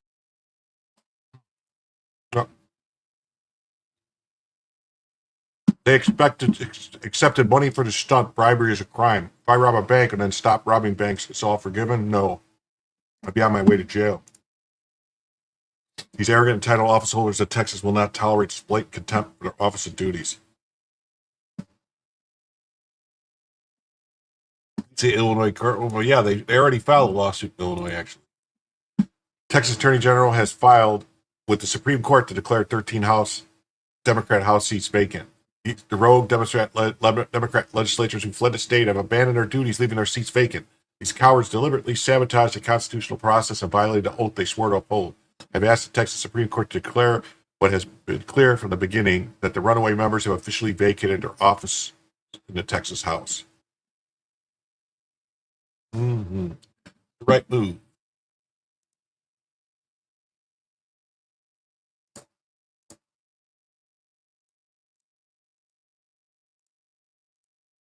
Texas AG announced that he has filed a lawsuit against the runaway Democrats with the Texas Supreme Court to secure an order declaring their seats vacant. Yeah, so it says, Austin, Texas Attorney General Ken Paxton has filed a lawsuit with the Supreme Court. We do.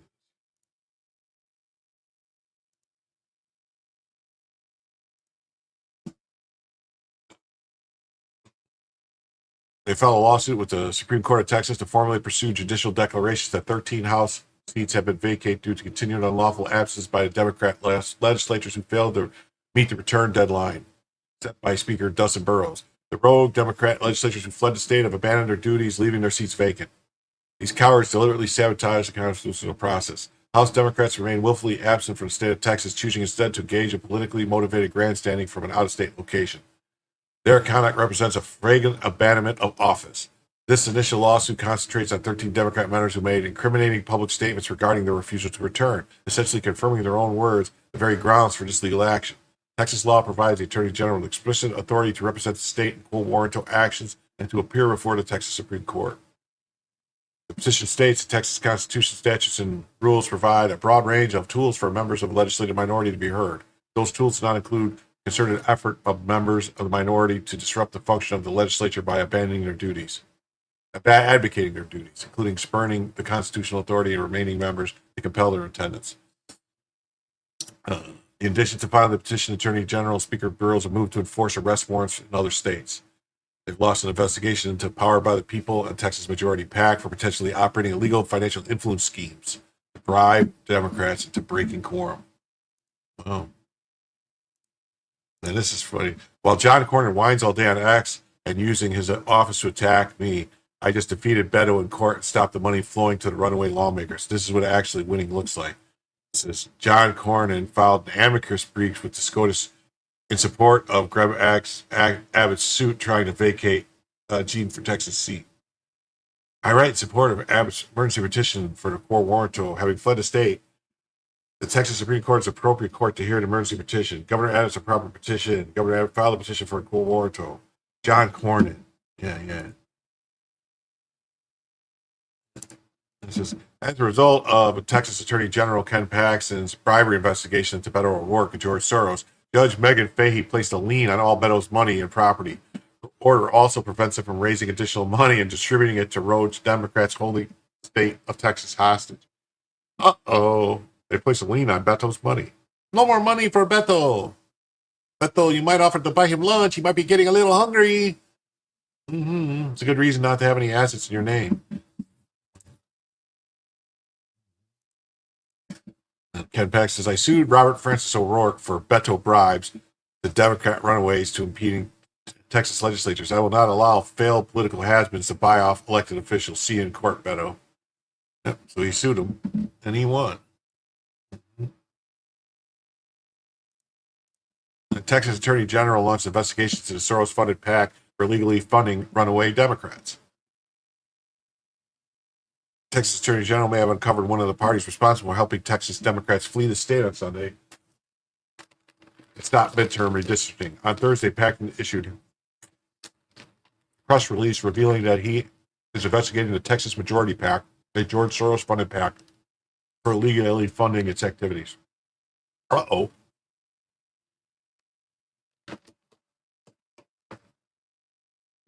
How unsurprising to learn the most notorious Democrat funder is almost certainly has his fingerprints all over this stunt. I've lost an investigation to the Soros PAC. Paxton wrote on X. If Texas lawmakers are bowing to the Soros slush fund rather than the will of the voters, Texans deserve to know. Wow. In the letter, Paxton noted that the group was founded by former staffers of radical former gubernatorial Senate candidate Robert Francis O'Rourke. He also said that TMP reportedly played a coordinating role in helping with legally fundraising and potentially bribing Texas House members. Here's the full letter. The news comes just one day after Paxton launched a criminal investigation into O'Rourke's own PAC for unlawfully funding runaway Democrats. It was reported this week that O'Rourke's PAC funded the private plane that transported the Texas Democrat lawmakers to Illinois so they could block the GOP redistricting efforts. Any Democrat coward breaking the law by taking a Beto bribe would be held accountable. Go get him.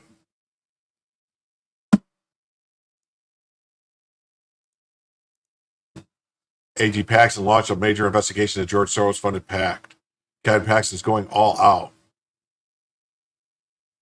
Texas lawmakers are bowing to the Soros slush fund. Texans deserve to know. Leave no stone unturned. Soros is one of the biggest thorns in America's side. With friends like Senator John Cornyn, who needs enemies? Here, Cornyn is sending a letter to the court opposing Attorney General Ken Paxton's request that the Texas Supreme Court vacate the seats of the 13 House Democrats that fled the state. He accuses Paxton of delaying the effort to remove the Democrats despite knowing his client, the Speaker of the House, Justin Burrows, requested that he delay filing it with the court until Friday. So now Cornyn is asking the court to remove just one Democrat and let the other 12 get away scot-free.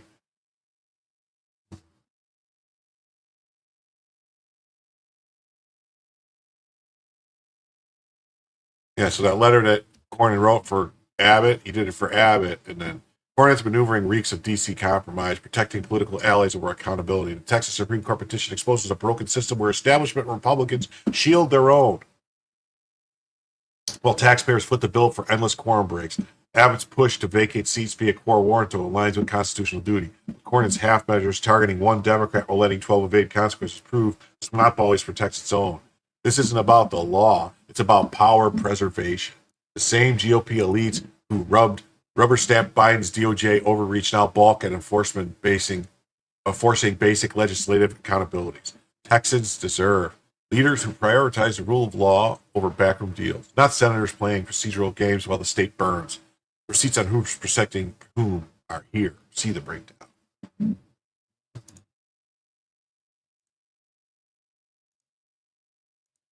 I just defeated Beto O'Rourke in court. We secured a major victory. They told me to come and take it, so I did. They call it the people seat. Apparently, the people were in another state. It says, Ken Paxton slapped Beto O'Rourke with lawsuits over Beto bribes. He's filed a bombshell lawsuit. Sued him. Not a flout. Failed passwords. Yeah, we read all this. This story. We read that story already. That's holy smokes. The Texas House just revoked the derelict Democrat lawmakers access direct deposit. They can't get paid until they step foot back on Texas grounds. And they're charging them $500 a day while they're gone.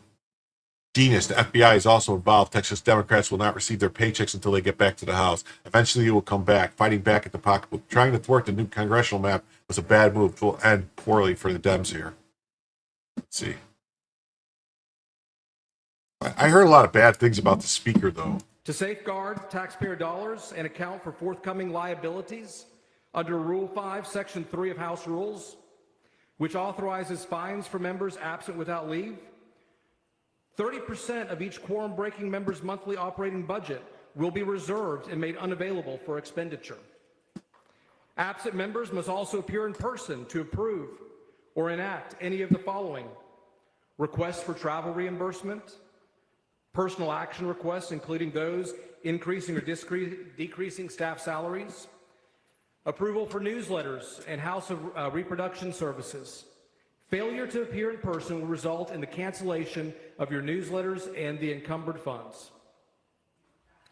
We have all hands on deck. We are continuing to explore new avenues to compel a quorum, and will keep pressing forward until the job is done. Finally, today, Dr. Greg Bonning will file House Bill 3, the House's priority legislation for flood recovery and infrastructure funding, developed after 25 hours of testimony from Texans whose lives were upended by the July 4th floods.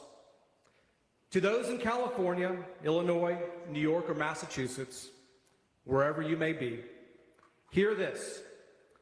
The bill cannot be referred to committee without a quorum. Every hour you remain away is time stolen from those Texans in need. Each one of you knows that eventually you will come back, and we will pass the priorities of the special session on the call. But with each passing day, the political cost of your absence is rising, and it will be paid in full. For the members' presence, I expect everyone to be here on Monday at the absolute latest. DPS is in the field to execute these warrants.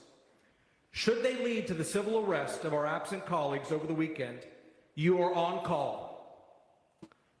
You will need to be available to return to Austin with a minimum of 6 hours of notice.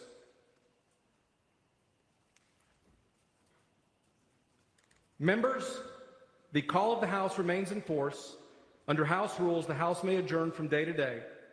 While I will call the House to order in a pro forma session tomorrow at 11 a.m., unless you receive a call to be here tomorrow because of DPS's good work, I will provide written permission to be entered in today's journal for each member registered as present during the session to leave the chamber and return 1 p.m. Monday. Members present today do not need to return until at 1 p.m. Monday. Members present today do not need to return until Friday.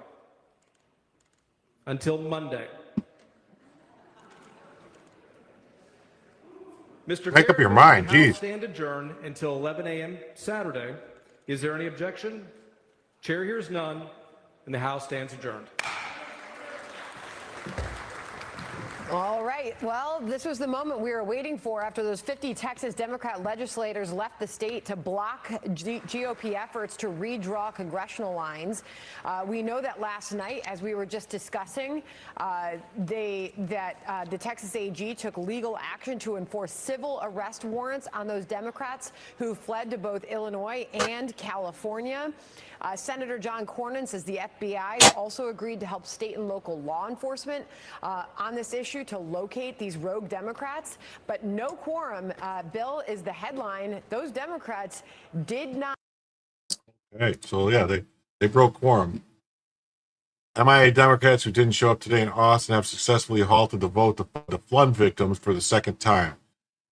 You can't despise these people enough.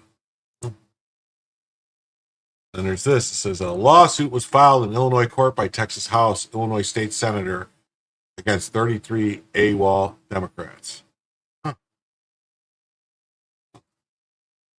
Dang, bro. Yeah, it says lawsuits filed in court.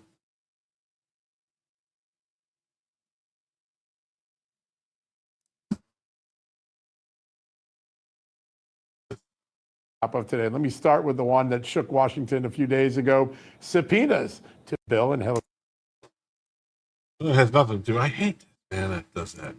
The Texas House of Representatives has sued 33 House Democrats who absconded to Illinois to prevent a vote on congressional redistricting efforts in the Lone Star State. The lawsuit was filed in the 8th Judicial Circuit Court in Adams County, Illinois. It asked the court to hold the Democrats in contempt and to domesticate Texas warrants, allowing for absconding Democrats to be arrested and brought back to Texas. The lawsuit was filed by the Texas Office of Attorney General and Illinois State Senator Jill Walker Tracy, Republican from Quincy. From day one, I have said all the options are on the table when it comes to making sure my colleagues who have fled the House return to fulfill their constitutional obligations. House Speaker Dustin Burrows, Republican from Lubbock, said. Burrows signed civil arrest warrants for 56 House Democrats on Monday. Since then, 8 Democrats have been present in the House. The majority of Democrats remain defiant, unmoved by threats of being arrested. 33 remain in the Chicago area. Members who fled have been given ample time to return, an opportunity to return on their own accord, and because they have continued to refuse their responsibilities to their constituents and to return to Texas, the state has no choice but to pursue additional legal remedies to compel the return from other states. Hey, John Mosley, thank you for $9.99. It's greatly appreciated. Hope you're enjoying the show and will stick around for the remainder. I'm thinking we're probably going to be going to around 5 a.m., 6 a.m. Eastern time here. We'll see. Our full focus is on stopping this dereliction of duty and restoring the quorum in the House. Burrows has issued arrest warrants pursuant to his authority under Article 3, Section 10 of the State Constitution of Texas. It states that when a call to the House is issued, all absentees for whom there is no sufficient excuse by order of the majority of those present be set for and arrested wherever they may be found. In the 16-page filing with the Illinois court, sues 33 House Democrats remaining in Illinois. This goes through the names of all the people, which I'm not going to read, just a lot of names there. We got, Boosie, Dutton, Tallarico, Turner, Irvin, Hawkins, Greta Bowers, Garcia, Hinojosa, Gina Hinojosa, and Vince Perez and Ray Lopez. If Democrats are protesting a measure filed during Texas' ongoing special session that seeks to create a new map that potentially could flip up to 5 seats from blue to red, the lawsuit states they are harming the good order of Texas representative democracy by intentionally breaking quorum to prevent the House from voting on bills by fleeing the state. 999 vapor zeppelins go by. I don't know what's everywhere a vapor zeppelin. Is he singing a song?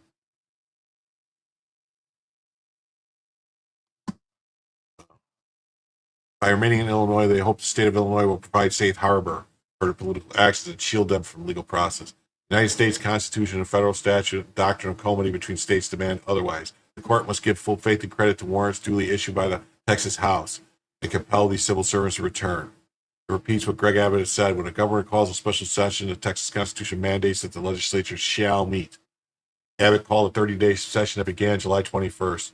To address 18 legislative issues, including congressional redistricting. The lawsuit cites Illinois Attorney General Kwame Rao, who on Tuesday said, in Illinois, the rule of law matters and law enforcement must have a legitimate basis to arrest someone. Texas takes Attorney General Rao at his words. The lawsuit states Texas seeks enforcement of the rule of law in Illinois, the assistance of Illinois law enforcement, and this court's assistance to lawfully return the Texas respondent legislators who fled Texas to evade their duties.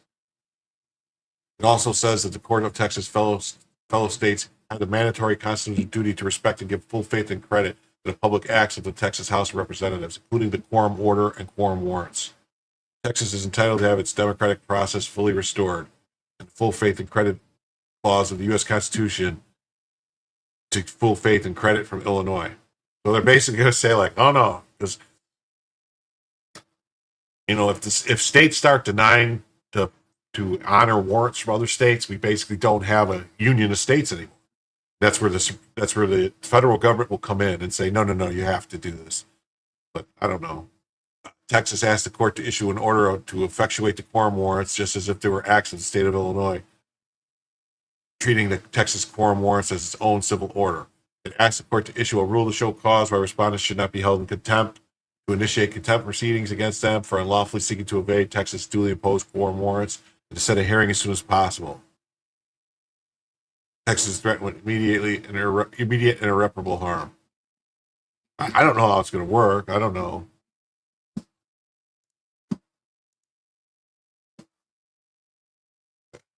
On to the next story.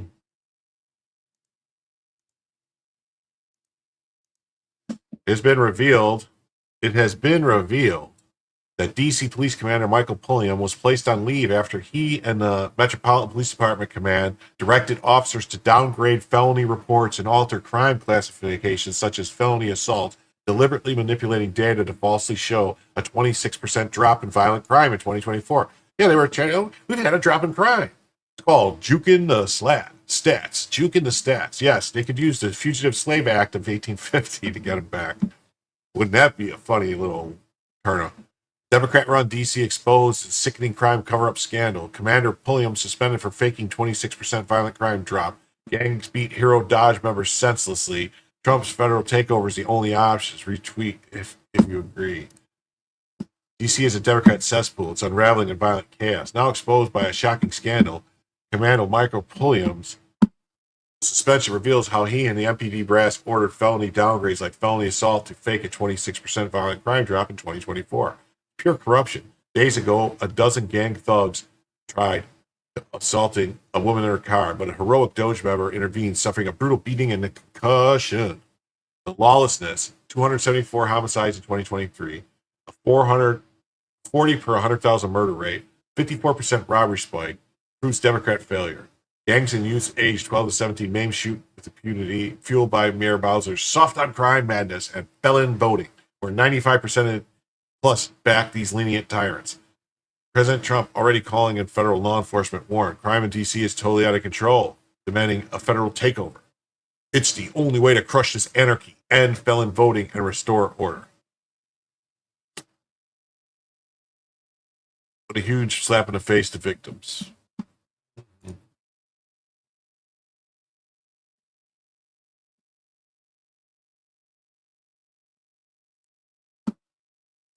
Yeah. It's been 20 years since The Wire came out, and Democrat cities are still doing this crap. Yeah, this was like the basis for several seasons of The Wire. The show The Wire. Jukin the stats. Jukin the stats. Jukin the stats. Representative Andy Ogle says they are cooking the books. Congress needs to come back to D.C. and pass the Bowser Act. Home rule needs to go. Let's take back our city. Police commander suspended, accused of changing stats. That's what they did. They're all cooking the books. Every Democrat-run city across the country, San Antonio, Houston, Orlando, Nashville, Albuquerque, every rap sheet I see online is cooked. Yeah, they do it all the time. They change the race of the people to a different race. Here's a former Ward 5 Advisory Neighborhood Commissioner, Katie Henderson, on crime. This isn't a partisan issue. It's a public safety issue.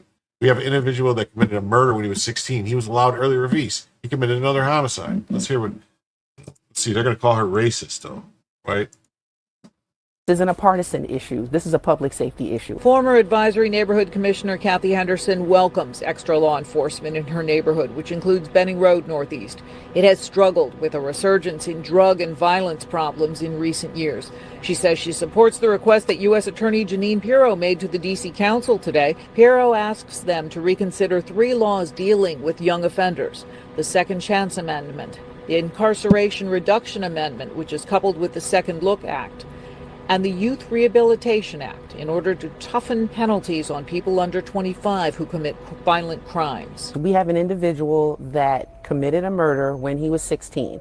Because of the legislation, he was given a sentencing reduction. So he was allowed early release. This person whom we wrote a community impact statement for, and we submitted it recently to the court, he committed another homicide. This isn't a partisan issue. Not a partisan issue. Committed another homicide. Time to lower the accountability age to 14. When there's no consequences for crime, more crime will happen. The situation in Washington, D.C. is highlighted by former Ward Advisory Neighborhood Commissioner Kathy Henderson is deeply concerning and demands immediate attention. The recurrence of violent crime, particularly by young offenders who have been granted early release under legislation like the Second Chance Amendment Act of 2022, underscores a critical flaw in our current approach to public safety and justice. Henderson's account of a 16-year-old murderer being released early only to commit another homicide is not an isolated incident, but part of a broader pattern. According to the latest data from Neighborhood Scout, Washington, D.C. has one of the highest crime rates in America with a rate of 60 per 100,000, or 60 per 1,000 residents. I'm sorry. That statistic places D.C. among the most dangerous cities in the U.S. with a violent crime rate that is significantly higher than the national average. The Secure D.C. Act, signed into law in March 2024, aimed to address some of these issues by altering over 100 provisions, including sentencing adjustments and creating temporary drug-free zones. However, the effectiveness of such measures is questionable when we consider the persistent high crime rate and the specific failures in managing repeat offenders. The call by U.S. Attorney Jeanine Pirro to reconsider laws on youth crime, potentially lowering the age of legal accountability to 14, reflects a growing recognition that current policies may not be sufficiently deterrent to violent behavior. This is not a D.C. problem, but a national concern. Across America, cities like Kinshasa, DRC, Kingston, Jamaica are often cited as their high homicide rates, but DC urban homicide rate of 29.3 per 100,000 in 2025 is alarmingly high for a developed nation. The need for a whole-of-government approach, as suggested by the Center for American Progress, is evident. Coordinating between law enforcement, public health, and community services is essential.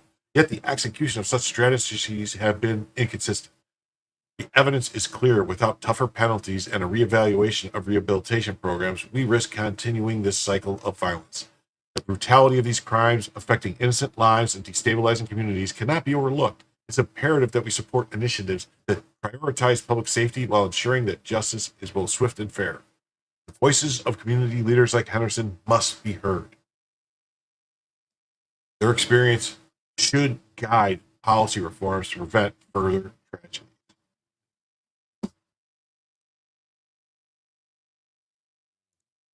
Post Malone says DC police commander placed on leave over deliberately falsifying crime data.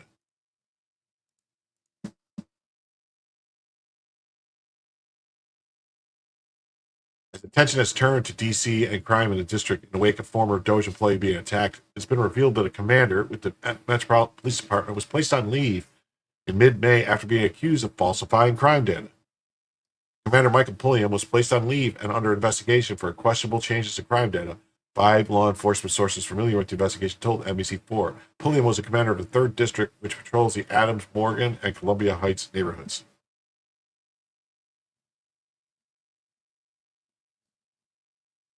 Police union has accused Pulliam of deliberately falsifying the data and claimed that police supervisors in the department have been manipulating crime data to make it seem as though violent crime has fallen considerably in the district compared to 2024.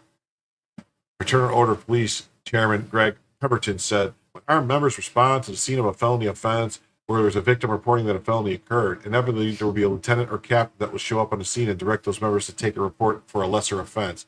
So instead of taking a report for a shooting or stabbing or carjacking, they will order that the officer take a report for a theft or an injured person to the hospital or a felony assault, which is not the same type of classification. Pemberton said the command staff at the department is focusing on 2 categories to get the numbers down: injured persons in the hospital and armed with a dangerous weapon. When management officials are directing officers to take reports for felony assault, or if they're going back to the police databases and changing offenses to felony assault is not a category of crime that's listed on the department's daily crime stats. It's also not something that's a requirement of the FBI's Uniform Crime Reporting Program. So by changing criminal offenses from, for example, ADW bat or ADW gun, assault with a weapon gun, assault with a weapon bat, to felony assault, that would avoid both the MPD and FBI from reporting that as a Part 1 or a felony offense. So they found a loophole. They found a crime that's not listed, so they can just charge them with that crime and go, see, no crime. The crimes aren't happening here. These are not the crimes you're looking for. We've heard from a number of members, through members of management, that were willing to talk with this union, that this directive from the command staff is a deliberate one. The report that came out mid-July, crime data showed that violent crime was down 28%. As of Thursday, DC police statistics said the violent crime is down 26% from the same period in 2024, and all the crime is down 7%. General response to the 28% statistics, that's preposterous. There's absolutely no way it could be down 28%. Last year, they suggested it went down 34%. The Metropolitan Police Department is committed to upholding the trust and confidence of the public, Chief Pamela Smith said. Oh, another woman, Pamela Smith, what do you know? Any irregularity in crime data brought to my attention will be addressed immediately. I do not condone any official reclassifying criminal offenses outside the guidelines set in MPD policy. So they do have a guideline set right there. any official reclassification outside of the guidelines set. So they have guidelines set to reclassify stuff. What are those guidelines? I have the utmost confidence in the command staff, she said.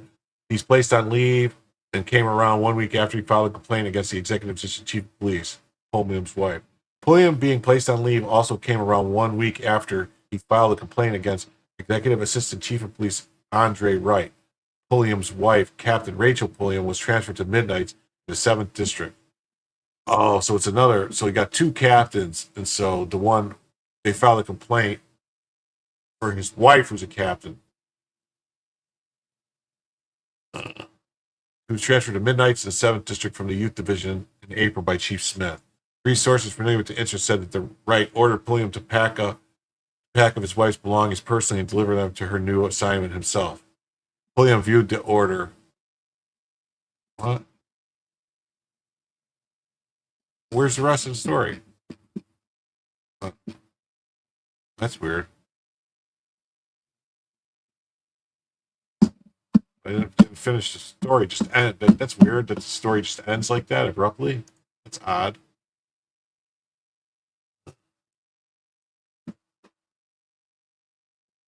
The DC police commander suspended accused of changing crime stats.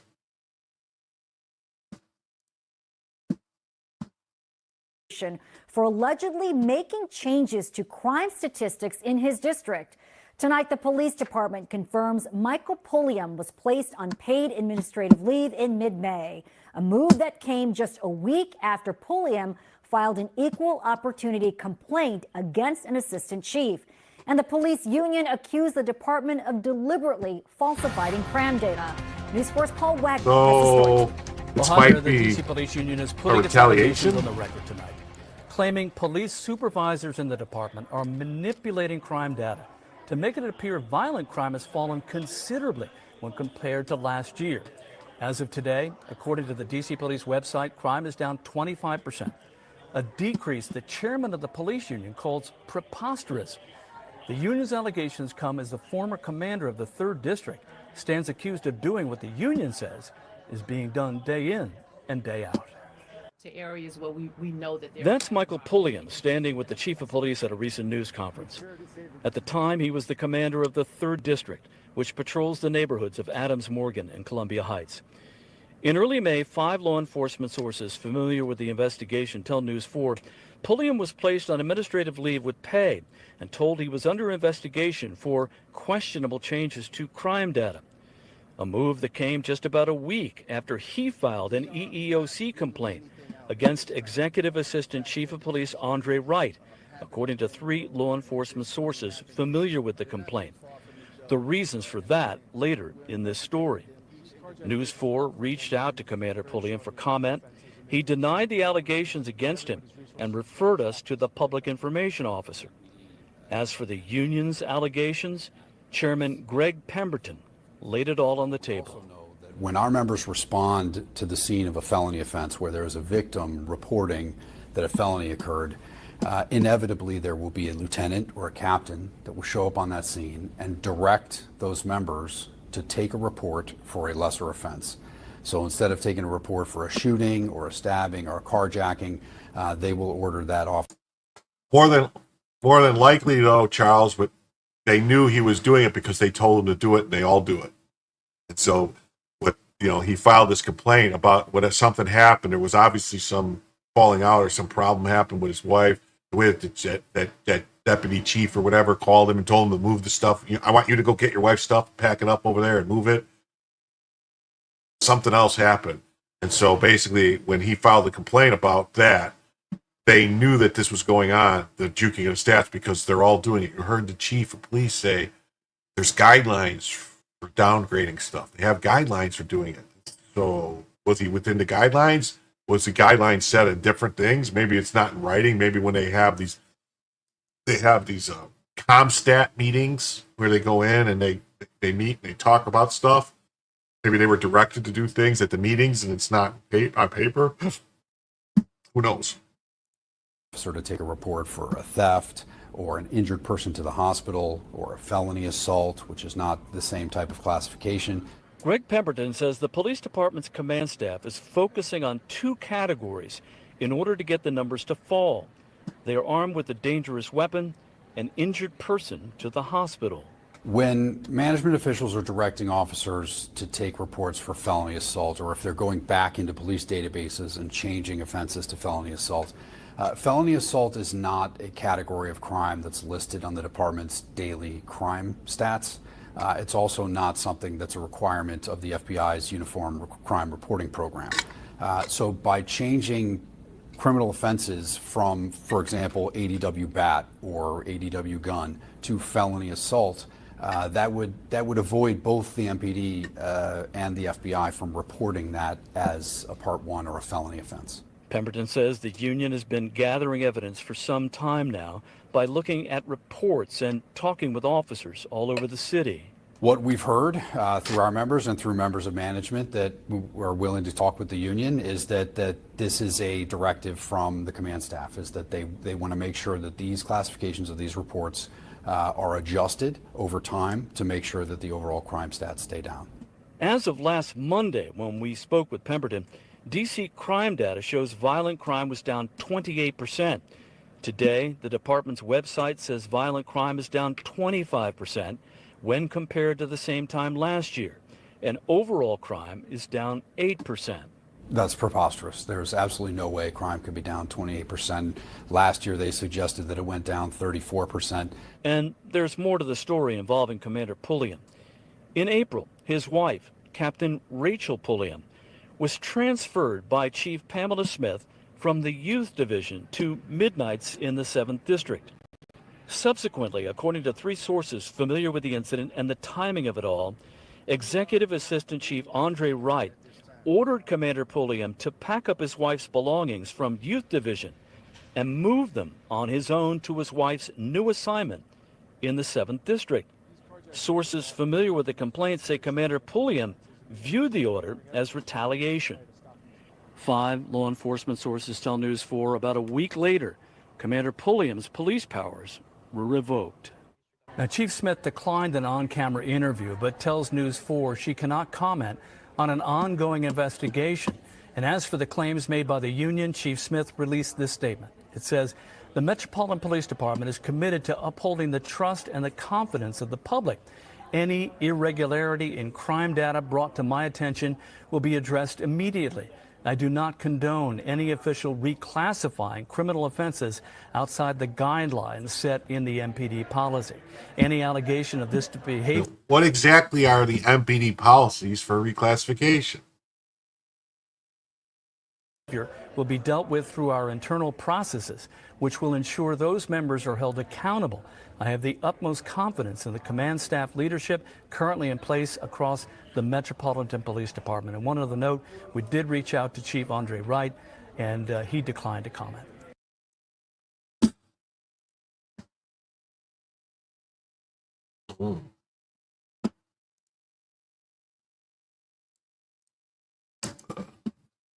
What?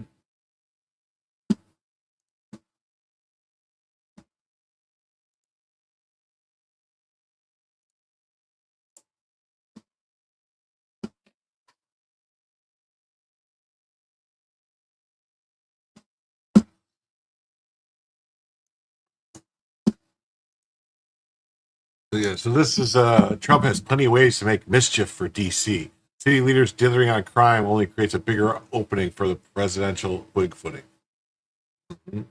Sunday morning's carjacking assault of 19-year-old Edward Corsetine, a former U.S. DOJ service staffer, also known as Big Balls, prompted President Donald Trump to once again threaten to federalize the D.C. police and bring the National Guard because he says crime is ridiculous in the district. House Delegate Eleanor Holmes Norton, who represents D.C. in Congress, fired back. Yeah, she's represented D.C. for 20 years, 25 years. She's a non-voting member. She doesn't get to actually vote because D.C. doesn't have congressional representation because there's never supposed to be anybody living in D.C. It was supposed to be strictly government buildings and offices. So they need to just give all the D.C. areas that have people in it back to Maryland. Misguided and offensive, yeah. While noting that crime in the city is at a historic low point. Yeah, it's at a historically low because we've been juking the stats and changing the numbers. So that's what Trump needs to really do and think about is have the FBI start an investigation into the numbers and see if they're changing them. Go talk to people, get them to lie to you, and start arresting arrest the police chief, arrest all those people. In 1990, describing the homicide rate as out of hand, then D.C. Mayor Marion Barry, who was a crackhead and got caught smoking crack not once but twice and then reelected, would impose curfews in some neighborhood. And he asked George H.W. Bush to activate the National Guard. At a news conference 2 years ago, Council member Trayon White Sr. declared, "We are clearly in a war zone," and called for the National Guard to be deployed to crime-plagued southeastern Washington. As usual, White was only running his mouth. He never actually saw what he said. Apparently, it just sounded good at the time. Oh. In reality, National Guard deployment was not warranted on D.C. streets during Barry's years or White's council stints or Trump's first or second term. Much more should be expected from the city on fighting crime, including stronger public safety leadership. But a guard call-up will be about political theater, not crime control. This guy can just... The D.C. Home Rule Act allows the president to assume emergency control of the police, but that's probably the least of Trump's concerns. D.C. Police Chief Pamela Smith has already gained good standing with the White House, as evidenced by Ed Martin, Trump's favorite but failed nominee, having lauded Smith as our accomplished African-American woman chief of police, as if the D.C. police were already under the auspices of the Justice Department. Trump has other means at his disposal, however. The city's budget, which passes through the White House and is overseen by a pliant, MAGA-friendly Congress, contains the financial purse strings controlling local law enforcement, including the deployment of cops and resources. There's plenty there for federal mischief. Oh, it's federal mischief now. Oh, is it? And forget not that in the face of an elected mayor and Democrat-dominated D.C. Council, President Bill Clinton and Republican Congress agreed to turn over the city's financial management to a presidentially appointed control board in 1995. No, the feds didn't eliminate our duly elected mayor and council. Clinton and Congress simply rendered them temporarily irrelevant. Trump has plenty of running room and precedent to wreak havoc on D.C. self-rule. There shouldn't be any self-rule in D.C. because there shouldn't be any people living in D.C. It was never supposed to be happening. The daunting problem comes with the territory of the district being a constitutional creation under congressional control. Oh, yeah, it's a whole tricky this thing is the Constitution. Oh, man, it's a daunting problem because it's a constitutional creation under congressional control. Yeah. Greater, more immediate concern is what city leaders are doing or failing to do with the powers they possess to curb the violence. Let's go back to when this column started. 3 a.m. Sunday into 1400 block of Swan Street, where a protege of billionaire Elon Musk was reportedly beaten by a group of about 10 teens. Two suspects, a 15-year-old and a 15-year-old, both from Hyattsville, were arrested and charged. 2 hours earlier, police had responded to a shooting 2 blocks away and found a gunshot victim. They later arrested and charged a 61-year-old suspect with assault with a dangerous weapon. Then at approximately 4 a.m., 2 young women were captured on video robbing and assaulting a victim in the 800 block of 7th Street Northwest. 2 hours later, police responded to an incident where 4 people assaulted and robbed the victim. Sunday's mayhem wrapped up at approximately 11:04 p.m. when police responded to the 400 block of New Jersey Avenue and found a 27-year-old male suffering from gunshot wounds that proved fatal. Horse and teens battering made the biggest headlines, but it only called attention to another Sunday in DC after dark. It also captured the impact of the city's curfew law for kids under 17, which begin at 11 p.m. and lasts till 6 a.m. It seems some youths haven't got the word, simply don't give a damn, or both. Residents in some parts of town think twice about venturing out after sunset. Meanwhile, the mayor and the D.C. council are up to their eyeballs and wrangling over a multi-billion-dollar stadium deal for the Washington Redskins, tipped wages for restaurant workers, and the merits of ranked choice voting in district elections. City leaders dither even as Trump directs an increased presence of federal law enforcement in the city, and new U.S. Attorney Dean Pirro demands the council overturn laws reducing sentences for young offenders. If that weren't enough, D.C. Police Union President Craig Pemberton told the district's affiliate that there's a directive from police command staff to make sure crime reports are adjusted over time to make sure the overall crime stat stays down. Pemberton has not responded to my email request for comment. However, Tom Litch, a spokesman for the D.C. Police, confirmed to me that a commander has been placed on administrative leave and that an investigation for classifying criminal offenses outside of guidelines is underway. They keep talking about guidelines. So they have guidelines for reducing the charged crime. Possibly cooking the books on crime stats, young kids running amok. Meanwhile, we have our hands on a steady stream of happy talk out of the distracted and clueless City Hall. Donald Trump's interference, though a menace, is only one of DC's many woes. Wow. So it's interference when the president takes control. A community of troubled, dysfunctional families and severely challenged youth justice system are parts of the problem, and that falls squarely in the city's lap. Well, this guy's a dark basil. So let's go here.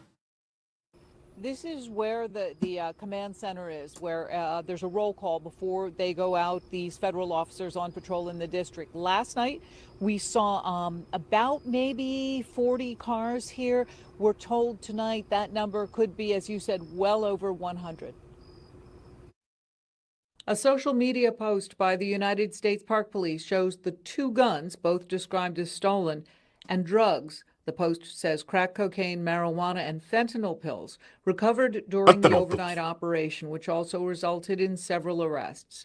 Tonight, more law enforcement officers from the Uniform Division of the Secret Service and the FBI police will take part. D.C. Council member Robert White on CNN. Partnership is something we've had for decades under Democratic and Republican administrations.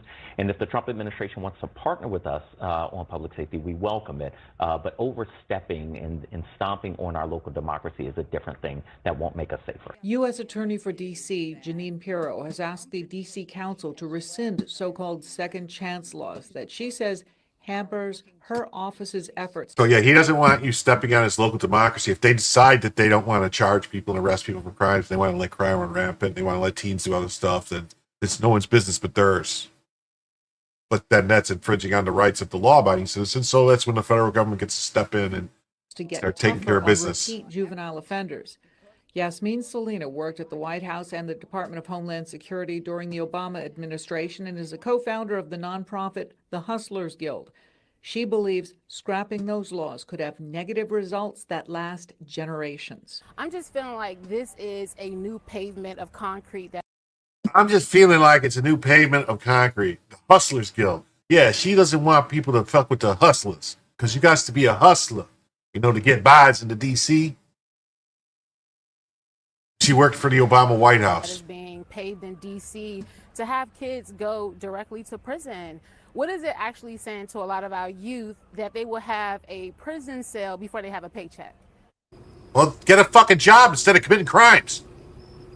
D.C.'s juvenile curfew already in effect at 11 o'clock tonight, and there are none of those extended juvenile curfew zones we've seen over the summer. None of those in effect tonight as far as we have been told. Live in Southwest, Jackie Benson, News 4. Mm-hmm.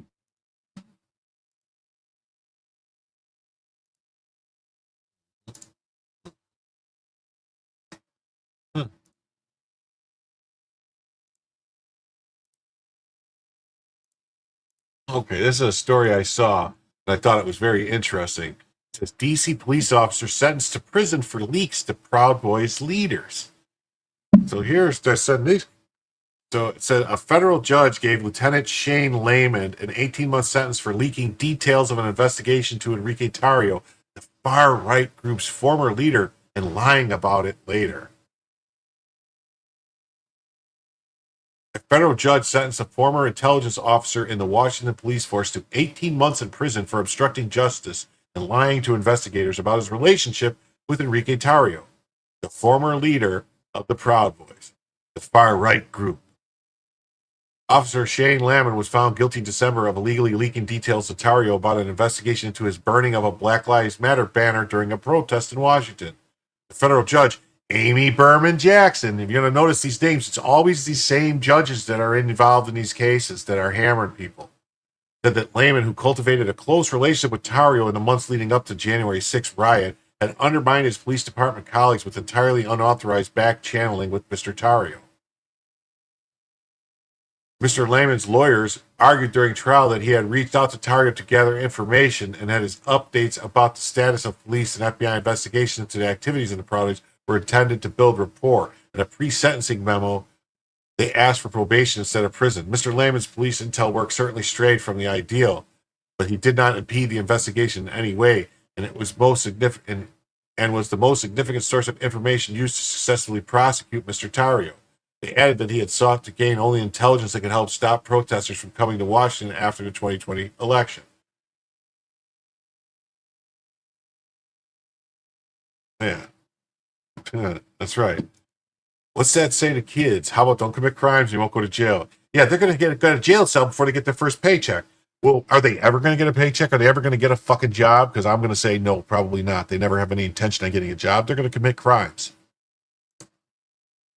They added that they sought to gain only intelligence that could keep protesters from coming to Washington. In requesting probation, they also cited health problems, including with his spine. Prosecutors had argued for a sentence of 4 years. They said he used his access and power in pursuit of his own personal agenda and lied repeatedly about his relationship with Tarrio. Prosecutors accused Layman of undermining the police investigation and lying to agents about the nature of their relationship. They pointed to private messages between the two men in which Layman had appeared to warn Tarrio of impending arrest. Of course, I can't say it officiously, he wrote one message, but personally, I support you and all, and I don't want you to see your group's name or reputation get dragged through the mud. Oh, so they went after him because of his political beliefs, is what this is telling me. Because what did he say? That's what he said? Despite being a sworn member, his reaction to cover up the facts and protect himself at the expense of his fellow officers and public. So he's going, I personally support you and don't want to see your group's name or reputation get dragged through the mud. So that's what they prosecuted him for? That doesn't sound like a political prosecution to you? He was sentenced to 18 months in prison for obstruction. Tarrio was convicted of seditious conspiracy for helping to plan the assault on the Capitol, which is all bullshit and a lie. He was sentenced to 22 years, the largest penalty imposed, and he wasn't even there. Trump gave him a full pardon. Tarrio was at the sentence on Friday and called the President, Department of Justice, step in and correct the injustice we've witnessed. On Friday, members of the Proud Boys who had convicted of charges in relation to the riot had brought a $100 million lawsuit against the government. Right. Yeah. So they just went after this guy. It's weird. They went that all the stuff they're saying happened in 2020 and this is 2025. They're just going after this cop now. After. So who is doing this prosecution? It's local police, but it's not because that's Judge Amy Berman Jackson. That's a federal judge. So who in the DOJ went after this cop? I'd really like to know. I'd like some answers on that. All right, now we're going to get into some illegal alien invader crimes. Just when you thought it couldn't get any worse, new ICE hold. Robert Romero Hernandez, an illegal alien from Mexico, was charged with vehicular homicide after he killed a man in Louisiana that was simply mowing his lawn.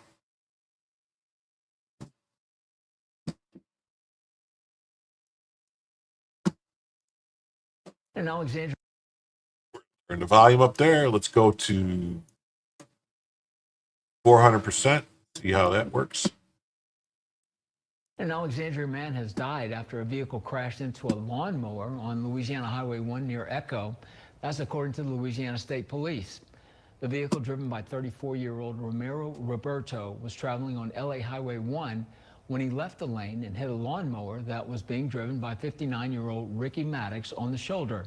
Maddox was severely injured and was taken to a local hospital where he died.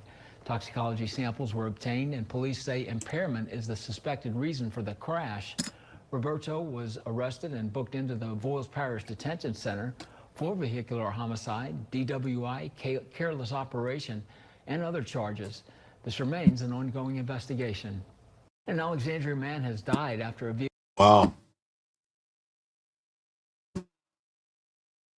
Yeah, horrifically preventable. Took a life, returned a favor. Innocent Louisiana, no words. We got this one that says, Forsyth County, North Carolina. Jose Merrily was arrested for 10 counts of sexual exploitation of a minor. He has an immigration detainer hold. Huh. He looks like such a nice person, doesn't he? Look at this.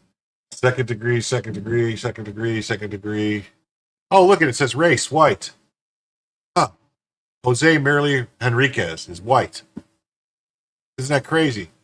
This is another way that they juke the stats, is by doing this and saying, oh, that's a white guy.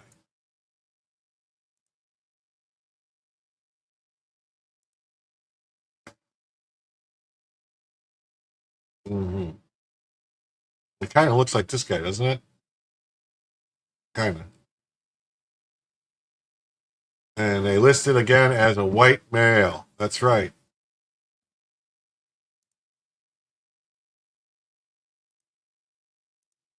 Oh, here we go again. Illegal alien accused of drinking the railroad man with the lawnmower. This is the guy. Yep.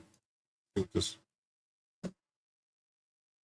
The Department of Homeland Security has confirmed that ICE has lodged an arrest detainer against Roberto Romero Hernandez. You may recall Romero Hernandez was arrested on Monday for vehicular homicide and DWI. He's accused of killing an Alexandria man who was driving on a lawnmower in Avoyelles Parish. Oh, I forgot. Following his arrest, ICE issued an immigration detainer to the Avoyelles Detention Center. That's an official request for the agency to hold Romero Hernandez until the Department of Homeland Security can take over his custody. And DHS's Assistant Secretary Tricia McLaughlin released a statement on the detainer saying in part, quote, "This criminal illegal alien's reckless decision to drink and drive killed an innocent man. The senseless tragedy should have never happened because Romero Hernandez should never have been in the country." Should have never been in the She country. continues on to say every death caused by an illegal alien is preventable. They're all preventable. Homeland Security. They're all preventable. Avoyelles Parish illegal alien Roberto Romero Hernandez is accused of intoxicated homicide of a 59-year-old Ricky G. Maddox who was on his lawnmower when hit. Yep. For a second, I thought the illegal ran over the man with the lawnmower. Still disturbing. What happened, of course, deport the illegal to CCOT.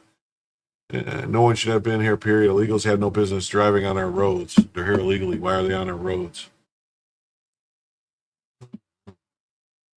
Got this one. Illegal alien Sama Chami was arrested in Texas for aggravated kidnapping and sexual abuse. The illegal Uber driver picked up the drunk victim and took her to a vacant lot instead of her destination. He now had an ICE detainer hold.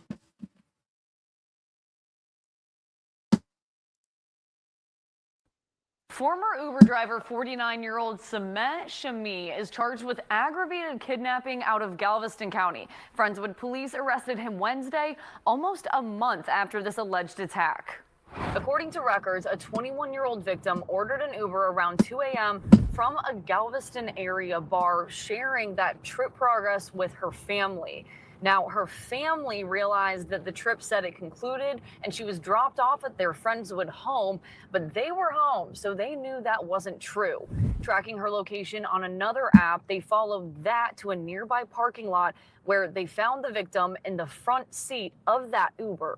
Records say the victim told police she was intoxicated, but she remembers Shami putting his hands down her pants. And records also say security video shows Shami in the back seat of the Uber with this victim for over a minute. I reached out to Uber asking if they verified Shami's citizenship, if they had his social security number, and how long he had been working for them. They didn't answer my questions, but they did respond with a statement saying in part that this news was sickening and that the driver was terminated upon this report. Oh, well, yeah, terminated. So he can't do it again on Uber, but maybe he can get a Lyft. Booking info. He was arrested for aggravated kidnapping and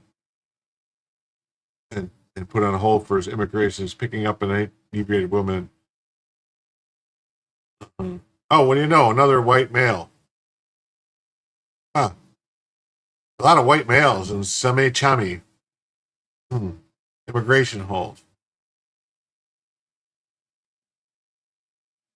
What do you know? Another white male. It's crazy.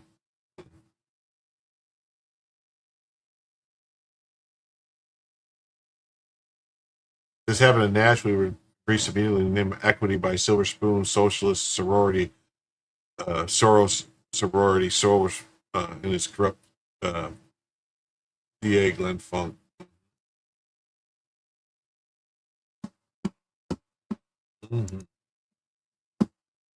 Got this one. Hey, Job for 9, how you doing? Oh, Job for 9, Book of Job. Okay. Please hit the like button. Please subscribe to the channel if you haven't already subscribed. We're going to have a long one tonight. We got at least another hour we're going to go. At least maybe 2. We'll see. Tennessee, Denise Castillo was arrested for solicitation of a minor, of a child. and is an immigration detainer hold. Let me see. Is it going to, what do you think? If we're going to go 3 for 3, they're going to call this a white male too? Is this a white male? Date of birth. Doesn't say. It doesn't say. Doesn't say. Make sure you pass this on the ICE tip line. They should be scooping this one up in a hurry. ICE already knows that's where the detainer comes from. East Tennessee is full of these illegals. Gatlinburg, Pigeon Forge, Seaverville area has become noticeably overrun with migrants. Being a huge tourist area, jobs have become hard to find, as well as because of all the J1 people. But I know for a fact they all aren't J1s. DHS has announced that yesterday alone, ICE arrested the following criminal aliens. A Mexican national convicted of indecency with a child in Texas. The Guatemalan national convicted of distribution of heroin, possession of controlled dangerous substance in New Jersey. A Mexican national convicted of burglary, first degree, domestic assault and battery by strangulation, domestic assault with a dangerous weapon, threatening acts of violence and malicious injury and destruction of property in Oklahoma. Salvadoran national convicted of possession of a firearm, concealed weapon in Virginia. I wonder if that Salvadoran is a member of Machos Cruces, MS-13. Too late to run. Trump is hunting every last one down. Democrats love criminals. They create chaos, and then in return, Democrats make stricter gun laws. Remember, you can all self-deport. Cha-cha!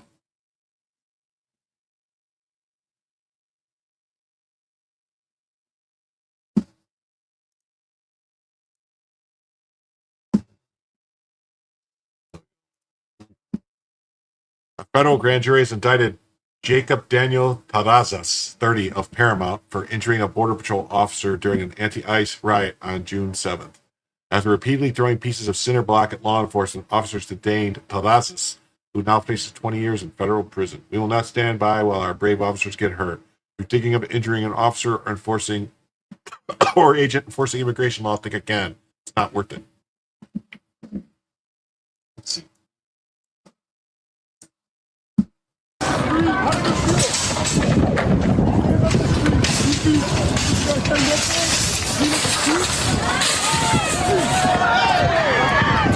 Hey, stand back! Stand back! Why are you guys arrested? Well, throwing bricks at people's heads generally going to get you arrested, you dolts. That's a shame. Accountability.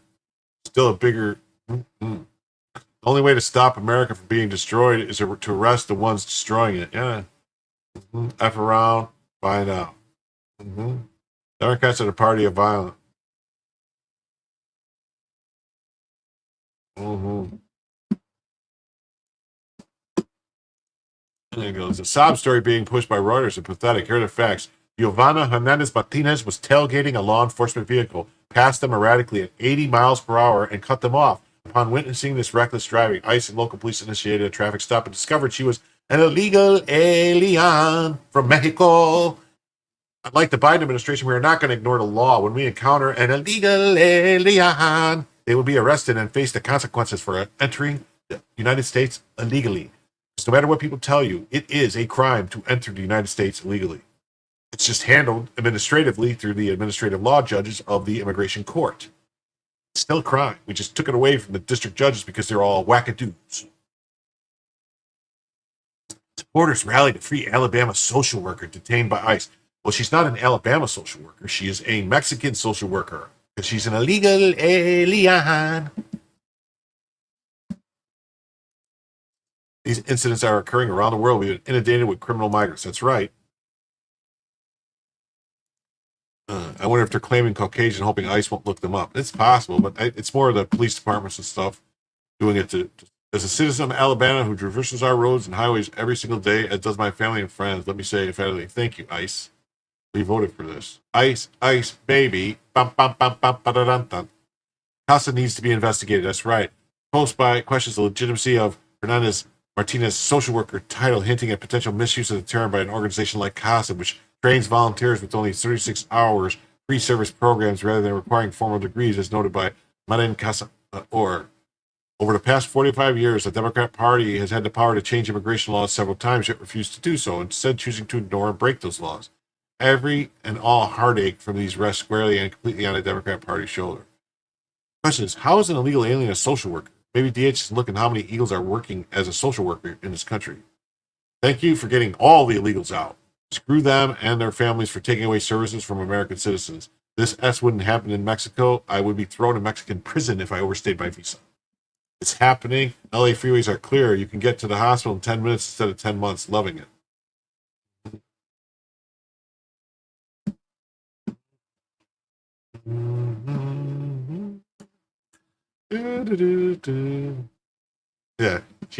Yeah, she was screwing around, following him, cutting him off, and driving erratically. I guess she figured someone probably told her that the road pirates can't stop you because you're traveling and you have the freedom to travel. Galveston, Texas. Oh, this was this guy. We already saw this one. He's an illegal detainer to his immigration. We saw this one, Shimei. But he's a white male, according to that. Yeah. Drove her to a vacant lot and took advantage of her. That's crazy.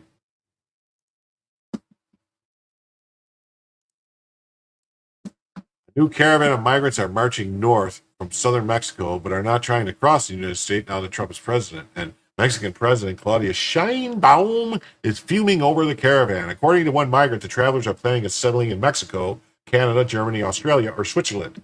Well, they're marching the wrong way. They need to get to an airport to get to Canada, Germany, Australia, or Switzerland. The tolerant countries are kind enough to offer visas for migrants, according to Nicaraguan man Juan Rios. Sheinbaum is now accusing the caravan organizers of trafficking people. No shit, Sherlock. One of the organizers was arrested, leading Sheinbaum to declare the man is not an activist. Huh. Let's see. Is this going to be in Spanish or English? Let's see. But to turn out the volumes here. I do speak it fluently, though.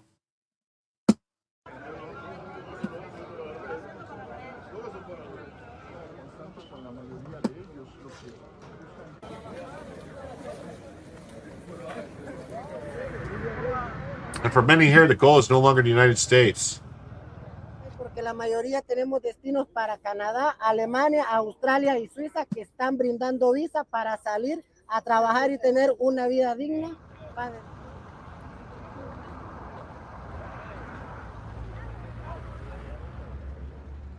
Yo quiero llegar tan siquiera a Monterrey o a Piedras Negras, Pahuila, para trabajar y ayudarme para...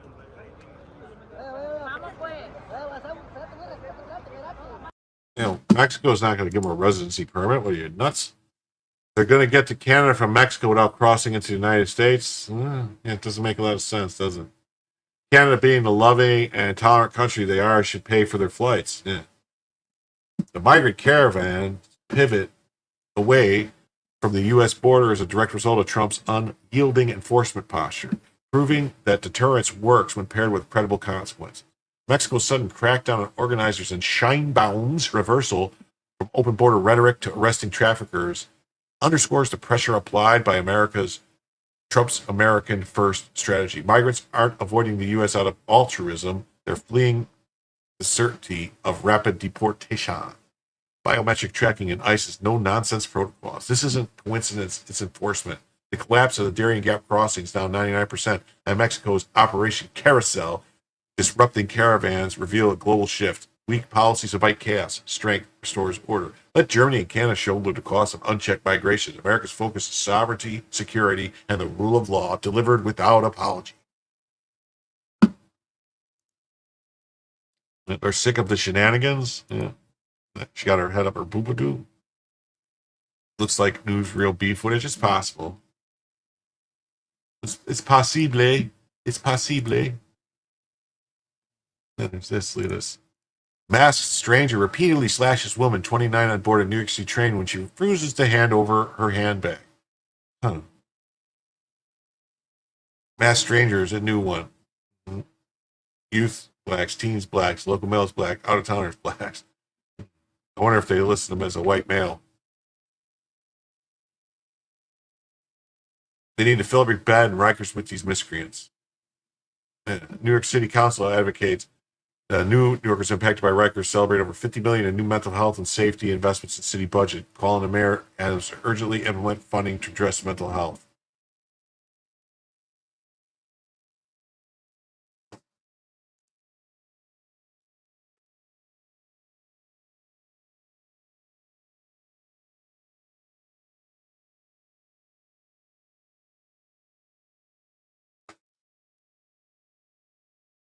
We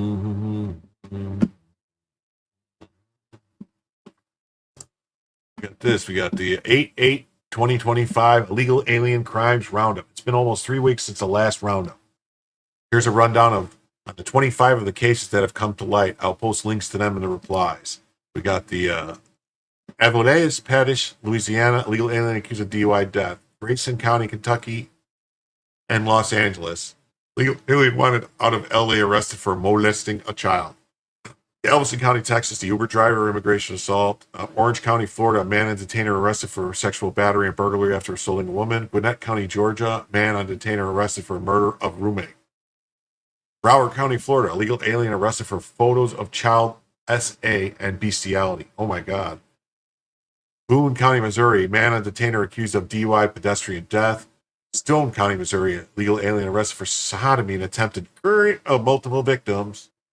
Wake County, North Carolina, man on detainer arrested for strangulation and forcible rape. Gwinnett County, Georgia, man on detainer accused of groping 13-year-old girl. Worcester County, Massachusetts, legal alien accused of child. Allegheny County, Pennsylvania, man on detainer arrested for fatal pedestrian hit and run. There's a lot of fatal hit and runs, a lot of fatal car accidents with illegals. I'm just saying, lots. That's why your insurance rates went through the roof. That's why your car insurance is crazy, because of all the illegals. Chandler County, Georgia, man on detainer sentenced to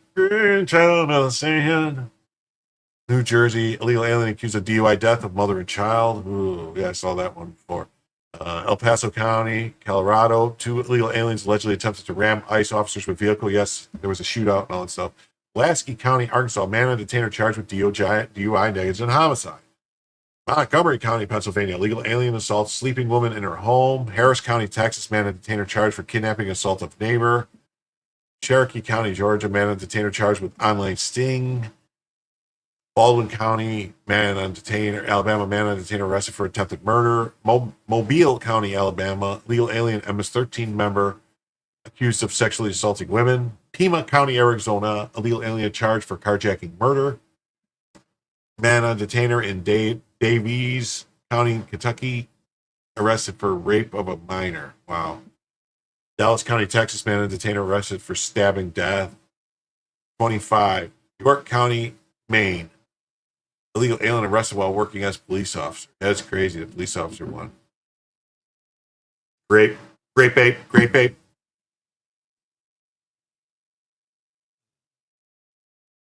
That's that guy.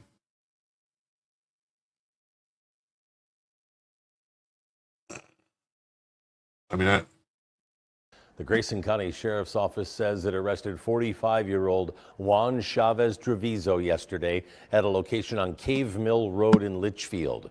According to the U.S. Marshal's Office, he's wanted in the state of Louisiana for several charges, including rape and child molestation. Chavez Treviso is currently being held in the Grayson County Detention Center and awaits extradition. Police say they also arrested 2 other people at that same location. Of course they did. Then we got this one. The Uber driver one we saw. Orange County, he was arrested for a battery and burglary. And accused of sexual battery upon his neighbor now has an immigration hold on him. It all went down during his first appearance in court. So if you are able to post a financial bond, you'll have to resolve your immigration issues before you'll be released, okay? 29-year-old Rebelio Meja is charged with sexual battery and burglary. He's being held on a $20,000 bond. The victim told us that he got her husband drunk, and when he passed out, he went into her bedroom and sexually battered her. She's relieved the judge told Meja he wasn't allowed to return to the scene or have contact with her. She says she's still in shock over it. When he was on top of me, he was fondling me and touching me. He was touching me and lifting my shirt, and I thought it was my husband. And the victim says the room was very dark and she was in a deep sleep. When she felt the suspect's face, she used the light from her cell phone to see him, and that's when she fought him off. And the victim says the suspect told her, well, he thought he was at his girlfriend's house. Well, Well, Dave, I just was going through. This is a breakdown of all the illegal alien crimes that's been happening, but they're all classified as white males, just so you know. So this is where they come up with the stats for all these white males that are doing all this stuff. Just saying. Just saying.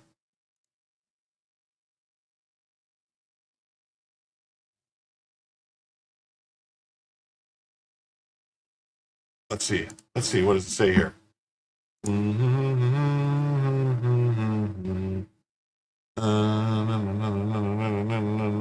I always like to check to see if it says they're. Oh, right here, white male. Martin, white male. See? Another one. See? White male. Another one. W male. White male. Another one. What do you know? Broward County, legal alien arrested for the child and all this stuff. Let's see. Daniel Rosas Garcias. Yes. Boone County man detainer accused. This one. We got Orianos Rios Jesus, 5'8", hair, race white, another white male. What do you know? What do you know? Another white male. Yes. Another white male. These white males got to stop doing all these crimes, man.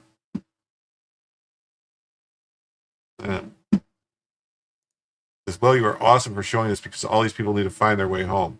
Well, they could find their way home, but first they're going to have to go to the wall. And then if they could get to the other side of the wall, they can go home.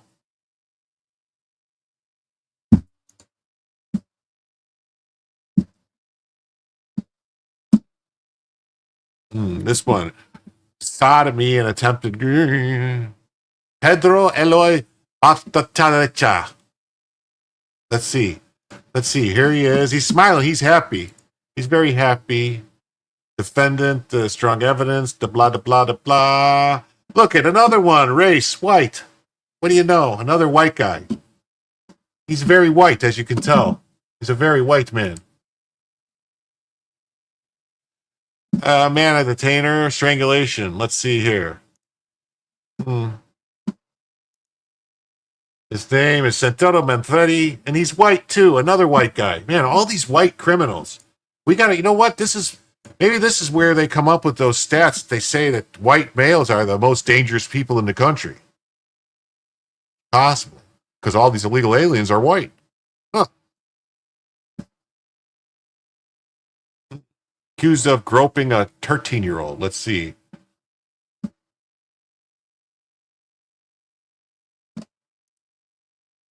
This isn't fair. This is how they jack up the crime stats. Exactly. Because if you look at whenever they show the crime stats, they show black and they show white. That's it.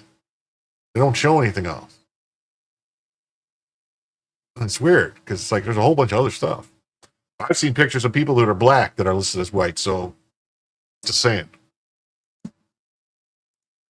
Here's this one. Oh, look at this one. And his name is another white male. Godensinho, Nintendo Juan, Alfredo, Franfredo, Catetos, and he's a white male. Huh. Another one. Worcester County, Massachusetts, accused of this. Manuel Amano Salazano is a criminal legal alien pedophile from El Salvador. He's charged with these crimes. Milford man. But he's not... Milford man. What do you know? Milford, Massachusetts man. Man, maybe she'd like to take credit for this, but...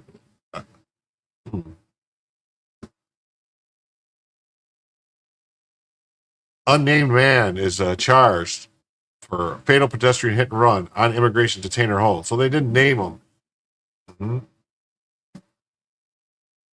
This one is last month. Herbert Lanez Garcia was charged with sentenced to life in prison plus 20 years.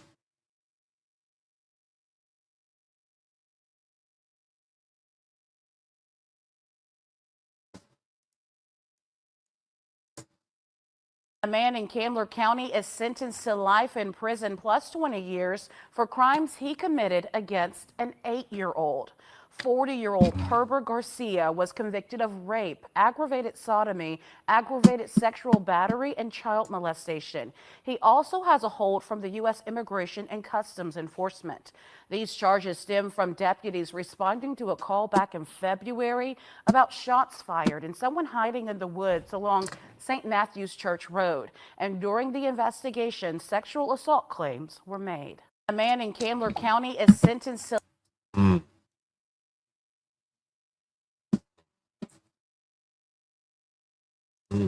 This guy right here with this nice tattoo of the spider web on his neck, yes. He was charged with vehicular homicide of a DUI guy and his, let's see, sex male, hair color, eye color, complexion olive. Oh, ethnicity, some high school. Race, Hispanic. Okay, so this one says Hispanic. And some high school, his ethnicity is some high school. Huh. That's weird. Citizen, nothing listed. I didn't know of such an ethnicity as some high school. Yeah, that one, wood chipper, definitely wood chipper. They're all white men. This one was the first one listed as Hispanic, though. This one with the tattoo on his neck. And they all need to be sent on jumbotrons at every ICE process. Yeah. Yeah, finally, one listed as Hispanic. But his ethnicity was listed as some high school, so I don't know what that means. El Paso, 2 aliens convicted to ram ICE officers. Shots fired. Yeah, this one was a...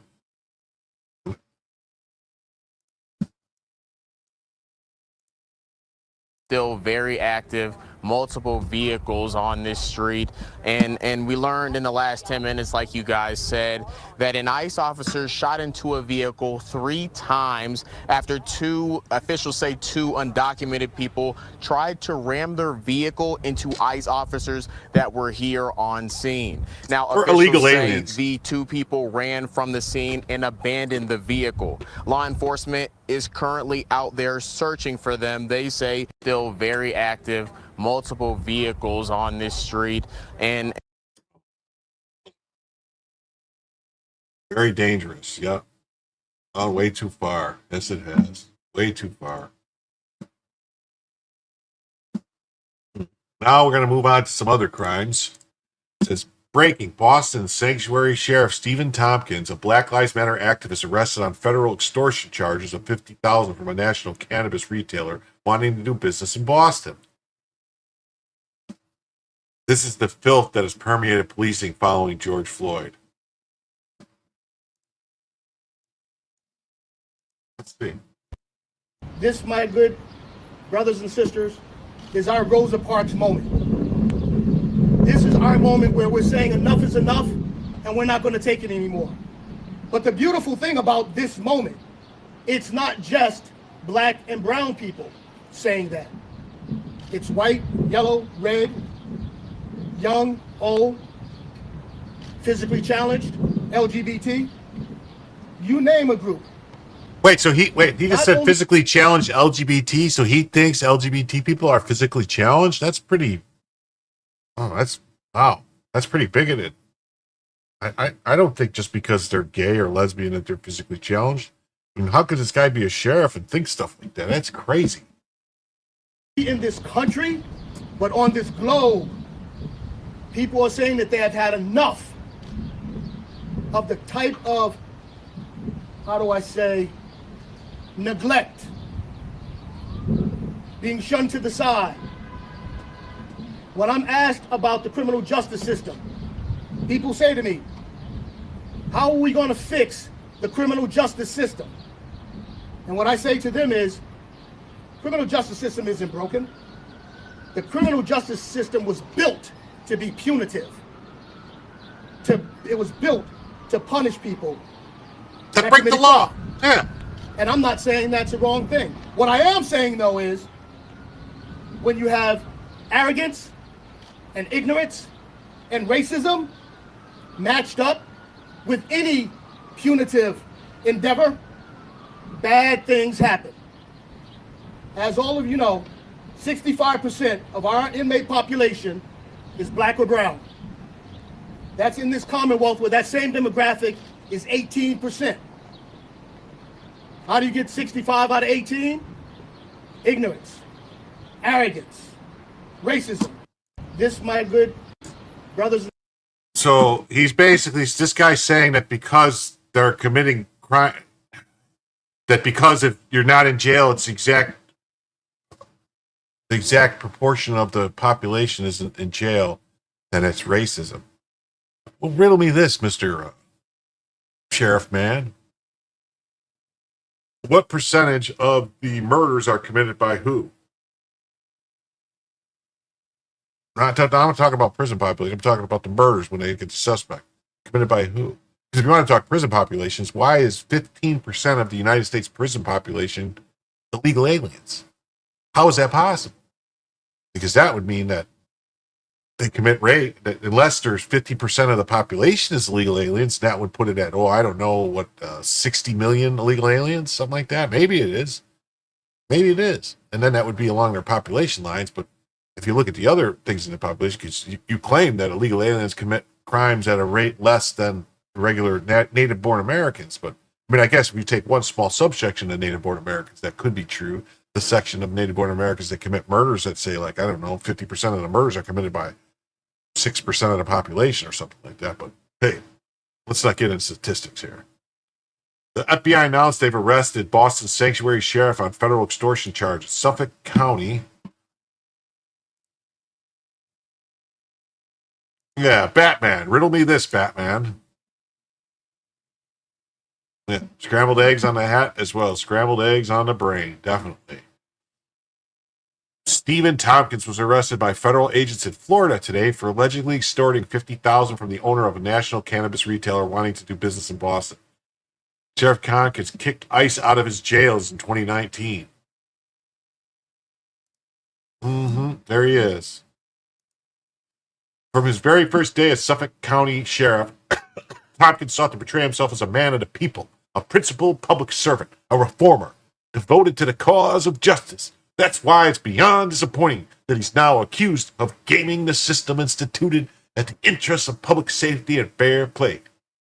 The FBI took Tompkins into custody for allegedly extorting $50,000, the owner of a national cannabis retailer seeking to do business in Boston. We believe that the sheriff saw this as an easy way to make a quick buck on the slide and a clear-cut corruption under federal law. The citizens of Suffolk County deserve better. Not a man who's accused of trading on his position to bankroll his own political and financial future. Public servants must be held to the highest of ethical standards, and those falling short will be rooted out, root and stem.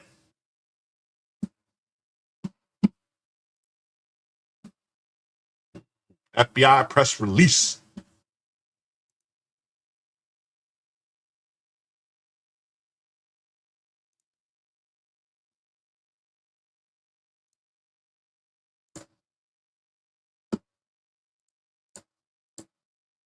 FBI arrested Boston sheriff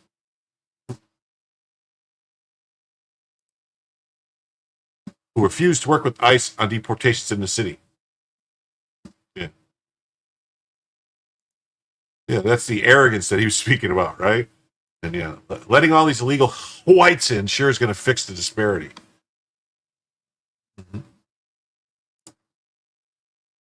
He was booked on federal extortion charges after extorting the business. Put him away for a long time, make an example out of him. This isn't just a one-off incident. They'll find more if they look deeper. Yeah, I'm sure. I'm so sure they will.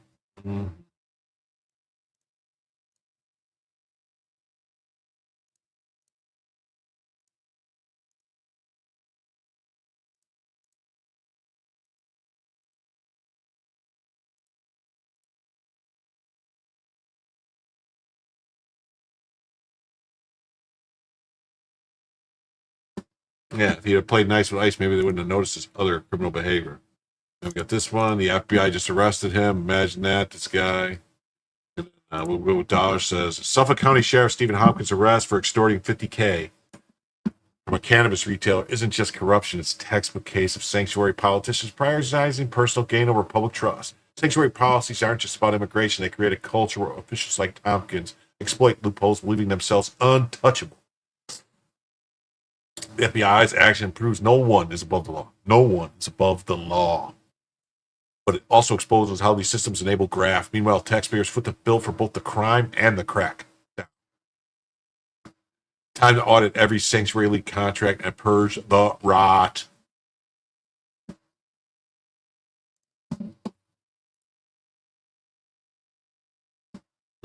Here's a statement from the FBI Boston. As a result of an FBI Boston investigation, Suffolk County Sheriff Stephen Tompkins has been taken into custody in Fort Lauderdale, Florida. What's he doing in Florida? What's he doing down here by me? Florida has been allegedly extorting $50K from an owner of a cannabis retail company seeking to do business in Boston. Birds of a feather. Yeah. Maura Healey, and then there's Wu and Tompkins in 2024. It could have been it might have been a sting. Maybe they brought him to, maybe they told the guy to come down here to Fort Lauderdale to get the money, and then they busted him. And then they could get him for like interstate something or other.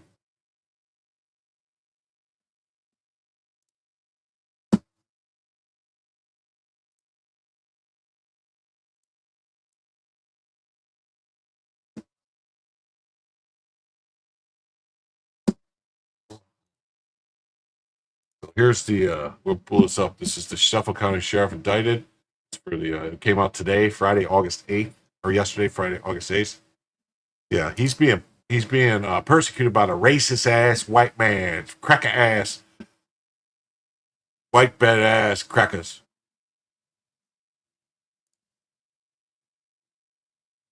Sheriff Tompkins, who serves as a sheriff for Suffolk County Sheriff's Department, has been charged with extortion. 67 of Boston, Mass. was indicted by a federal grand jury on 2 counts of extortion under color of official right. He was taken into custody this morning by the Southern District of Florida and will have an initial appearance. He'll appear in federal court in Boston at a later date. Wow. He's a sitting sheriff responsible for 1,000 employees. He was elected by the good people of Suffolk County. Today, he's alleged to have extorted an executive. Yep. Ethical, honest, not self-serving. People of Suffolk County deserve better. Very first day we were said. Already read that.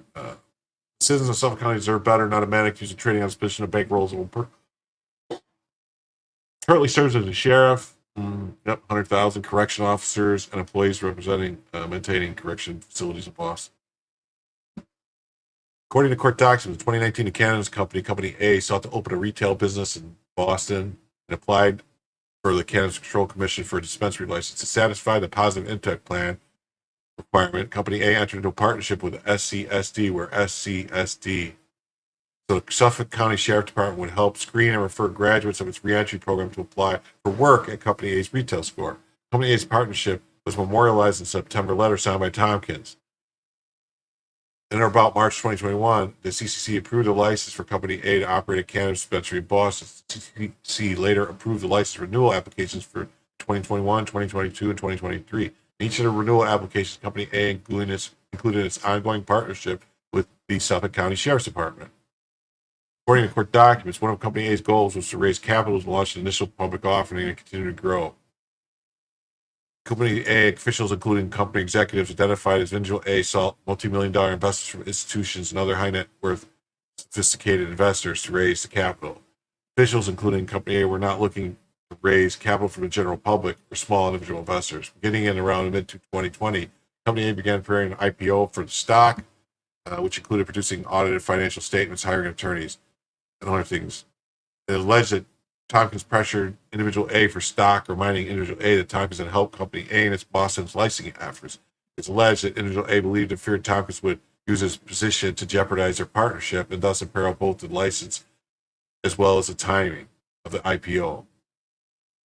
In October 2021, Company A asked Tompkins for an updated partnership letter for its yearly renewal of the Company A's license. Within 1 month of signing the 2020 partnership letter with Company A, and after increasing pressure on Company A, Tompkins allegedly obtained a pre-IPO interest in Company A stock after individual A relented to Tompkins' demands. In November, Tompkins allegedly wired $50,000 payment from his retirement accounts to account controlled by individual A, paid a pre-IPO price of $1.73 for shares. And after reverse stock split, he held approximately 14,000 shares. According to the documents, when Company A launched the stock at a value of $9.60 a share, thus his $50,000 purchase. I'm not seeing. I don't know. Did he shake him down? No, I don't see this. What is he? In May, the stock's value increased such that Tompkins' interest was worth several $1,000s less than $50 he originally invested. However, Tompkins demanded a refund of the $50, and despite the decrease in value, agreed to demands for a full repayment of the $50. Subsequently, from May, okay, so this is it. Individual A refunded him the $50,000, issuing 5 checks.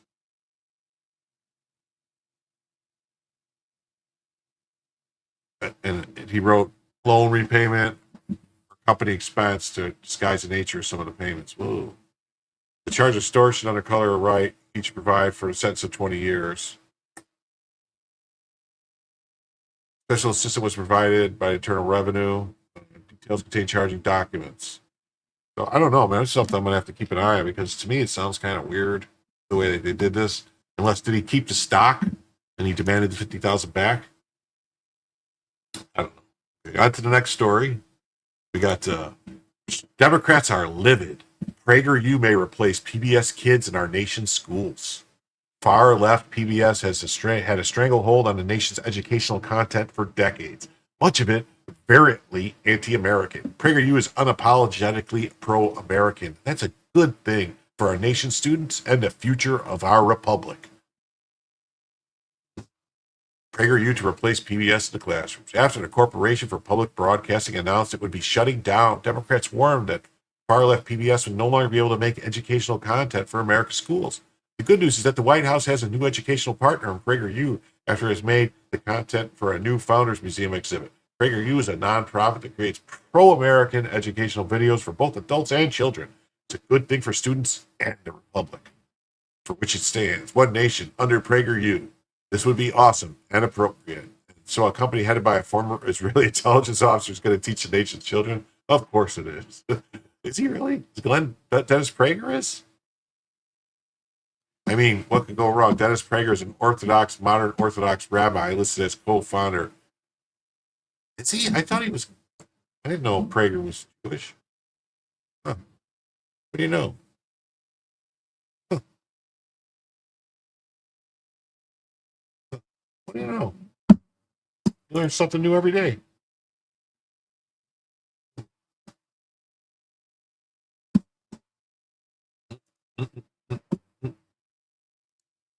This is from News One. It says, I'll accept the cookies. Sure, I'll accept the cookies. Trump administration partners with conservative nonprofit PragerU to replace PBS.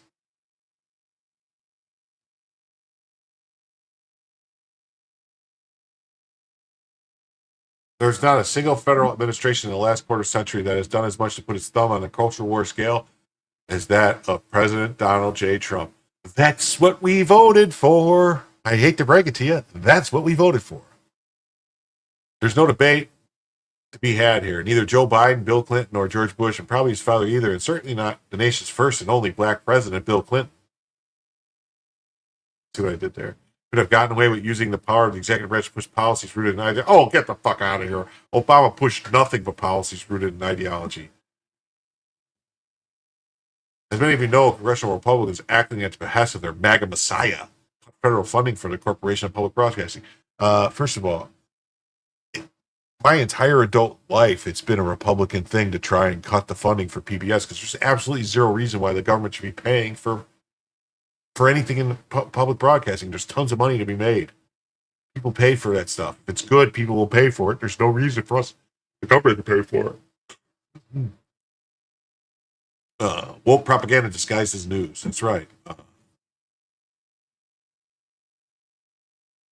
It's the same White House run by the guy who repeatedly ad nauseum with zero evidence that Barack Obama tried to steal the 2016 election from him by implicating him in Russian meddling. But that was all proven true by the Tulsi. According to Vox, Trump's White House is partnering with PragerU. Well, Well, I sure hope so. That would be great. Definitely hope they are. And here's Ground News' take on it. And as you can tell, Ground News says the White House endorses PragerU as official PBS replacement. It says, the White House endorsed PragerU to replace PBS.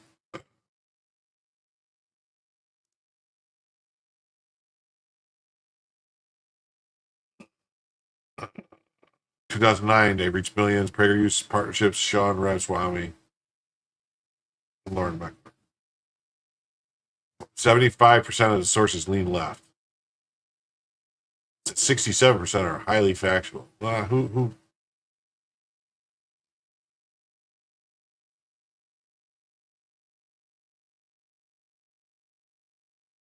So it says this, the raw story, it's left, highly factual. I don't think raw stories. The Vox is highly factual too. Where's the right wing one?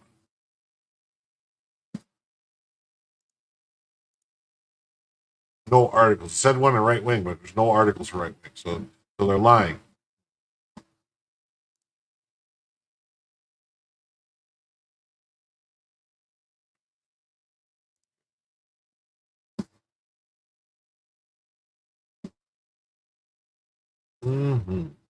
Okay. I'll open some more tabs here.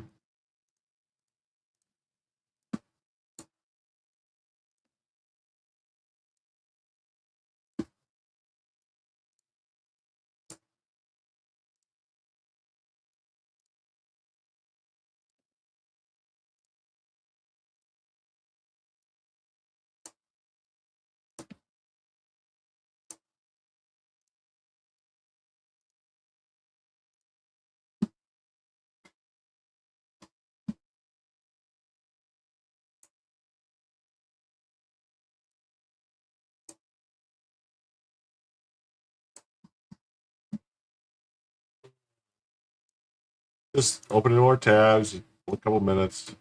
Give me 1 minute here.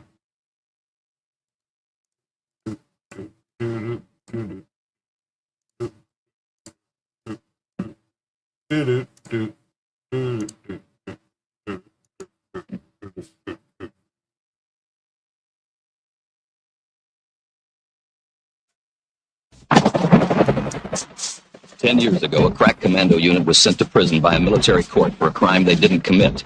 These men promptly escaped from maximum security stockade to the Los Angeles underground. Today, still wanted by the government, they survive as soldiers of fortune. If you have a problem, if no one else can help. Someone called the A-Team.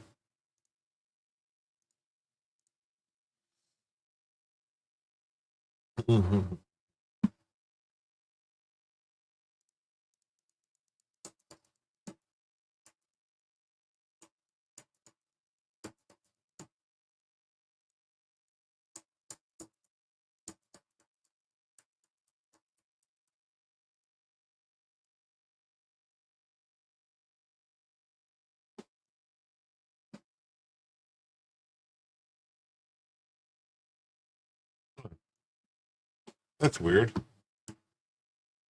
There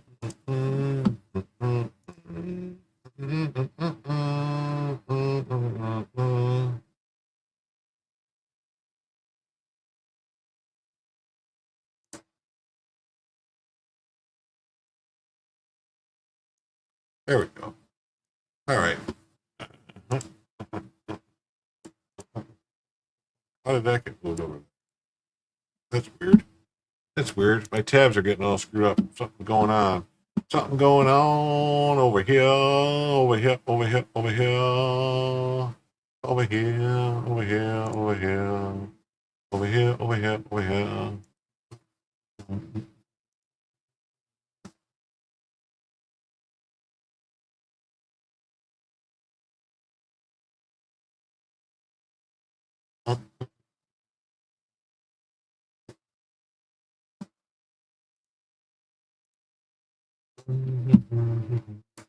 Okie dokie smoky. Trump is taking his role as the world's peacemaker in chief seriously.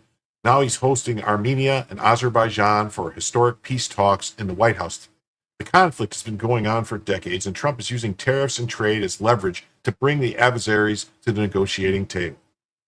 Yes. Azerbaijan and Armenia. One night in Yerevan, there was actually the Turkish genocide took place. The Armenian genocide by the Turks took place in Yerevan. Mm-hmm. Leaders of Armenia and Azerbaijan, two former Soviet states, are meeting with President Trump at the White House for a historic peace summit. Trump is using tariffs and trade as leverage to bring two leaders to the negotiating table and end their decades-long conflict. Trump is becoming the world's peacemaker in chief. President Trump has just brokered another peace deal, putting an end to the 35-year conflict between Azerbaijan and Armenia. He's truly the world's peacemaker in chief. Let's see.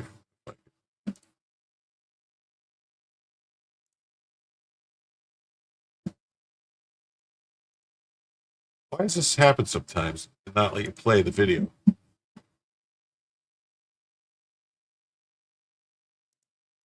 That's very weird. It won't let me play the video for Fox News. Very weird. It won't let me play it. This image says it all. The peace president standing between two nations that were at war for over 3 decades. No endless aid, no global lectures, just strength, diplomacy, and results. That's right.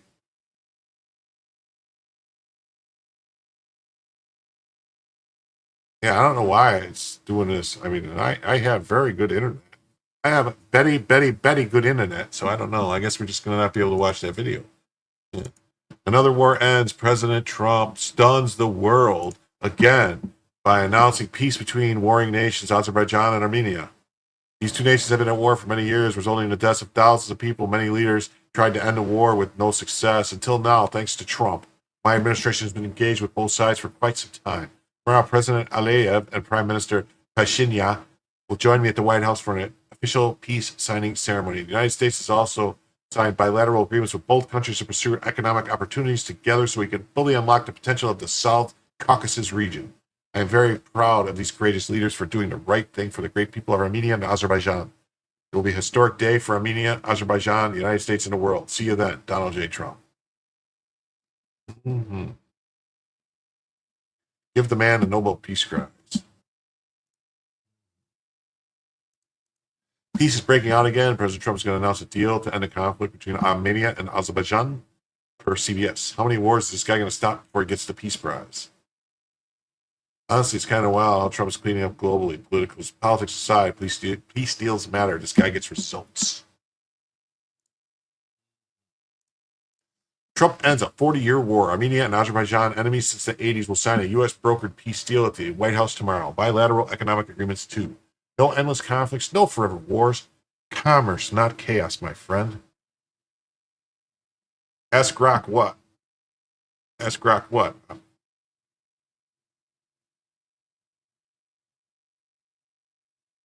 What the PragerU stock looks like today?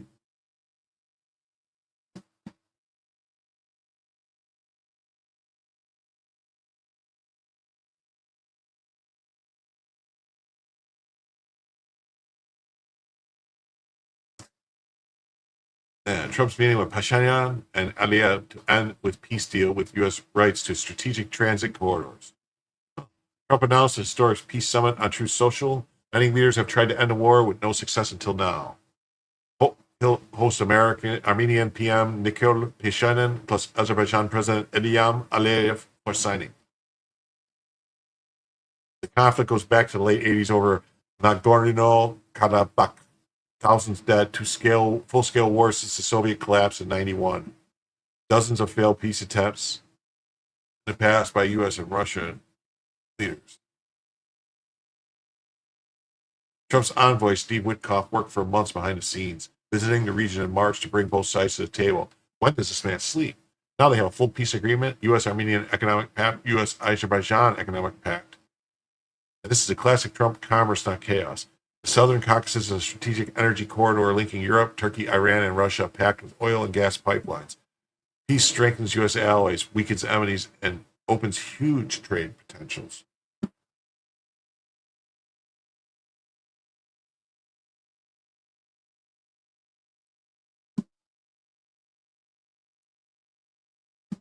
Trump praised the courageous leaders. For the right, doing the right thing for the people of Armenia and Azerbaijan. The president talked, Trump delivers.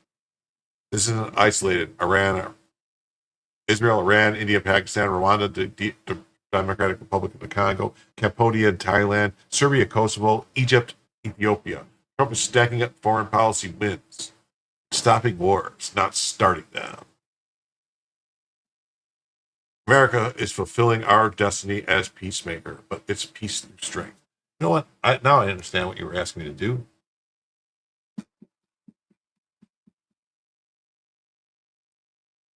Let's see. I'll ask Rock.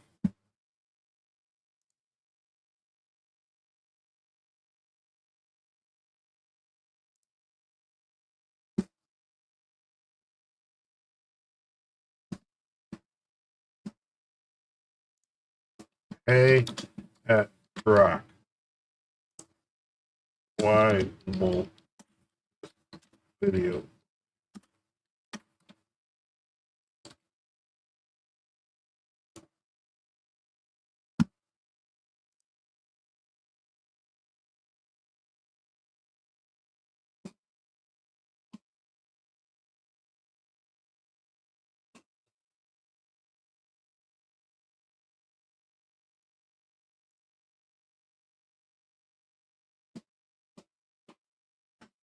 And here's this other guy posted this other thing. It said Trump ends the 40-year war and cuts out China, Russia, and Iran. Armenia and Azerbaijan just agreed to a U.S. brokered peace deal. It creates a new Trump route trade corridor bypassing America's enemies and locking in Western energy dominance.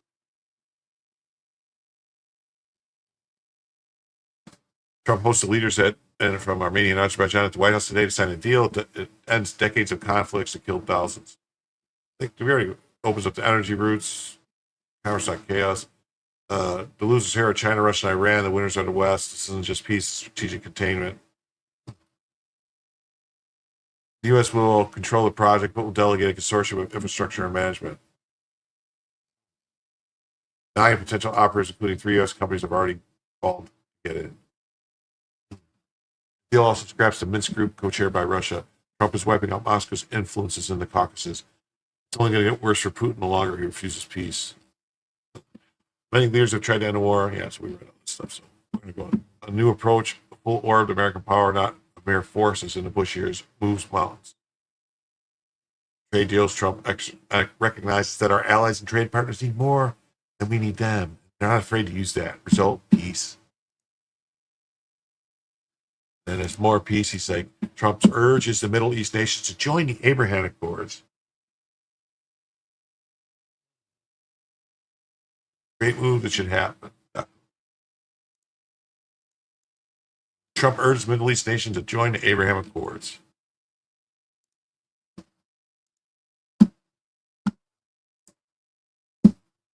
President Trump on Thursday urged nations of the Middle East to join the Abraham Accords in the wake of the Israeli strikes on the Iranian nuclear facilities.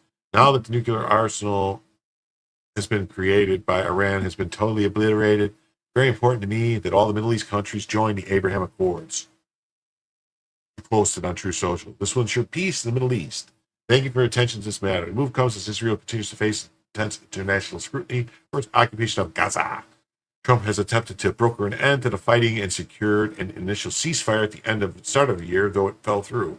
The Abraham Accords were a diplomatic arrangement from Trump's first term that saw a number of Islamic nations normalize ties with Israel.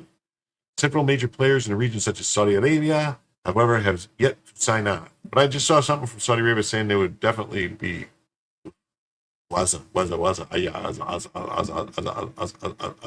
overwhelming majority doesn't buy sitting screening ad outrage poll shows. No, why would people care?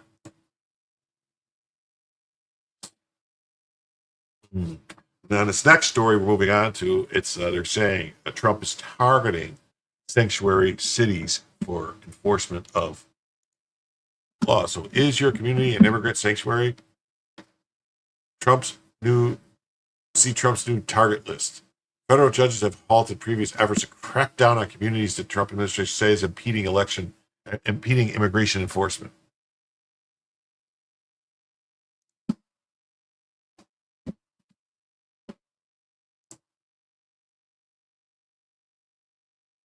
No. Why by today. Trump administration is threatening to sue and withhold federal funds from 20 sanctuary cities and counties because of their lack of cooperation with federal immigration enforcement. Sanctuary policies impede law enforcement and put American citizens at risk by design, Attorney General Pam Bondi said in a statement. The Department of Justice will continue to bring litigation against sanctuary jurisdictions and work closely with the Department of Homeland Security to eradicate these harmful policies around the country. Inclusion on the list, which includes Democrat-run California and Colorado, but also Republican-led Vermont, comes with the explicit threat of lawsuits and federal funding halts.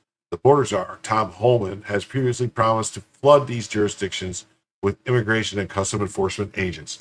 Good. Several federal judges have blocked the administration from previous efforts to punish some of these jurisdictions, including Chicago and Portland, Oregon. Earlier this year, the White House published and then almost immediately withdrew a significant longer list after many communities on the list said they were erroneously included in many of the jurisdictions included on the new list. Local leaders have argued that allowing police to partner with ICE discourages crime victims and witnesses from coming forward, regardless of immigration status. Oh well. In announcing the new list, which includes both New York City and the state of New York, Chicago, and San Francisco, the White House highlighted how Louisville, Kentucky has agreed to end sanctuary policies while facing the threat of a lawsuit. What is a sanctuary jurisdiction?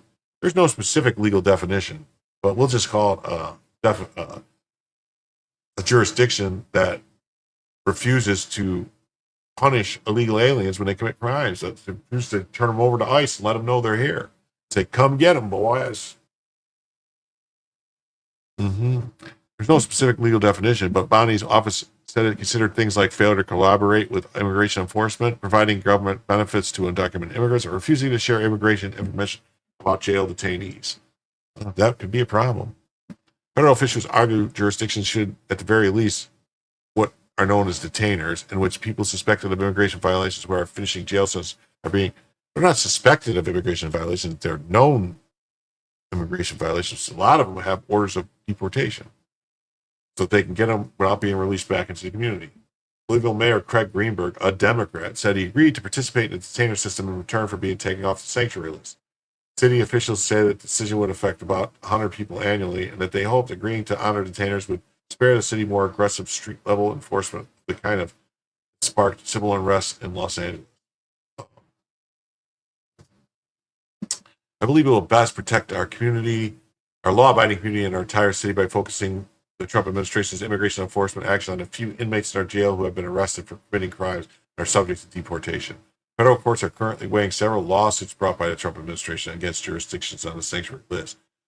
A federal judge last month threw out the Trump administration's sanctuary jurisdiction lawsuit in Chicago and surrounding Cook County. Well, yeah, it's going to get reinstated, though, because that was a hack judge. According to the Department of Justice, the following communities are offering sanctuary. The list: California, Colorado, Connecticut, Delaware, District of Columbia, Illinois, Minnesota, Nevada, New York, Oregon, Rhode Island, Vermont, Washington. Counties: Baltimore County, Maryland, Cook County, Illinois, San Diego County, California, and San Francisco County, California. Cities: Albuquerque, New Mexico, Berkeley, Boston, Chicago, Denver, East Lansing, Michigan, Hoboken, New Jersey, New Jersey City, New Jersey, Los Angeles, California, New Orleans, Louisiana, New York, New Jersey, Patterson, New Jersey, Philadelphia, Pennsylvania, Portland, Oregon, Rochester, New York. Wow, Rochester, New York is a sanctuary city? I'm going to have to think about that, because I was going to go to Rochester for the celebration of Stuttering John at DabbleCon, or Dabbleverse 3. Seattle, Washington, and San Francisco. So yeah, they're going to get those guys. They're going to get them. This, you got the Tennessee National Guard has been deployed to help carry out President Trump's mass deportations.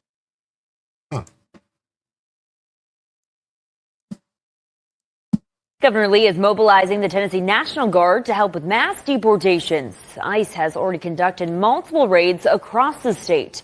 According to data, they've detained almost 2,700 people since June 10th. The U.S. Department of Homeland Security now asking Tennessee for... Wow, there's two tens I see. You see them? I see two tens. Deploying the National Guard to support ICE operations is a lawful, necessary step to restore order and enforce immigration law. Tennessee's partnership under 287G program ensures Targeted removal of criminal legal aliens, exactly how federal-state collaboration should work.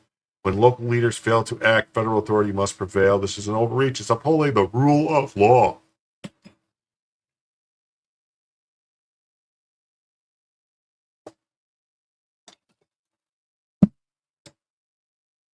Every state refusing to secure its communities forces Washington's hand. Prioritizing deportation of violent offenders, protect citizens, terrorist future illegal entry, and police enforcement isn't optional. Weak borders invite chaos. Strong leadership ends it. See how state and federal action is reshaping border enforcement. So, on to the next story. This one was one I wanted to get to. New York Times reports that Trump directs the military to fight cartels. That's right. Mm-hmm. Glad to hear it. The military needs to go after him in Mexico. And here's Julio Rosas. Says this, like, I wonder if it's going to look something like this.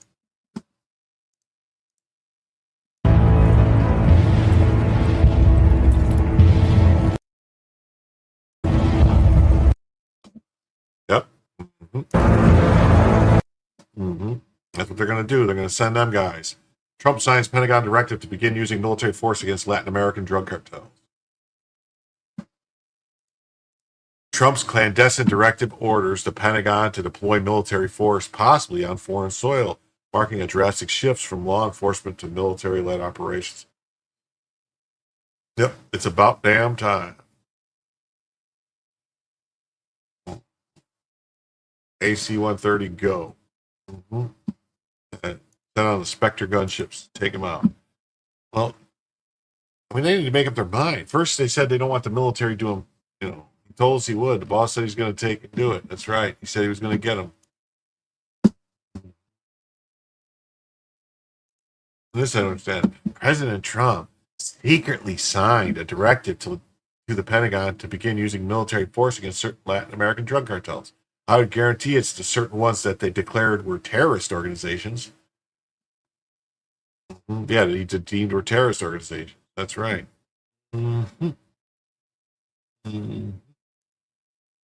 President Trump has signed a directive for the Pentagon to use military against the cartels in America. It needed to happen. Mexico and other countries in the region won't take out the trash, so now it's up to the Americans. This directive applies to cartels who were designated as terrorist organizations. Cartel Mark and Reprisal Authorization Act of 2025 authorizes decisive action against narco-terrorist networks destabilizing the hemisphere. Designated cartels as foreign terrorist organizations under Trump, Section 1 of Trump's 2025 executive order was critical first step. Now kinetic enforcement followed. Mexico's refusal to secure its territory left America with no choice but to neutralize these threats directly. Past administrations enabled this crisis through weakness. Trump's drone strikes and joint operations with Mexico's military under pressure finally treat cartels as paramilitary insurgencies they have become. Every dollar spent here prevents fentanyl deaths and border chaos.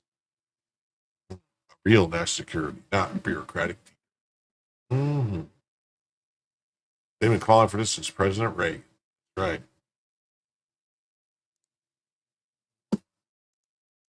Trump orders the military to destroy the drug cartel. That's right. Trump must have been watching clear and present danger. The president has ordered the Pentagon to use armed forces to carry out what in the past was considered law enforcement. Well, if it's overseas, if it's out of our country, it's not law enforcement. It's military action.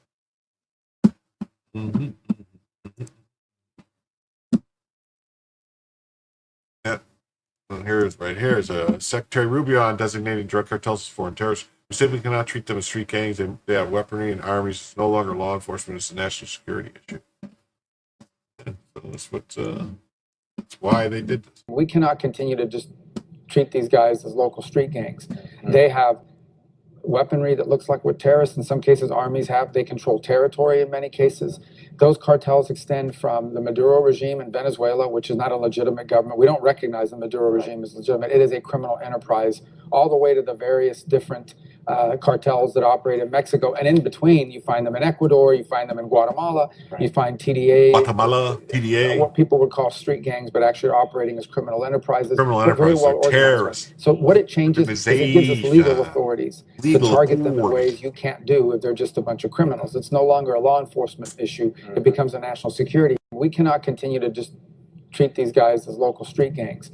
They have... Yeah, definitely. You got to go get them. 100%. Now do care. Yeah, so here to get this from Disclosed. It says Trump directs the military to target foreign drug cartels. They're going to order targets groups like Mexican Sinaloa cartel, Venezuela's Tren de Aragua, and designated as foreign terrorist organizations, alongside MS-13 and Cartel de los Soles, led by Venezuela's Maduro, indicted for drug trafficking. Maduro will not escape justice. He will be held accountable for his despicable crimes. Yes, they're offering a $50 million reward. Yes.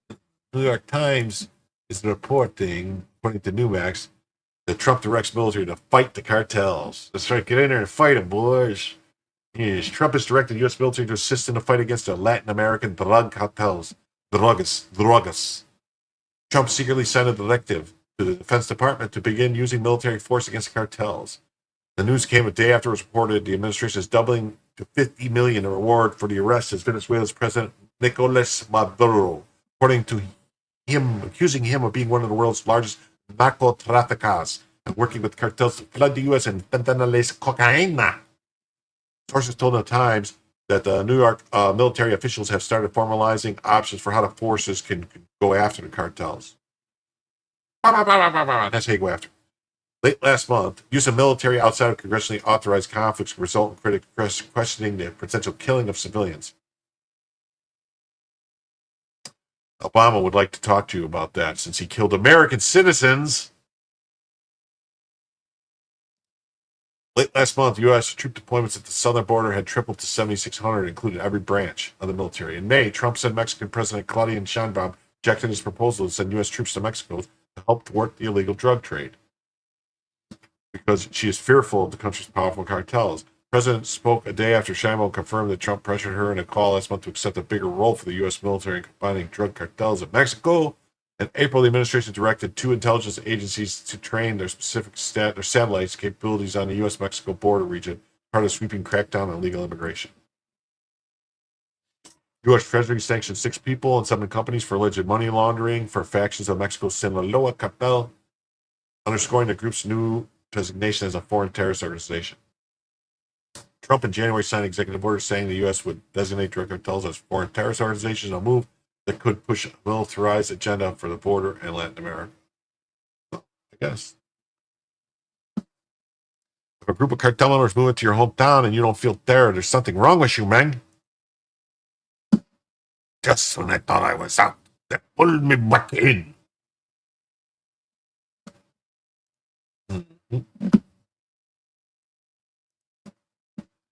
Trump directs military to target foreign drug cartels. That's right.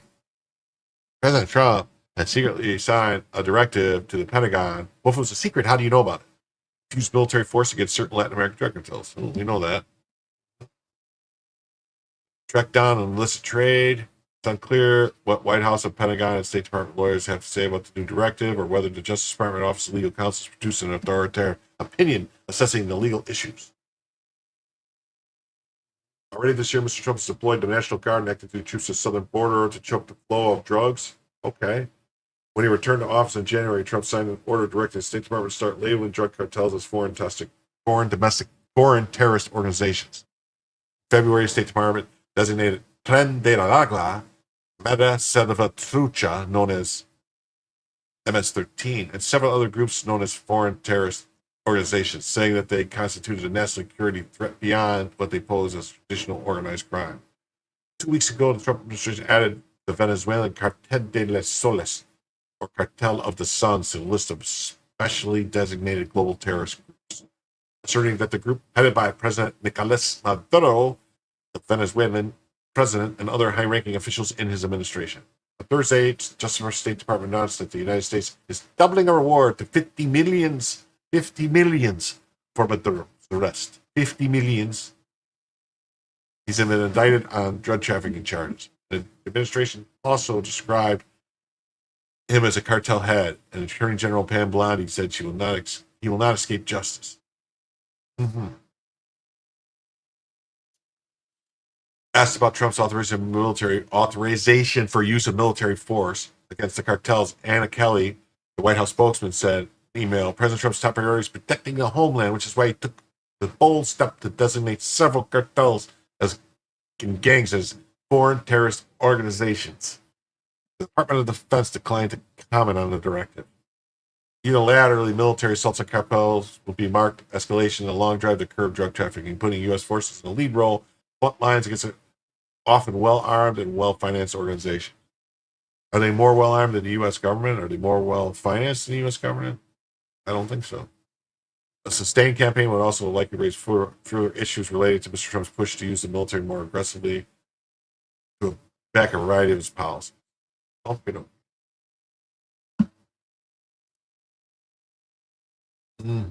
Here's Pam Bondi says, today, the Department of Justice, State Department are announcing a $50 million rewards for the arrest of Nicolas Maduro. Well, today, the Department of Justice and State Department are announcing a historic $50 million reward for information leading to the arrest of Nicolas Maduro. Maduro uses foreign terrorist organizations like TDA, Sinaloa, and Cartel of the Suns to bring deadly drugs and violence into our country. To date, the DEA has seized 30 tons of cocaine linked to Maduro and his associates with nearly 7 tons linked to Maduro himself, which represents a primary source of income for the deadly cartels based in Venezuela and Mexico. Yes. Cocaine is often laced with fentanyl, resulting in the loss and destruction of countless American lives. The DOJ has seized over $700 million of Maduro-linked assets, including 2 private jets, 9 vehicles, and more. Wow. Yet Maduro's reign of terror continues. He is one of the largest narco-traffickers in the world and a threat to our national security. Therefore, we've doubled his reward to $50 million. Under President Trump's leadership, Maduro will not escape justice and he will be held accountable for his despicable crimes. If you have any information to bring this criminal to justice, call 1-202-307-4228 or go online. Wow. Kind of tired. Should be Eric Princess. Should be dead or alive. Wanted, dead or alive. When I walk these streets with my 6-gun in my sack, I'm playing for keeps, and I might not make it back. The $50 million reward for Maduro's capture sends a message. America won't tolerate narco terrorists anymore. Maduro's regime fuels chaos through drug trafficking, arms deals with FARC, and rigged elections. The decisive action by U.S. authorities reaffirms our commitment to dismantling criminal enterprises and restoring stability. Justice is not negotiable. Maduro's crimes demand accountability. Every dollar spent pursuing him is an investment in law, order, and international deterrence. Oh, yeah. A stupid amount. 1 million might do the trick. No, I don't think so. It's been 25 million for quite a long time, so they raised it. Bounty, the Quaker picker-upper, says Pam Bondi increased the bounty for the capture of Venezuelan President Nicolas Maduro to 50 millions. I figured we could round up a few good Marines and head down and catch us a dictator. Who's with me? For 50 millions. 50 millions? Bondi's 50 million bounty grabs headlines, but where's the transparency on Epstein? Yes. Promise disclosure advantage post-election. Another case of DC theatrics over accountability. Real bounty. Full release of Epstein file.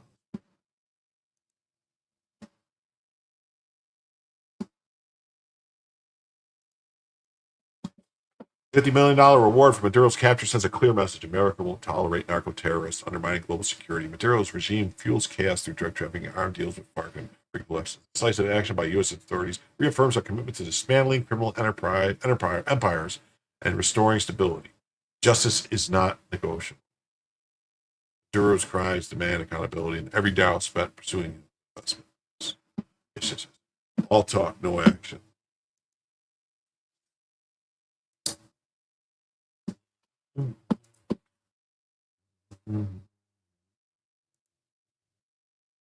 It's U.S. Department of State. Nicolas Maduro and his cronies think that Oscar Ramirez can find him? Probably. His cronies think they're untouchable. They're wrong. We're increasing our reward up to 50 millions. 50 millions. 50 millions. 50 simoleon millions. Maduro's days are numbered. Wanted. In or alive, we'll walk these streets. The reward is on my back. Playing for creeps. Might not make it back. Up to 50 millions. Department of State, Department of Justice announcing award increase of 50 millions. Leading to the arrest and conviction of Maduro for violating U.S. narcotic laws. Over a decade, Maduro has been a leader of Cartel de las Soles, which is responsible for drug trafficking into the United States. On July 25, 2025, the U.S. Department of Treasury designated Cartel de las Soles as a specially designated global terrorist group, SDGT. Maduro has been strangled democracy and grasped at power in Venezuela. Maduro claimed to have won the Venezuela's July 28, 2024 presidential election, but failed to present any evidence that he had prevailed. The United States refused to recognize Maduro as the winner of the 2024 election and has not recognized him as the president of Venezuela.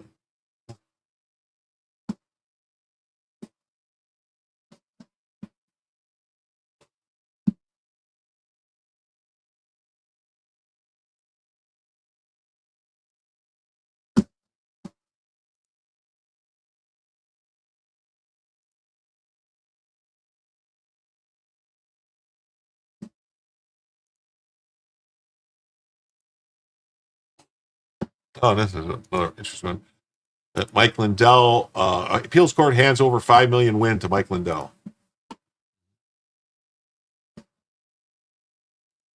And it's news, K-N-E-W-S. No good news is good news. Appeals court hands over $5 million win to Mike Lindell. 7 hours. Federal Appeals Court unanimously decided to nullify MyPillow CEO's Mike Lindell's $5 million payment to software developer to disprove his claims of foreign interference in the 2020 election. K News has learned that the 8th Circuit Court of Appeals ruled that the arbitration panel overstepped its authority in 2023, which it awarded $5 million to software engineer Robert Zeidman of Vegas. Three-judge panel for the 8th Circuit unanimously ruled on Wednesday the arbitration panel exceeded its authority. And, when it awarded $5 million to Robert Zeidman. Cyber Symposium in South Dakota. At the event, Lindell offered $5 million to anyone who can conclusively prove his claim of the 2020 U.S. presidential election was compromised by Chinese cyber interference. Settlement submitted a 15-page technical report projecting authenticity of Lindell's data. Now this judge has declined to award him the money, leading Zeidman to take the matter to arbitration.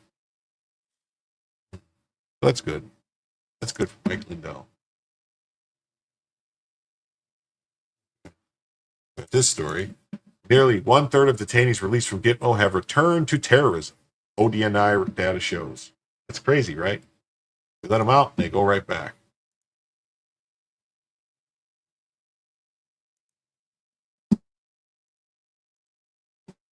Nearly 1/3 of detainees released from Gitmo have returned to terrorism. 1/3 of detainees released from Gitmo have returned to terrorism after the attacks of 9/11. ODNI released a classified report that 735 suspected terrorists released from Guantanamo Bay began to be used as a detention facility.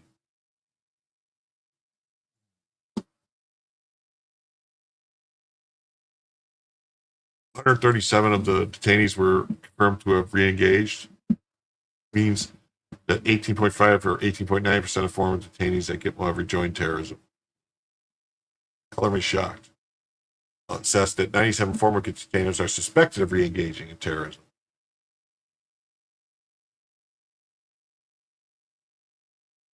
Of this group, 5 are deceased, 12 are in federal custody, 4 in custody, 80 are run. Well, I'm going to say that had a great night tonight, and I hope you guys did too.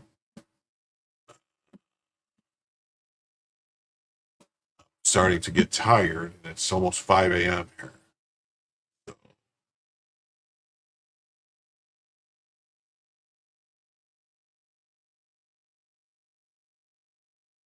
Anybody live, really?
So I'm going to say good night to everybody, and I'll see you Saturday night tonight. I'll come back with some news. I'll try to cover some of the stuff that I missed from last night and new stuff from the day, and just remind everybody to say thank you and come on back for Jim to tell you the news.